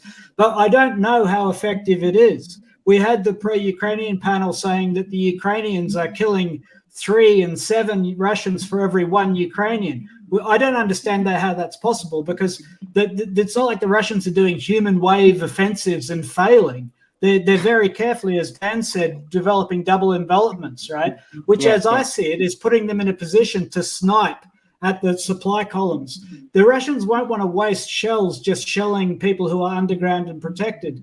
I don't know how effective the Russians are at killing Ukrainians, but I kind of suspect that they're getting good at it.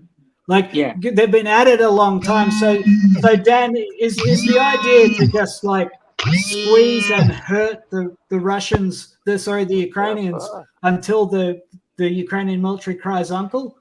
Yeah, so you have to imagine. There was you an have to article. imagine. I'm going to just give you guys an introduction situation. There was an article today in most of the German newspapers that the Ukrainians are having really big time in finding new conscripts, and they never had to force people before because there was so many volunteers, and now they are forcing people because the deaths in Bakhmut are huge. And this is the first time I see the official press saying something like this. Sorry, go on, Dan, go on. Yeah. 1 second, somebody's vibrating. Yeah, but so I want to answer the total. My boy. So the way the double envelopment works and why it's working so good right now is because you know that the line is so massive, right? When you're a troop on the ground and you're being enveloped, you don't know. So a lot of these people didn't even know that they were being surrounded. In a lot of these cities, these pincer movements are so large and so vast in the distance that when it starts to close, it plays a psychological effect on them. Not only are they getting shelled, but now they're hearing, wow, we're actually outflanked. And this so they're causes trapped. Yes, they're trapped, but they're not aware that they're trapped until it's becoming far too hard to get out of that encirclement. Now, I wanted to just let you guys know that there's a flanking maneuver, which is where Russia originally was coming into Ukraine with one line, and that did not work at all. They adjusted, guys. This is something that they stopped doing. Why? Because they weren't being supported by a base and another flank. When you add that extra flank, you're adding basically an extra force that can support your parallel force. Psychological. It's not only psychological, but you have a kill zone in the middle. Now your troops are being supported by 2 flanks, and this is an immense power up in your forces' morale, in your forces' effectiveness. So what we're seeing now is something that the Russians have now turned on, a switch turned on in their military, and this is the go-to strategy because they take less casualties on their side. They have to risk less. And I want to just say one last thing before I shut up. If you guys know World War II history, it was called island hopping in the Pacific, where the United States said, you know what, we're not going to attack this island, we're going to attack this island. This is what Russia is doing. They're basically island hopping in a major scale on land, choosing cities which they will surround, and some cities they'll bypass. Why? Because some cities lead to other cities. Like if you watch the Defense Politics Asia and you see his mapping, they're basically fingers that are grabbing and closing other areas. And this is the most effective form of fighting for the Russians right now. But troops on the ground can't see what's happening strategically on the map. But then surely somebody does, right? Like surely the commanders know what's going on. Depends if they only until it's too late. In some Yes, cases, it's not like they don't know. When you It's don't not like have they a don't war know what's commanded happened by with them. So if we look at also this strategy with encircling, is not like it is not unbreakable.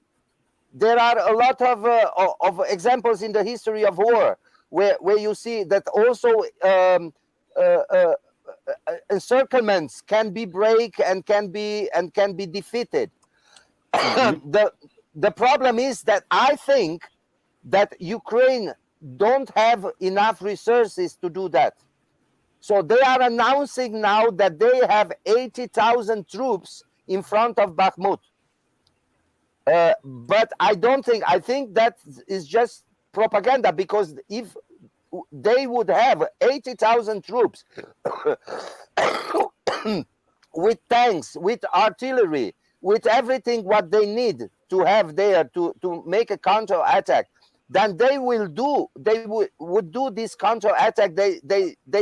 They wouldn't wait 3 more weeks until the Russian take Bakhmut, and then, because if the Russian take Bakhmut, they will take 10,000 of Ukrainian troops prisoners. Yes, there. Draco, you're very right. But think once, what if they are also being held back? Okay, they don't have, but we have noticed like Ukraine sometimes do things where they are still not prepared to do. So I think there is another dimension behind it we always forget, which is we need a narrative for the Western countries in order to keep supplying weapons, in order to keep giving money, in order to maintain the whole story running, the show running. And that's one of the things that we have to understand. They need a narrative. They need to do it when it works also with the Western countries. They are saying now they are not ready to. You said you were ready. Today they were saying they were not ready because they don't have enough people. You see, Draco, who is saying who? It's very difficult. I think I have the feeling that I'm talking about the facts, Rata. Yeah, I'm talking facts. about the it's facts. Also fact. But Draco, it's also facts. I'm giving you right. I'm just saying that. The thing is that they are never ready until the West needs, the Western narrative needs you to be ready. And that's what we have seen many times. They are not. What I think is that the Ukrainians might have the number of troops there. They don't have the heavy equipment. That's what I think is happening. That so might be also.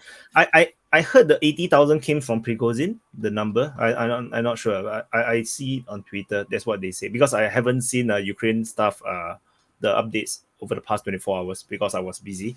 But if let's say assuming that 80,000 is there, they just most likely they are lacking heavy equipment. The tanks and the IFVs are still on the way. It's pretty far from the western front, from the western border.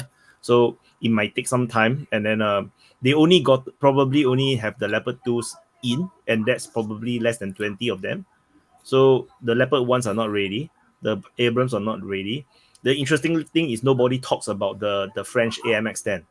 That is a very interesting thing. Nobody talks about it, but it's actually a decent weapon as well. I mean, he has a proper gun. He can kill tank, I guess. So RL is muted, and then the Wagner also made a very interesting point is that they're trying to urge the Russian Russian military to do something, to push to do more. It seems and then the Prigozhin warns about the counteroffensive, so they tell the Russians to quickly do more. And I think the Russian military is actually waiting to see what the Ukrainians going to do, because if you do first, then you lose the initiative. You lose the initiative because then the Ukrainians know what you can do, then they can actually counter you. So the Russian military is like, okay, let the Wagner go and do whatever they want, and then they got to wait and see what the Ukrainians can do. I got to suspect, that's what's happening. Wait, I just wanted to ask you a thing. Last week I asked you guys if you see Bakhmut encirclement like a killing weapon that is being so productive in killing militaries, and why people are expecting Russia to close the encirclement. And my point was, no, they were not going to close the encirclement. They're going to keep it open as much as they can, keep bringing Ukrainians inside, keep telling them there is still a hope. They will. No, strategically, it's not good to enclose the encirclement anyways. You have way too many, strategically, it's a bad idea because now you are going to have to fight two fronts, and the line on the other side of Bakhmut would be so thin that then the Ukrainians could do a successful counterattack. So you don't want to close that. Fighting right now on the flanks and closing that line would be catastrophic. Actually closing that line, you would just lose that force at the end. So it's not only because it's not that Russia wants to keep it open, it's because Russia can't close it, and it's strategically not the right thing to do. You're right, Dan.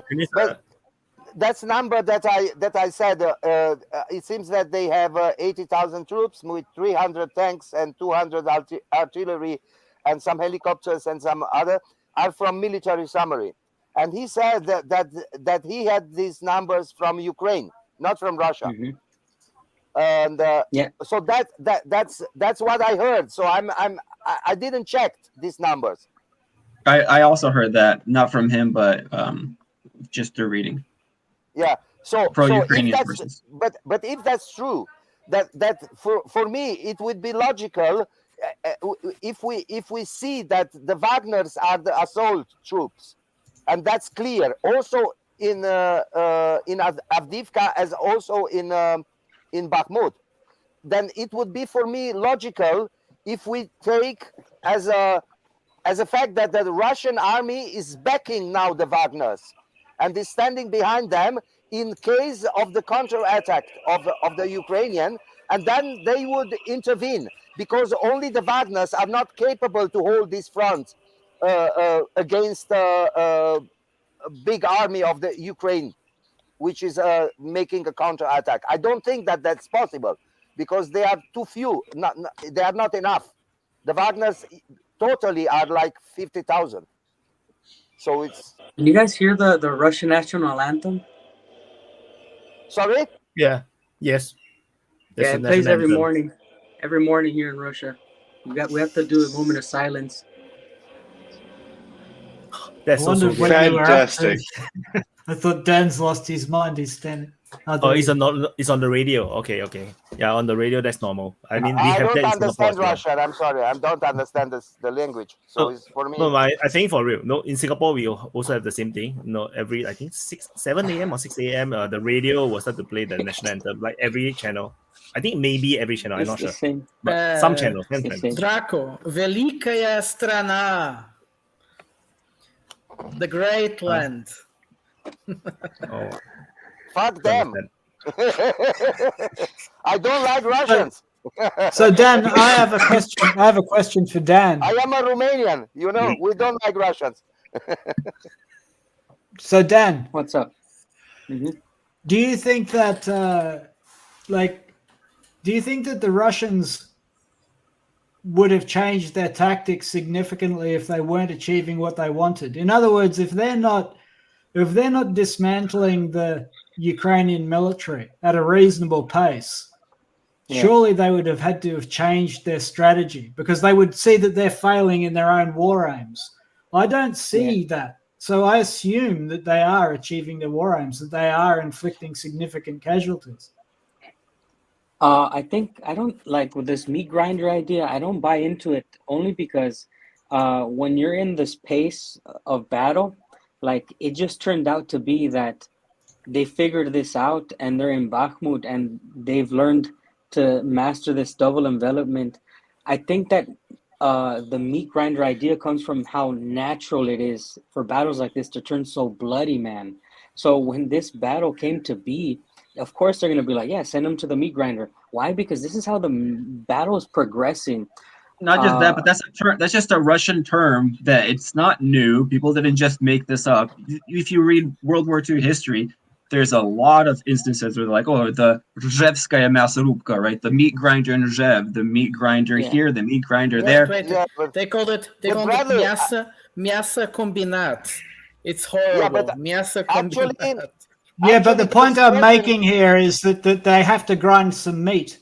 It's like the Russians can't just sit there forever not killing anyone. If they're going to achieve their aim of demilitarization, they have to be inflicting a certain amount of casualties per week and per month, right? If you're a commander.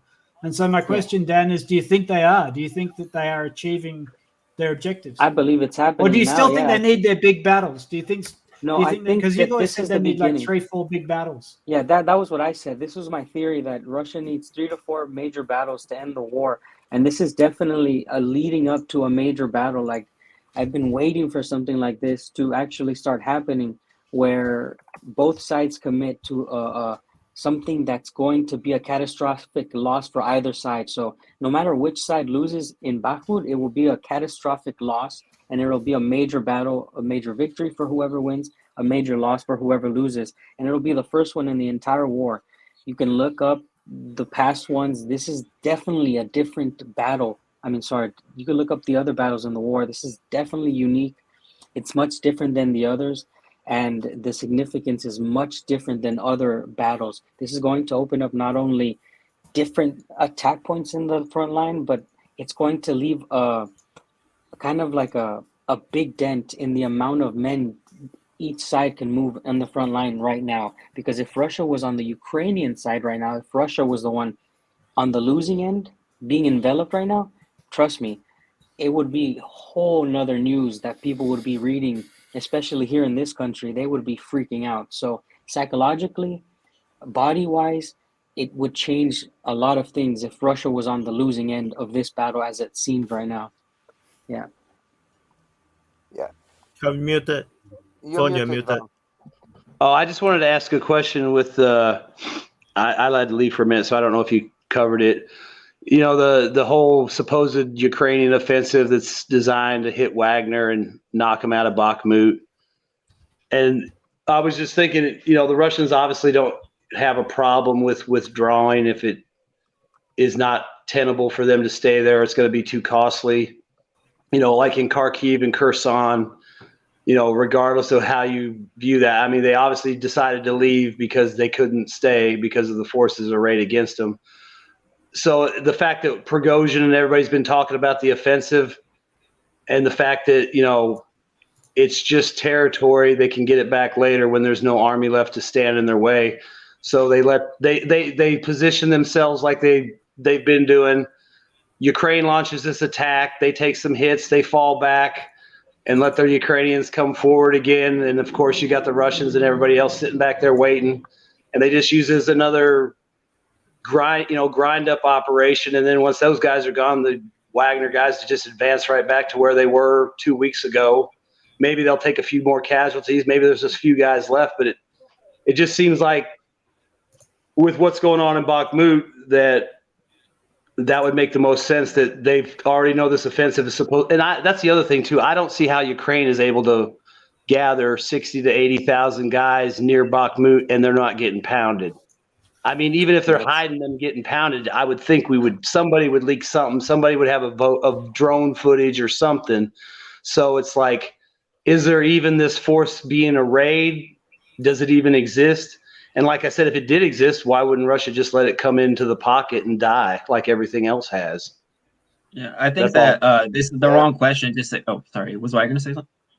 I think it's the wrong question to ask. Like, is the Russian strategy or, you know, tactic of turning towns or just unleashing a meat grinder on bodies of Ukrainian armed forces, is it working? I think that the Russians, just like the Ukrainians, are at the mercy of the weather, the time of year, and it's just more like who has what advantages and what situations. You know, maybe the Russians have more artillery, but we've seen like what the Zaporozhye offensive, for example.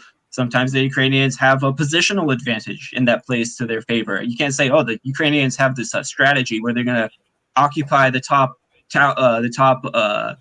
apartment buildings with sniper rifles and take out the Russians that way. It's just how it ended up playing out, and those are the advantages that the forces kind of had. I'm not a military guy, but that's just what it looks like to me. But you cannot compare Zaporizhia with Bakhmut or with Avdiivka. Zaporizhia also peanuts. Also, I was going to say that, but if you think about it, the whole area around Bakhmut and Soledar and Avdiivka is already completely obliterated. So why not just stay there and let them come to you and keep destroying already destroyed land? And why keep chasing them farther and farther? And, you know, we've talked about before, there's no return on investment if they have to go back and rebuild everything in front of them. So if you've already got a good spot to kill them, and you can, I mean, think about it. Like I said, you've got Konstantinivka going. I think they got to react to that. You've got all these little encirclements they got to react to. Then you got the big ones Dan's talking about. I mean, it just seems like you've got a good spot to kill at, so why not just keep it in that general area as much as you can? And if the Ukrainians are dumb enough and willing enough to stay there by launching stupid offensives, then by all means oblige them. I mean, It's like I'm not trying to say they're playing 4D chess or Dan said nothing. earlier, Dan said earlier, like, what are the Ukrainians going to do even if they do an offensive? It's like, this is a good question. It's like, I see the Ukrainians having very few options here.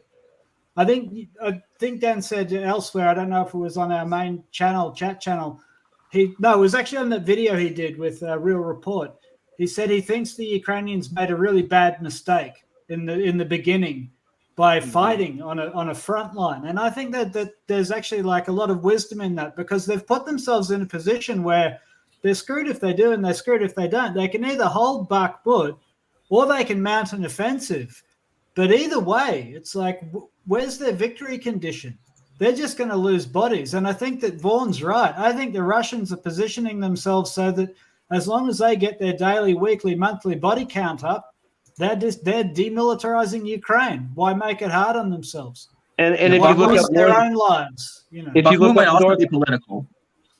I was going to say, if you look up north around Seversk in front of that, I mean, they haven't really pushed hard on Seversk, but why? Because there's all that open terrain in front where they can just kill out there, and there's little damage to infrastructure. I mean, some farms or settlements, but they don't have to really destroy Seversk. They can just keep drawing those guys out like, oh, look, they're going to catch Bilohorovka, because, and let them have it, and then bomb the shit out of them, push it back and let them have it.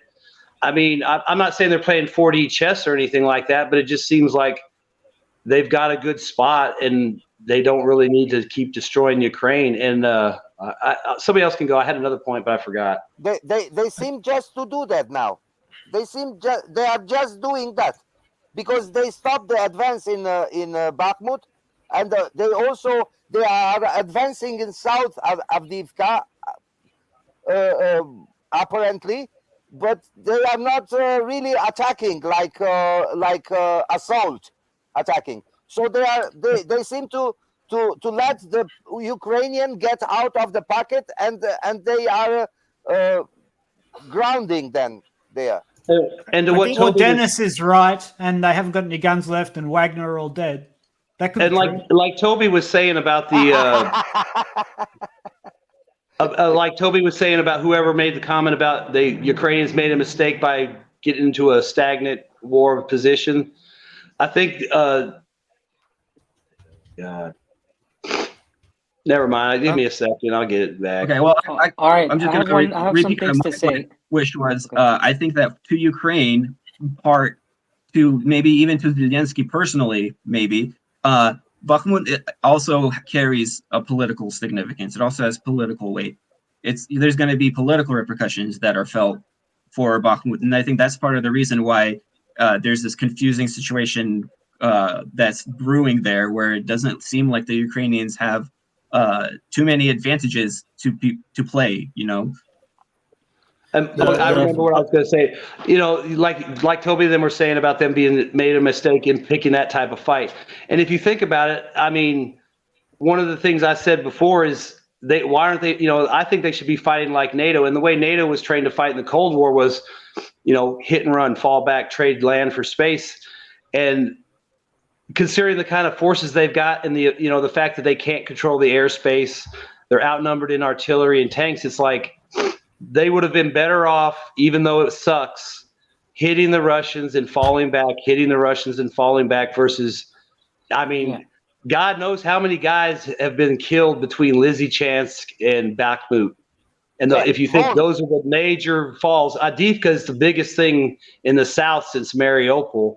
So let's just be honest, since Lysychansk to Bakhmut, that's been the focal point. And Vaughn, let me say something, please.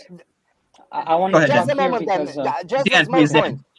I just want to make a small point because it's relative to what you said, Vaughn. The Ukrainian are not flexible. They are very rigid comparatively to the Russian, because we saw Russian retreated 2 times in Kharkiv and in Kherson with no problem. They just retreat because they feel weak. So when we are weak, we are retreating, not losing men, not losing equipment. And the Ukrainian decide to stay there. We just fucking hold Bakhmut, not retreating. So this is a mistake, because the Wagnerian Yeah. They're NATO equipped and NATO trained, and then they completely ignore NATO doctrine. So I mean, you can they put themselves in that position by choice. Oh my god! Yeah, the most Ukrainian thing ever, dude. So what Dan Yeah. want to say then? Yeah, so I wanted to say this, and by the way, guys, the DPA channel is going to be hosting a military analysis. So I'm kind of practicing now by talking about these points that I'm going to bring up now. The war had different phases. One of the most important phases that ties into what we're talking about now is when the bald general, the hell is his name? Oh no. Yeah, I can't say his name anyways. Zarabikin, exactly. When he decided to say, by the way, guys, we're going to just move back the lines here. We're going to move the lines back here. He did this in about 3 places in the entire front line. And what that made it made it so that Russia could actually solidify its lines, like I mentioned earlier. And it allowed Russians to understand that their life was worth something. They weren't going to fight for useless territory. And this is the complete opposite of what Ukraine is doing, like Draco is saying. When the Ukrainians are holding a position, very rarely do they move back, which is a major mistake because some land is just not worth defending. Some places are just strategically impossible to defend and strategically like a way to want to die. So with that being said, I really have to emphasize this, guys. If you're a trench system, you're going to get enveloped. If you're stuck in a building, you're going to get surrounded. What Vaughn said earlier about air superiority, there's something called aerial encirclement, or it just means that your area is completely controlled by the enemy and you're encircled by an air force. Now, a lot of the front line is actually encircled by the air force of the Russian army, and we're starting to see it more now. What's up, RL? Just to mention, mainstream media, one of the arguments we hear about the fact that the Ukrainians are not withdrawing from some part which are not strategic or tactical of tactical importance is because when Russia take a place, take lands, they don't give it back. Yeah. That's mainstream arguments we hear here. Oh, but I was going to say, right, because they retreated already 3 times. They retreated from. I think he's saying that. I think he's not. He doesn't believe that. Yeah. I think RL is saying that. I understand. I think he's making your point. What RL said. Yeah, but we know that Russian already retreated 3 times from very, very strong positions like Kherson or Kharkiv. Kharkiv was a strong position for Russia for a long time, and then they retreated there because it was not very strong enough. No, but it was not like they had enough army there, but they didn't want to fight because the Ukrainian was stronger. So let's retreat in a stronger what position. do you say? No, I was just going to say I saw a video earlier today, and it was the Russians were moving up on a trench system to talk about what Dan said, and the entire trench system had been bombarded, and these guys were just walking through the trenches, and that whenever they found what was left of a collapsed bunker with an opening, a couple times they'd lean in, nothing happened. And they, I think you could see an arm of a guy. He's probably dead because he didn't shoot. But other times they look and you hear a pop, and then they throw a grenade in there, and it's like that right there. How many guys are in that bunker buried that just died because they're stuck in these stupid fixed fortifications and they didn't leave? I mean, it was horrible. I mean, I didn't see anybody die, but they probably hit about 6 holes, and 2 of them might have had live guys in them before they ate grenades. And it's like, that's only because you heard a shot. But like I said, how many guys are back in that thing buried? Because, I mean, it was collapsed everywhere. There's craters everywhere. All the timbers are laying everywhere, and they're picking through it and throwing grenades in these holes. And those guys have no chance of getting out. I don't even know if they could surrender. And if they did, how they could climb out of a hole that's, a foot by a foot, and it's all that's left of your bunker. And we'll never know the real number. Yeah, that's what I mean. That's horrible to think of how many guys are just dead, buried in Ukraine right now. Yeah, and just let's think about the situation, the whole situation of the Ukrainian army when their experienced guys are already gone. They don't have experienced troops on the ground anymore. because it's probably because a lot they already easier. all died. It's probably a lot easier to get guys that don't know any better to stick around instead of having a smart guy going, dude, we got to get the fuck out of here. Trust me. Yes, you know. yes. Yeah, you're Bakhmut right. is a But very you know, Van, if you were in the army, you know, when there is an experienced guy, you are related on him. You are hearing what he's saying, and he's saying things that are helping you to survive. And I mean, think about it. They don't have it. I mean, their officers, Corps, NCO Corps, anybody that had experience of any kind is they're all probably gone. dead or gone already. Yes. so in my coverage, right, it's very weird. If for those that followed the DPA for a long time, like way in the earlier part, I spoke about Bakhmut before even the press talked about Bakhmut. Long time ago, I said Bakhmut is a major resupply hub that is in the middle of all the front lines, and if the Russians go for it, then all the other front lines will fall because there's no way to resupply because that is the hub. But it's not that important to the point where now the more important. Why I thought that the kind of war that we are watching now, right, in Bakhmut, I thought it would happen at Kramatorsk or Sloviansk. I didn't expect it to happen in Bakhmut. It's very weird. Bakhmut is crazy. Like, yes, it's important because it's the hub, but the entire front line all around Bakhmut is gone. So the Bakhmut itself has no more value.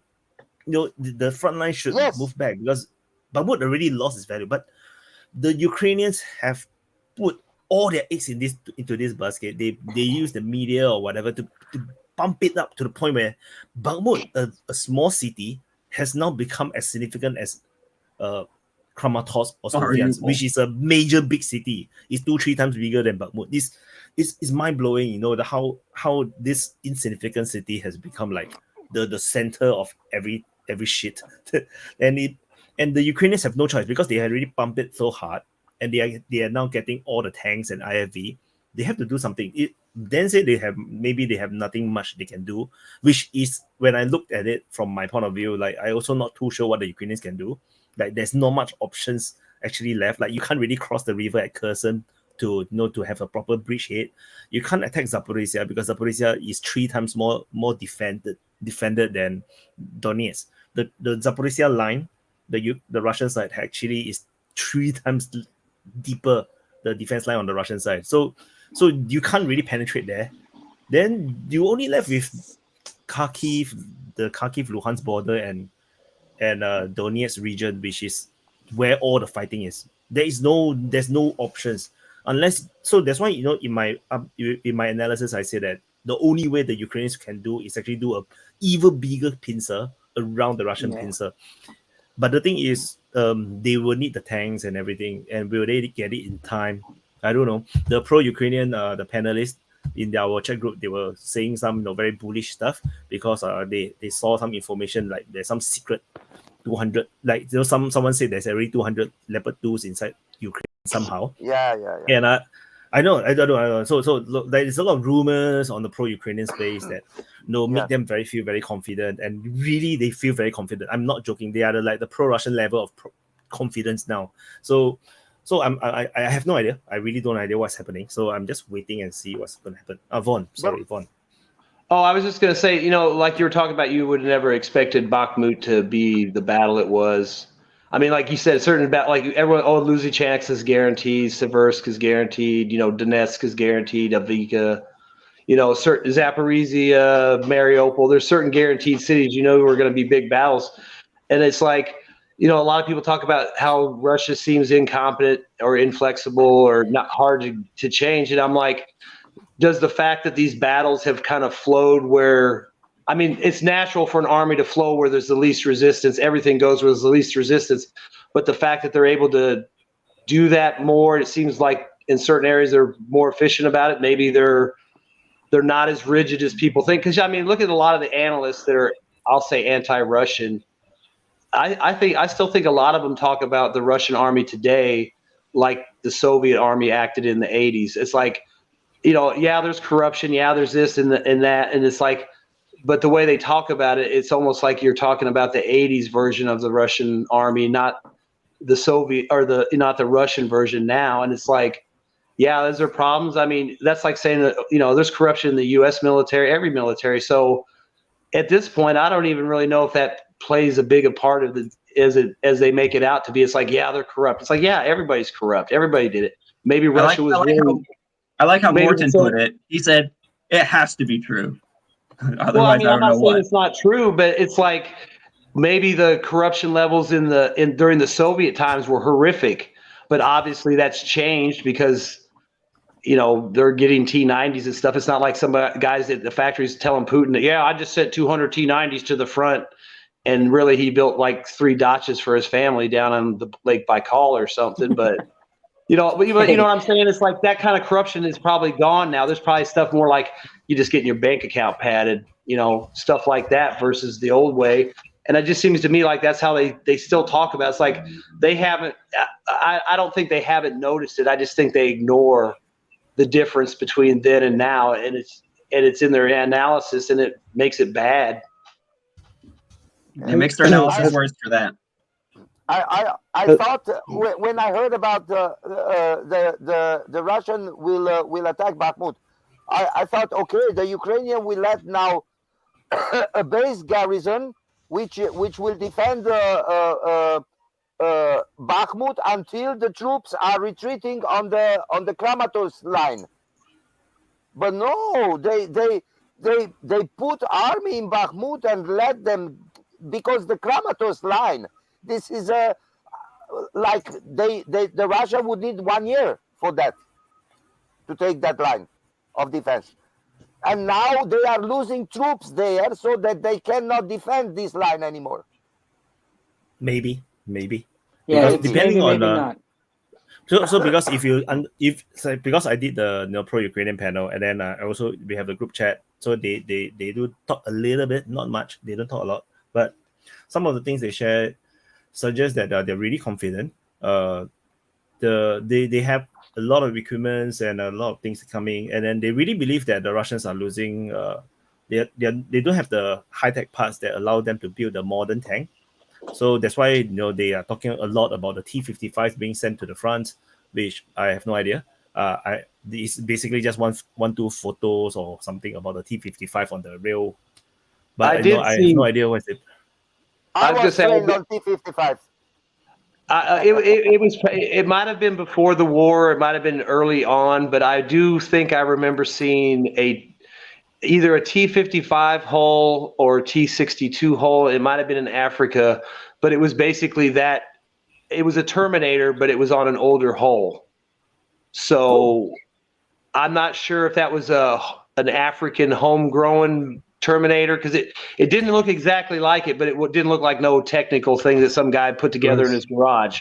And I'm thinking, are they going to pull holes out and just put Terminator turrets in the hole? Because honestly, here's a question. What's the turret diameter on a T-55, a T-62, and a T-72? Do those rings all match up so they could just literally drop Terminator turrets in whatever they want? Well, what you have saw was from the Algerian army. They took T-62 bases and changed the turret and put a cannon 30 millimeters on it. I think I have another question for you guys. Oh, sure. Algerian army are doing that a lot. They made their own stuff with Soviet equipment and changed some kind of pimp my ride stuff. So it's a feasible modification the Russians or somebody could be doing, or they could be selling them to Algeria, and they're going to go do that with their own. T-55 still have heavy armor compared to like a Bradley, right? But anyway, what were you going to say, Dan? So I wanted they will because send I them played to war Algeria, games. and Algeria will send them back to Ukraine. I'm not pro-Russian. I'm not pro-Ukrainian. I just I'm fascinated by the ability that we have now is to witness a modern war, and we get to see it in real time, and we get so much information every day. So when I see all these different news coming out, I want to mention this. Imagine what Russia's doing now with all the troops that they have and all the equipment that they have. We have to imagine that Ukraine has to have the equal amount of equipment and forces to do what Russia's been doing. Now let's flip the sides. Let's imagine, can Ukraine actually do these types of offensives? Do they have the right logistic trains? Do they have the right air force? Do they have the right artillery? every time we talk about anything that Ukraine's going to do, we have to imagine they must have the same amount of men, the same amount of equipment on the opposite side. Now, I'm not saying they don't have it, but we also have to take into account that they're fighting from a very, very highly defensive war. Because if you look on all the front line, how many of their men are being dedicated to sitting in a trench? How many of their men are sitting on faraway places that are not in the contact line? A lot of their troops are actually in different parts of their country. So I have a hard time imagining how can they launch certain offensives or counteroffensives with what they have. And I would be interested in knowing if anybody here can think of a scenario where they could potentially do some sort of operation at a large scale. If anybody has any ideas anywhere. Yeah, go ahead. You could always have NATO Mercs by the thousands. That's about the only way I could think of. If Ukraine ain't got them, somebody's got to give them to them. Yeah, I can give an answer to that from something that I read from a Russian commander. This is a few weeks ago. He was talking about the withdrawal from the Kharkiv front. And what he said was that Russia had taken over a lot of territory that wasn't defended, and that although it looked on the map that it was all red, it was all covered with Russian troops, the reality was that it was just outposts, very small units manning road junctions to report what was going on, basically sentry posts. And what the Ukrainians understood was that if they used their very fast cavalry, their BMPs rather than tanks, and they used strike squads, they could go and they could raid these posts and inflict losses. And when this started happening, that was when Serevekin decided to withdraw, because the reality was that Russia didn't have large numbers of troops. They weren't heavily entrenched because they hadn't needed to be. That was an example of the Ukrainians actually doing offensives. Exactly. That's pretty much the only example of Ukraine doing offensives. And the Russian response was to reconfigure their front line so that it was no longer possible. And so now we haven't seen anything from the Ukrainians since then. And I think this speaks to their lack of capability to mount a significant offensive. And even if they do have 200 tanks, and even if they do have people trained to use them in the UK who are very effective, they don't have air superiority. They're going to be attacking Russian lines that have been fortified. I don't see it. I think that if they do mount offensives, what we saw yesterday and today, there was a massive missile strike on troop formations on the Zaporizhia line. The Russians have intelligence. They have ground intelligence, they have drone intelligence, and they have their satellites as well. If the Ukrainians even try and mount a staging operation for a significant offensive, it's going to get missile struck before it even gets off the ground. It's going to be extremely difficult for them to mount any kind of combined arms offensive the way the NAFOs are talking about. I just don't see it. I just don't see it. But I don't really know what I'm talking about. Hey, Toby, I got a question for you.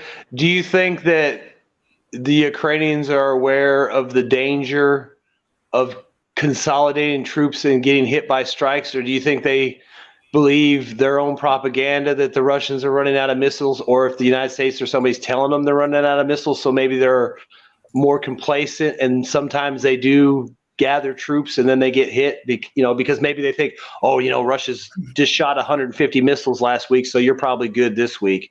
And apparently it just happened. The Russian Ministry of Defense said they killed between 500 and 1,000 troops and destroyed a large staging area in the Zaporizhia line. I don't know if that's true, but it sounds about right. It sounds like what would happen. Russia have the heavy artillery capability. They have the intelligence gathering capability. I can believe that happened. I mean, I don't know. No, what I I'm would saying expect is that to happen. If the Ukrainians try and stage an offensive, I think it's just going to get smashed in the staging area. No, what I'm saying, that's what's being reported. What I was saying was, like, do you think they believe the lie that the Russians are running out of missiles, so they're making these mistakes of, like, if that's true, those guys got hit and that many guys got killed, like, are they doing that because they actually believe that Russia's running out of missiles and doesn't have the ability to hit them, or they're Morton says it has to be true. That's what Morton says. It has to be true. And I think that's No, a I'm just saying. I mean, I wonder if they're making these kind of stupid mistakes because they believe, they believe their own, their own lies.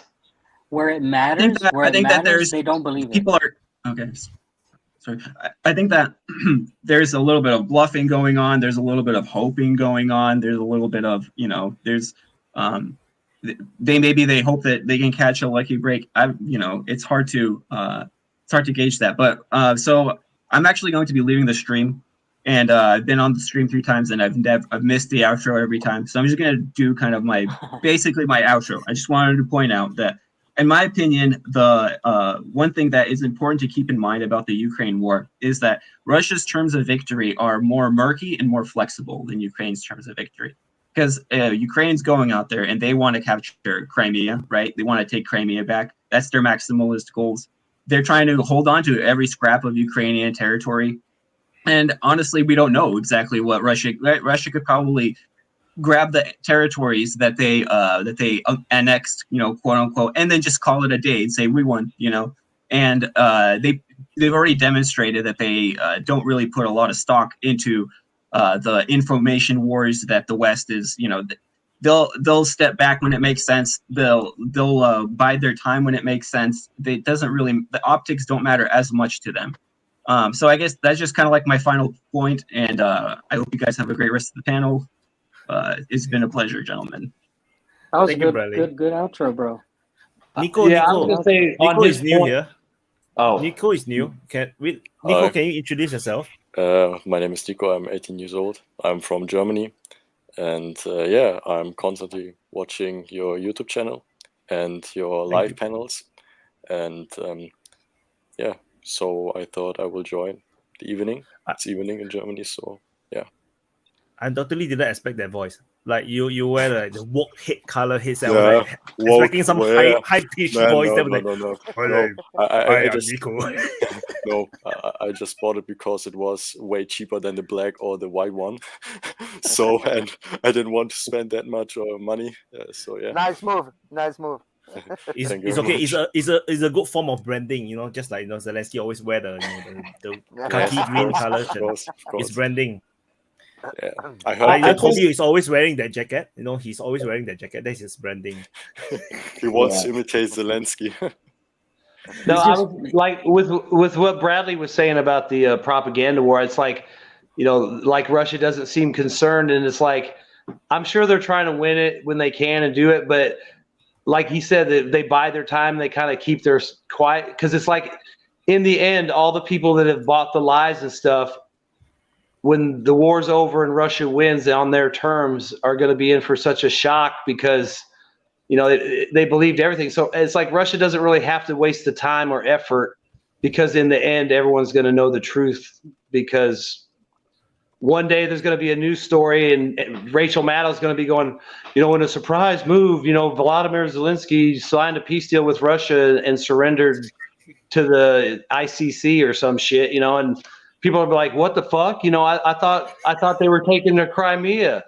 And that's what I'm saying. I mean, Russia really doesn't have to focus or care because the results will do the talking in the end. I mean, they might not be thinking that, and but it's just going to happen regardless of what the West says or anyone says. It's like, well, this much of Ukraine is red now, so that's not really, better than it was before. So if they say Russia lost, like I said, I just don't think they don't have anything to prove. I mean, when the war's over, that's all the proof the world's going to need as far as what they were capable of doing. And like I said, I'm going on the assumption that Russia's not going to lose the war, which I believe is a realistic assumption, not a pro-Russian assumption. Yeah, you can talk first. You can talk first. I was just going to say, I think there was this interview with this Aussie foreign fighter. He was basically saying how there's issues with the ex-Soviet command structure and how it doesn't allow the troops to sort of react. Just wondering how true that is, because I think we haven't really seen the Russian regulars, like a lot of the success stories have been coming out. I don't know whether it's propaganda or what, but from the Wagner guys are getting a lot of success, whereas the Ukrainians and the Russians not so much. by way of sort of those big offensives. I'll answer What's that your thoughts question on for that? you. So I have friends from I live in Russia, by the way, and I have friends here from the war. They're veterans from the Afghanistan war. They're veterans from the Georgian war. They're veterans from the Chechen war. So I have a lot of people here around me who've been to war, fighting for the Russian army, and they often talk about these things that you're saying about their system of leading is very top heavy. So you have a lot of officers with a lot of responsibility, whereas in the West it's non-commissioned officers like me, who I was a sergeant or a corporal. Our armies lead from the bottom up. We have the ability to adapt in smaller situations, and the Russian army and the Ukrainian army, they're based off another type of doctrine, like I said, top heavy. And the problem when you have mercenaries in the Ukrainian side who operate like Western countries is that you're going to have a conflict of mentality and of basically fighting a war with two different species. So when you have, say, a commander who's been fighting in a Western army, leading men who are Ukrainian, they're not going to understand that they should have initiative, that they should have the want to move on an objective without looking for a commander to tell them what to do. And basically what it boils down to is these are two different worlds that are trying to make it work in real time, and it's just definitely not going to work.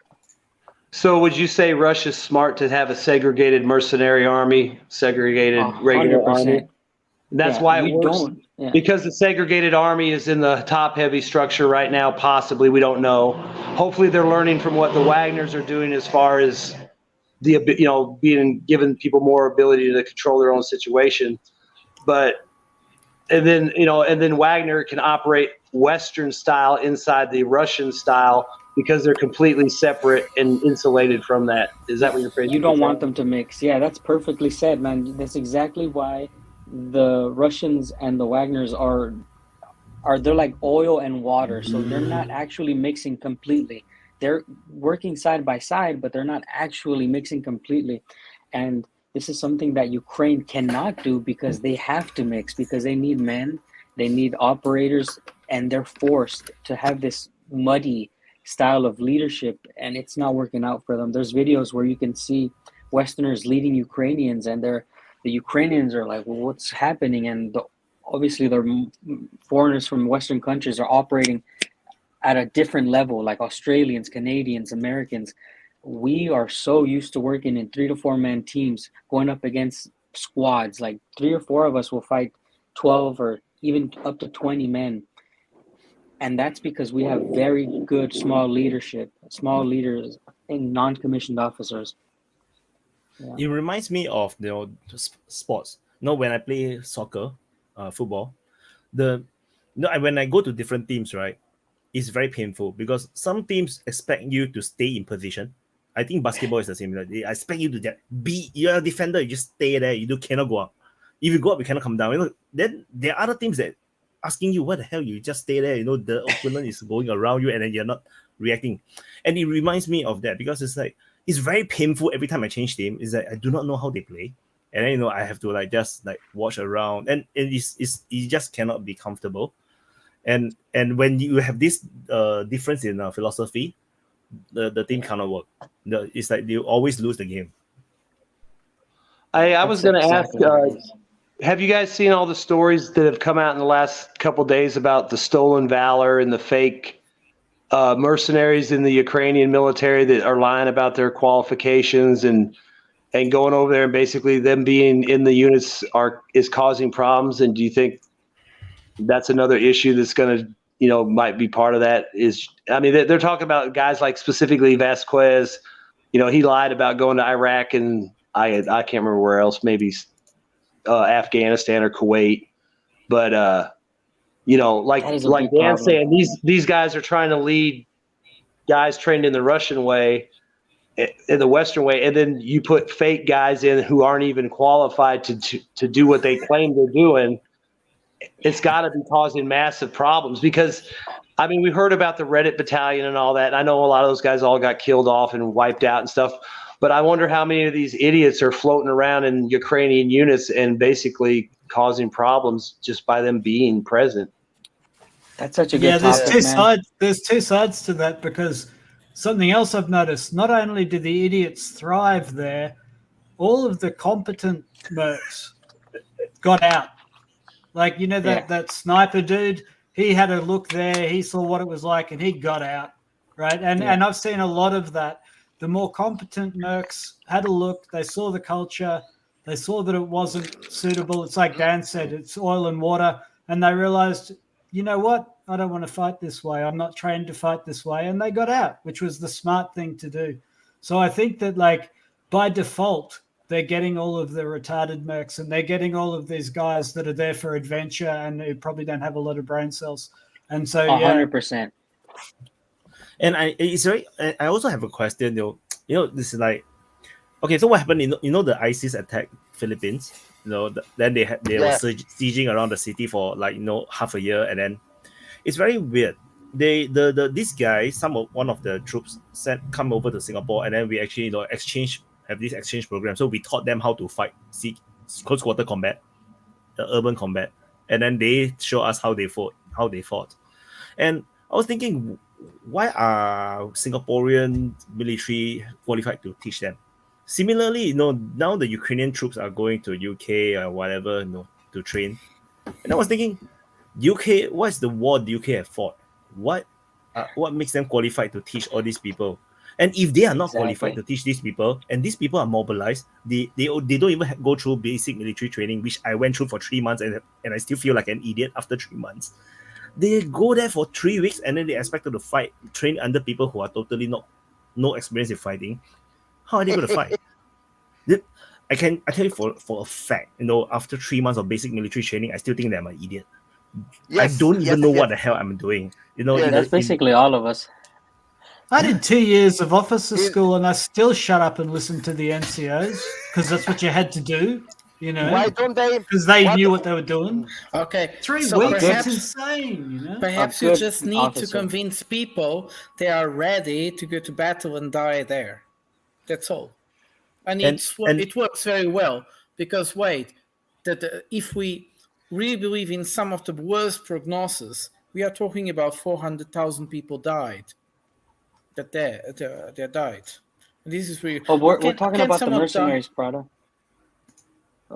We're talking about the mercenaries who come in with like the no experience mixing with troops from Ukraine, and this was a topic. Previously, yep. Like this Polish motherfucker, which was a mafia in Poland, and his military experience was as a security on a supermarket, and then he got to Ukraine, and then he robbed their supermarkets with his troops. Yeah, that was the big commander in Ukraine, which then these guys from one guy from United States, one French, and one Spanish. They rebelled against him, and he threatened them to kill them. And they made a YouTube video about that. I'll say something on topic with what you guys, with Toby and Van was talking about. When the war started, and I started seeing mercenaries go to Ukraine. Now, I started noticing that a lot of these guys, I looked them up, they were just basically men who didn't deploy in America. And I was like, oh, okay, so these guys feel like they didn't do anything, so they want to go, you know, just their qualifications is they think, I mean, it does carry a lot of weight saying, oh, I served in the American military. But there's levels to this. There's big levels to this. For one, you could be a veteran of a conflict. You could be a combat veteran of a conflict. And you could be a highly decorated veteran. So when you see these guys who want to instruct, like the commander was saying, like, what is this guy going to teach these guys that they're actually going to use in combat against the Russians? 0%. I'll take a personal experience. When they trained us Marines, it was like 7 months by the time I was in Afghanistan. And I was like, oh, so everything's learned on the job. And this is exactly what war is. You learn on the job. If you survive a week, you have a week experience. The best you could do is learn how to shoot the rifle, But I mean, everything after that, you're just gonna learn in the trench. Now, I'll say one more thing before I get out. I wanted to thank everybody again for having an awesome open mic. Thank you guys. Thank you, DPA, for giving us this platform. And everybody who's watching, if you're not subscribed to this channel, DPA, all the channels that he streams on, then you're wrong. And my outro is this. I hope that you guys can stay away from the politics when you're looking at this war, because the battles are real life humans that are actually going to die. And as you're watching it, I hope that you're learning, don't sit in a trench. It's very important. The most important thing you can learn from this war is don't sit in a trench until you're fucking bombed out of hell. And thank you guys for watching. If you guys are watching from all around the world, I'm Dan Castle. I have a channel from YouTube. I live inside Russia, and I make videos about life in Russia. Thank you very much. Have a good day. Bye, Dan. See you, Dan. Just Bye, nice. So actually, just nice. I also actually wanted to do the closing soon because we already passed 5 hours. Yeah. Or you guys still got things to talk?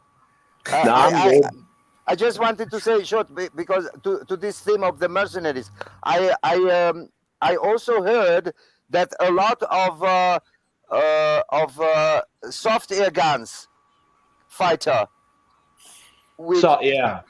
I was going to say they got to Ukraine to fight for real, the motherfucker. Yeah, but imagine, you come from soft air gun and go to the real war.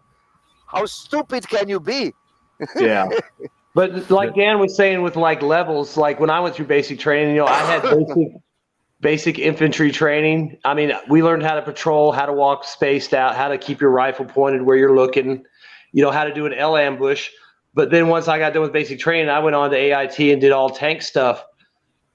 Now, arguably, I could say I was in the Army, and yeah, I could go over there and show a guy how to do the basic shit, but it wouldn't be backed up by any experience or any real life anything. It'd be like, yeah, I did this a couple weeks in 30 years ago, so now I'm going to show you how to do it. And then that's supposed to transfer into being able to fight guys that are serious. I mean, that's what's kind of sad. These guys are, like that one guy, I can't remember the American that was captured, and I think he got released, but he was like an NBC officer. It's like, yeah, he had the same training I had as far as he learned how to march and do patrols and walk around with a gun, but then he went and did NBC training. So it's like, he's not really going to be, neither one of us would be worth a damn as far as trying to train or lead any kind of infantry. Even though we've practiced the tactic and understand it, it would be moronic to have me do that. But even though I know how to do it, and that's pretty sad, these guys are getting, led by people that are supposedly these American Rambos or NATO Rambos, and then, they're clerks or something. I mean, even a clerk knows how to shoot an M16, but that don't mean you want them doing assaults in Bakhmut with you. Yeah. In basic military training, right? So what we learn is how to die or just to die. So we basically we do combat patrol, but the combat patrol, what's the purpose? So what the sergeant tell us is that your purpose is to get engaged and trigger ambush and you die. So basically, once you die, the enemy is there. That's your purpose. That's your job. So you just go to. That's what combat patrol is. You just walk, ambush. Then the next thing you do is that where the ambush come from, turn around, just charge, and then just fire randomly, just charge, and then you hope that you don't die. But usually you will die. They say that most of the chance, 90% you're going to die. But your commander will know that there's enemy there. That's the purpose. So that is a basic military training. In my group, we are changing now. We are changing now Beretta for Glock. So we are changing now Beretta for Glock. We are shooting now for 3 weeks, 1,000 rounds a day. My hands are like, I cannot move my fingers anymore. And that's now for 3 weeks, and it takes 3 weeks more until we feel sure enough to use the Glock instead of Beretta. And they are doing when 3 do you weeks. did that? So when now do you I did am that? in the training now. in which police If you force? get shot with a handgun in a war, No you're a very police, unlucky no man. police, no police. A security force. Ah, okay. Okay, guys, I'm going Yeah. to do a closing statement because I've got to go. Yeah. So let's It's close. been- So Toby will yeah. start first. Yeah, okay. It's been great. I haven't been on the open mic for a while. It's interesting. Sorry if I hogged the chat a bit. Good to see everyone. Thank you, Wyatt, for the opportunity, and I hope people enjoyed it somewhat. See you guys. Bye, Bye, Toby. Toby. Yeah, he need to leave. Yeah. So who wanted to go next? Closing. Bata, yeah, muted. I'm muted, yes. So You're it good to was go. really impressive day today. I find it really interesting, the things about Central Asia, the connections. We have to talk more about that, especially in the way of complementarity, complement, not as substitution, which we kind of got away a bit with each other's. It was really impressive. And also I would like to say that we are coming to a certain moment where many Western countries, due to the banking crisis that is coming or already arrived, moral crisis, which is how much can Western politicians go along with the killings in Bakhmut, but especially in all Ukraine, and how much can we see the developments within the fronts, predicting how they will develop, and this is very hard.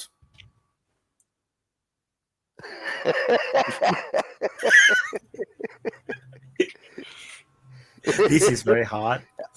So It's hard. okay.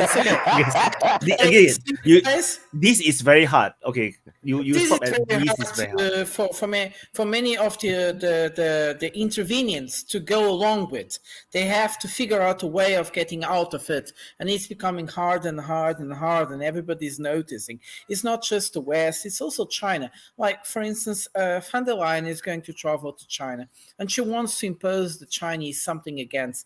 But we already saw that when Xi Jinping went to Moscow, he didn't went there to go against Putin. He went there to impose a new perspective of the world that is coming. So I see many of these powers that are there now in a very difficult movie situations. And also, I thank you guys because you make me open the eyes, although kind of knew it, which is we can't just imagine a world where the US is not there. It will always be there, and they have an amazing power, and they have an amazing influence in our world.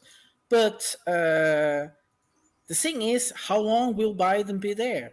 Because he's destroying many things, and it will be very difficult for the US to come back. Many people are betting on the possibility of the US will always come back. That's not true. In 1 year, many things will have changed, and it's impossible to come back. And I hope so, because the world needs a more equal stage. So that was my final words. Okay. I didn't know that few second pause actually got so many words inside. So I want to say I don't have to say nothing anymore because Prata said everything, so there is nothing to say anymore, except for the fact that the terrestrial transport cannot equalize the maritime transport. That's the truth. So it was a nice discussion again. I think we are making here important points.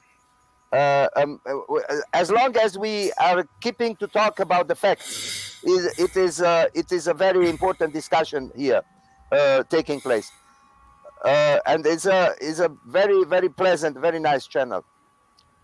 Thank you, guys. Thank you. Niko. First of all, I want to thank you, Wyatt, for letting me into the stream. Even though I haven't talked that much, I only introduced myself, but next time I will talk more and have a little more discussion with you guys. It's really nice. Your topics are really interesting. because I can only talk for myself. In Germany, if you look at the mainstream media, they're just talking bullshit, in my opinion. It's really crazy how brainwashed it actually is, how one-sided it actually is. Of course, there are some facts and some truth in those things, but I don't know. It's really interesting to look around the world what is happening, and I think that we will expect in the next 2 or 3 months something really big will happen, because if we look at what is going on in France right now, in the Netherlands, what is going on right now with the protests, the banking crisis, Ukraine, we haven't seen much from Belarus right now, Russian troops in Belarus. Then in Belgrade, I guess, there was a massive troop constellation, and then in Mariupol. So it will be really, really interesting. And I think that Ukraine is in a position where they only have one punch left. And otherwise, yeah, it will be over for them. So it's really interesting. Awesome. Yeah, we Niko, have did you say your answer? just let me Niko, let me ask something, Niko, because Niko is from Germany. Niko, do you know the Anti-Spiegel? Yes, of course. Oh, okay, that's okay. Niko, I know your that. film was amazing. The last punch. Yes. The Ukrainians have the last punch. Let's see how they do it. Yes, that's my guess since a couple of months, actually, since 2 or 3 months, since actually since the whole Bakhmut front and the Battle of Bakhmut intensified. I as the only one is saying that they only have a punch. One punch left. If you look the mobilization in Russia, how much they're producing right now, drones, they're adapting really fast right now. I have to think they're really, really adapting fast. First, it was really slow. We saw the retreat from Kiev and Kharkiv, which wasn't really good. But right now, they're adapting really fast, learning from their mistakes, and that's putting a lot of pressure on the Ukrainians and on the Western world as overall, because we see sanctions, all those crises. I think in 2 or 3 months we will see something surprise happening. I don't know if it's in the Ukrainian war or political stuff in the West, but something unusual will actually happen. Jaso. No, you are muted. Jaso. Yeah, this is a common troop one. I'm surrounded by DPA veterans. I feel like those LARPers that go off to airsoft LARPers that go off to Ukraine. No, it's absolutely phenomenal to be on with you guys. I've been learning from you guys for months, and so to get an opportunity to get on, I just thought, I just had to get on and say hello, say my piece. So thanks so much to all you guys. Thanks so much, Wyatt, for hosting. Can't say enough good things about you guys. It's okay. Next time we can talk more. Just can join, because now it's always after you break the ice, right? The next time you come is much more easier. It's the first time is always the toughest, because it's like you're not so sure. Okay, next we should go for IL. But great, as usual, talking with nice people. And I'm waiting to see, as the last open mic I've said it, I'm waiting to see that's Drew. I mute him. Yeah. Waiting to see the Western equipments, the new ones, the new tanks, the Bradleys, the Leopard, the Challenger, the Abrams, the whatever. I want to see that. And I'm waiting to meet him again. Voilà. To see that and to see if that last Ukrainian punch will be effective or not. Or just hitting an indestructible wall. Russian wall, because Soviet concrete, good quality. Yeah. Voilà. Vaughn. I just gonna say, I love the panels. They're always great. This one seemed really good today. You know, it got a little heated, but I really like talking about the Belt and Road Initiative, and then getting back on Bakhmut, and then kind of going into all that with Dan. And you know, the fact that Dan can't really say a whole lot about what's moving should tell you about what's moving. I mean, the idea that this is going to slow down or there's any kind of issue with Russia supplying its war effort is obviously not a problem. So I would just say keep watching the front between Bakhmut and, you know, Avdiivka. That's probably going to be the big something where if anything happens as far as bad for Ukraine or Russia, it's going to be there, and the momentum's on Russia's side. So maybe something will break there this week. Maybe a city will finally fall, and we'll be told how it's no big deal, like Avdiivka or something. It's just no big deal. But you know, the panels are great. If people around that watch these panels have any information or expertise on a particular subject, please come on. We always want new people on here. We always want new opinions and new perspectives. I mean, that's why I think it works so good, because everybody here is in a different part of the world. Like, you want to know what's going on in France? RL tell you what's going on in France. Wyatt and Drew can tell you what's going on in Singapore, Prada, Germany, Dracu, Romania, Niko, Germany. I mean, Boz. I mean, Portugal. But I mean, you know, it's like, and we're not, I don't feel like anyone's coming on here trying to tell you lies or bullshit you. So when you hear us talking, if you hear something and you don't believe it, go look it up and see. And if it's something we were wrong about or right, come on the panel and correct us or agree with us. I mean, you can see everybody here is regular people. Just come on. You know, maybe the first time you sit there and listen and figure out who you want to fight with later on the next mic. But, you know, I had a good time as always. Love hanging out with everybody.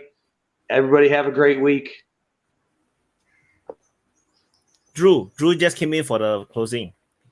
Yeah, I'm here to make it a 6-hour stream, so that we can you know, satisfy all the people in the comments.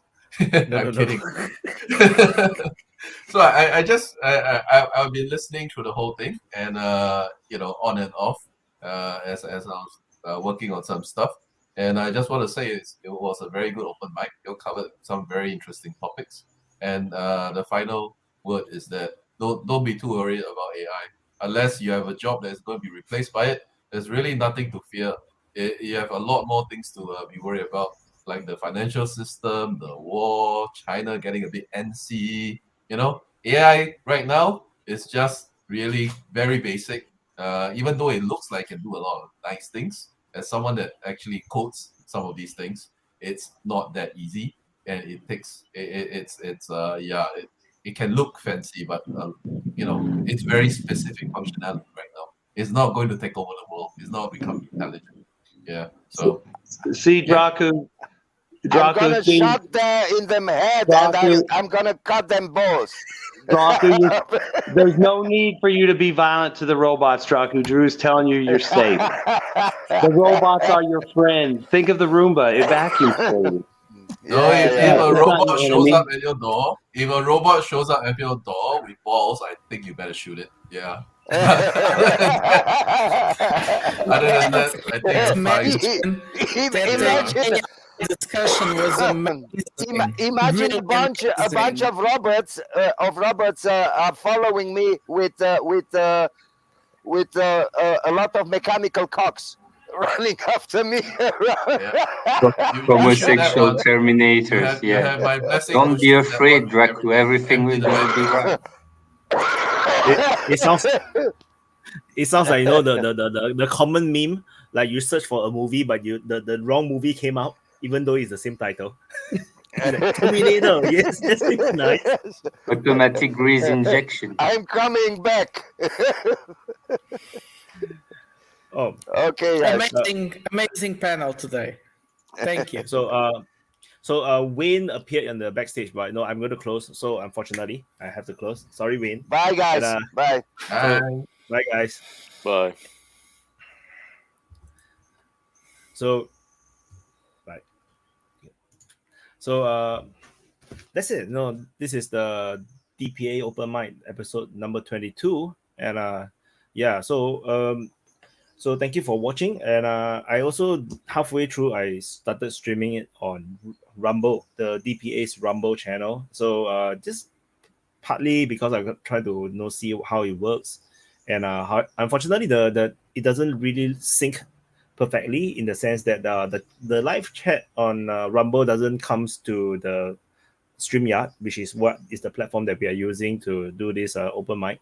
So which means that any super chats or whatever that's on the Rumble side I can't really put it on here. So I will see how it goes. I have contact with Rumble representative, so we'll see how we can do more on Rumble, and eventually see whether we can actually split the eggs, not put it all in the same basket. But this is I think it's an epic it's a very good super open mic. I really enjoyed it. It was really hyper, the energy level is very high. I'm not sure if it's something to do with Saturday. It's the first time maybe it's the first time I think to do it on Saturday, and I think Saturday is a much better day, especially for me, because actually what happens is that every time we do the open mic, because it's on Sunday, which is my midnight on Sunday, which is actually Monday early morning. So what happens is that after the open mic, which is like now it's 7 a.m. Imagine 7 a.m. on Monday, which is a working day, and I haven't slept. So that screws up my entire Monday. So it actually kind of like my work week actually short of one day. And usually if you'll find that the Monday I tend to miss the sleep rep. That's usually what happens because I'm sleeping. So yeah, it affects my other work, because this is not my only full-time job. This is not my only full-time stuff. I got another business, which is just Joji, my other business. So yeah, so which is why I try to do it on Saturday. I think we'll continue it on Saturday. I think I like it, and I think it's very good for the Asians. If they actually don't sleep, they can actually come on. And of course, I would mix it up. I always say that I want to do an Asian timing, but no. Let's see how it goes. So thank you everyone. I still got 130 of you guys still watching, which is I'm very happy. We definitely have to share this to more people. It's not easy to come into the open mic in the sense of like as a new viewer, because you don't know what's happening, you don't know who are these people, and it takes a bit of time. Once you get used to it, it's like and you actually get addicted. So and I think many of you guys are addicted, or you're playing it while you're working or doing something else, as a podcast. I think that's awesome as well. So I really appreciate that. Do let me know if you have any suggestions in how to spread the open mic to more people. Open mic wise, other than the super chats, which is today's there's a lot. I want to thank all the super chats. Sometimes I forget to thank Acting Sane, Maddie, Do, Mason Miet, NGS, Baba Yaga, who else? TV Reese, yeah, Mommy. Thank you everyone for the super chat. It helps to fund the super chat. The funding mostly is more of like paying my editor to help to edit into clips. I actually have hundreds of clips which I haven't posted yet. So I will be posting them soon. And then hopefully hopefully I will get to that, and then if there's any additional income, then I'll keep it, of course. And then do check out the Ukrainian panel. Keep an open mind. Always remember that they are pro-Ukrainian, which is why their foundational beliefs, what they think is true is different from yours if you are pro-Russian or neutral. So you have to think from their point of view, and then you can understand maybe the Western governments or Western politicians how they think. So which is why the pro-Ukrainian panel is important, because that allows you to go into the mind of the Western politicians and what the hell are they thinking about? How would they be making decisions based on how the way they think? So I think that's helpful in that sense. And personally, I'm neutral, so I actually enjoyed the panel with them. There are certain things, of course, I don't agree, but generally I really enjoyed the panel. I think that they are really fair and make a lot of sense. But I know a lot of people disagree. I see the comments is all mad, going crazy, and I lost subscribers. But no, I expected to lose subscribers. That's normal. And what else? If you have any suggestions, you can actually let me know by a lot of ways. You can actually check out the description. There's actually a lot of ways to contact me. Emails. I'm not sure if the email is there, but you can contact me, email, Twitter, and somehow, if I see your message, I usually I will reply, or I will let you know. You can also put into the comments, but the worry is that comments sometimes get a lot, so I don't get the comments. And what else? Do help to grow. I think it's really important to grow this channel, the DPA Open Mic. I think this Open Mic had limitless potential, and this is where the voice of your voice can actually reach more people. And if we can grow this bigger, then your voice will have bigger reach. And like for now, maybe I think one open mic we have maybe 1,000, 2,000 views, 3,000 sometimes, and that's actually very low as you compare to the war reporting that I'm doing per video. Sometimes it's 40,000, 50,000. So we want to spread to more people so that we can reach more people, and then your voice, if you come on, will have a bigger reach. I think that would be nice. What else? No, I'm a bit talkative today because it's a Saturday. I don't know why. Saturday, I feel so hyper. It's actually Sunday now, Sunday morning, 7 a.m. for me. And I'm also looking forward to doing live monologues like this. I haven't done the DPA response for a long time, so probably will do that. Live streams, like follow me to update the maps. Yeah, all sorts of things. So any questions for me before I go? Let me go through. Joseph Salin is all the way here. Amazing. So yeah, I think nobody is listening to me. All right. Thank you guys for watching. And I see some of the comments. So cool. Okay.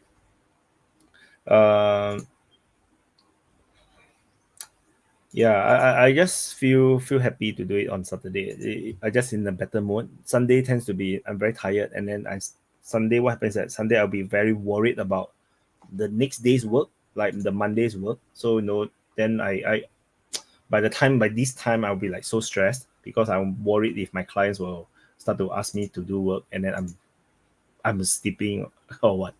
Quick question for DPA Patreon members: how do you get access to the map and Discord perks? The Discord perks, if you are a Patreon member, if you didn't get so what happens is that you actually get your own. There's a few channels that is only for Discord Patreon members within the Discord. If you are not getting access to it, you can actually ask me. Just tag me for it, and I will check and make sure that you can get in. For the mapping is for DPA officers, which means that per month is $10. So if it's $5 one, the TPA sergeants don't really get it. Only the officers will have it. Or generals. Generals is the $50, which is we have a very generous members that actually really help to power DPA, and I really very appreciate their support. And usually all these names who support DPA will appear on the side of the videos, right? Usually I have them. Yeah. So anything don't know, you can just private message me even in Patreon. I think in Patreon you can also message me. I will answer directly as well. And mini open mic on Sunday and keep the real one on Saturday. Mini in what sense? In like shorter, 2 hours. I'm thinking about it as well. Maybe do two open mics in different time zones but shorter. I also have been thinking about it, but I'm not sure because yeah, because it is a effort to do the stream, and then I might want to spend the time to do other stuff. And what else? Yeah.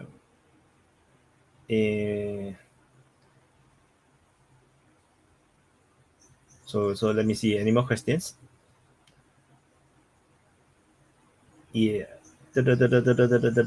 Okay, I think.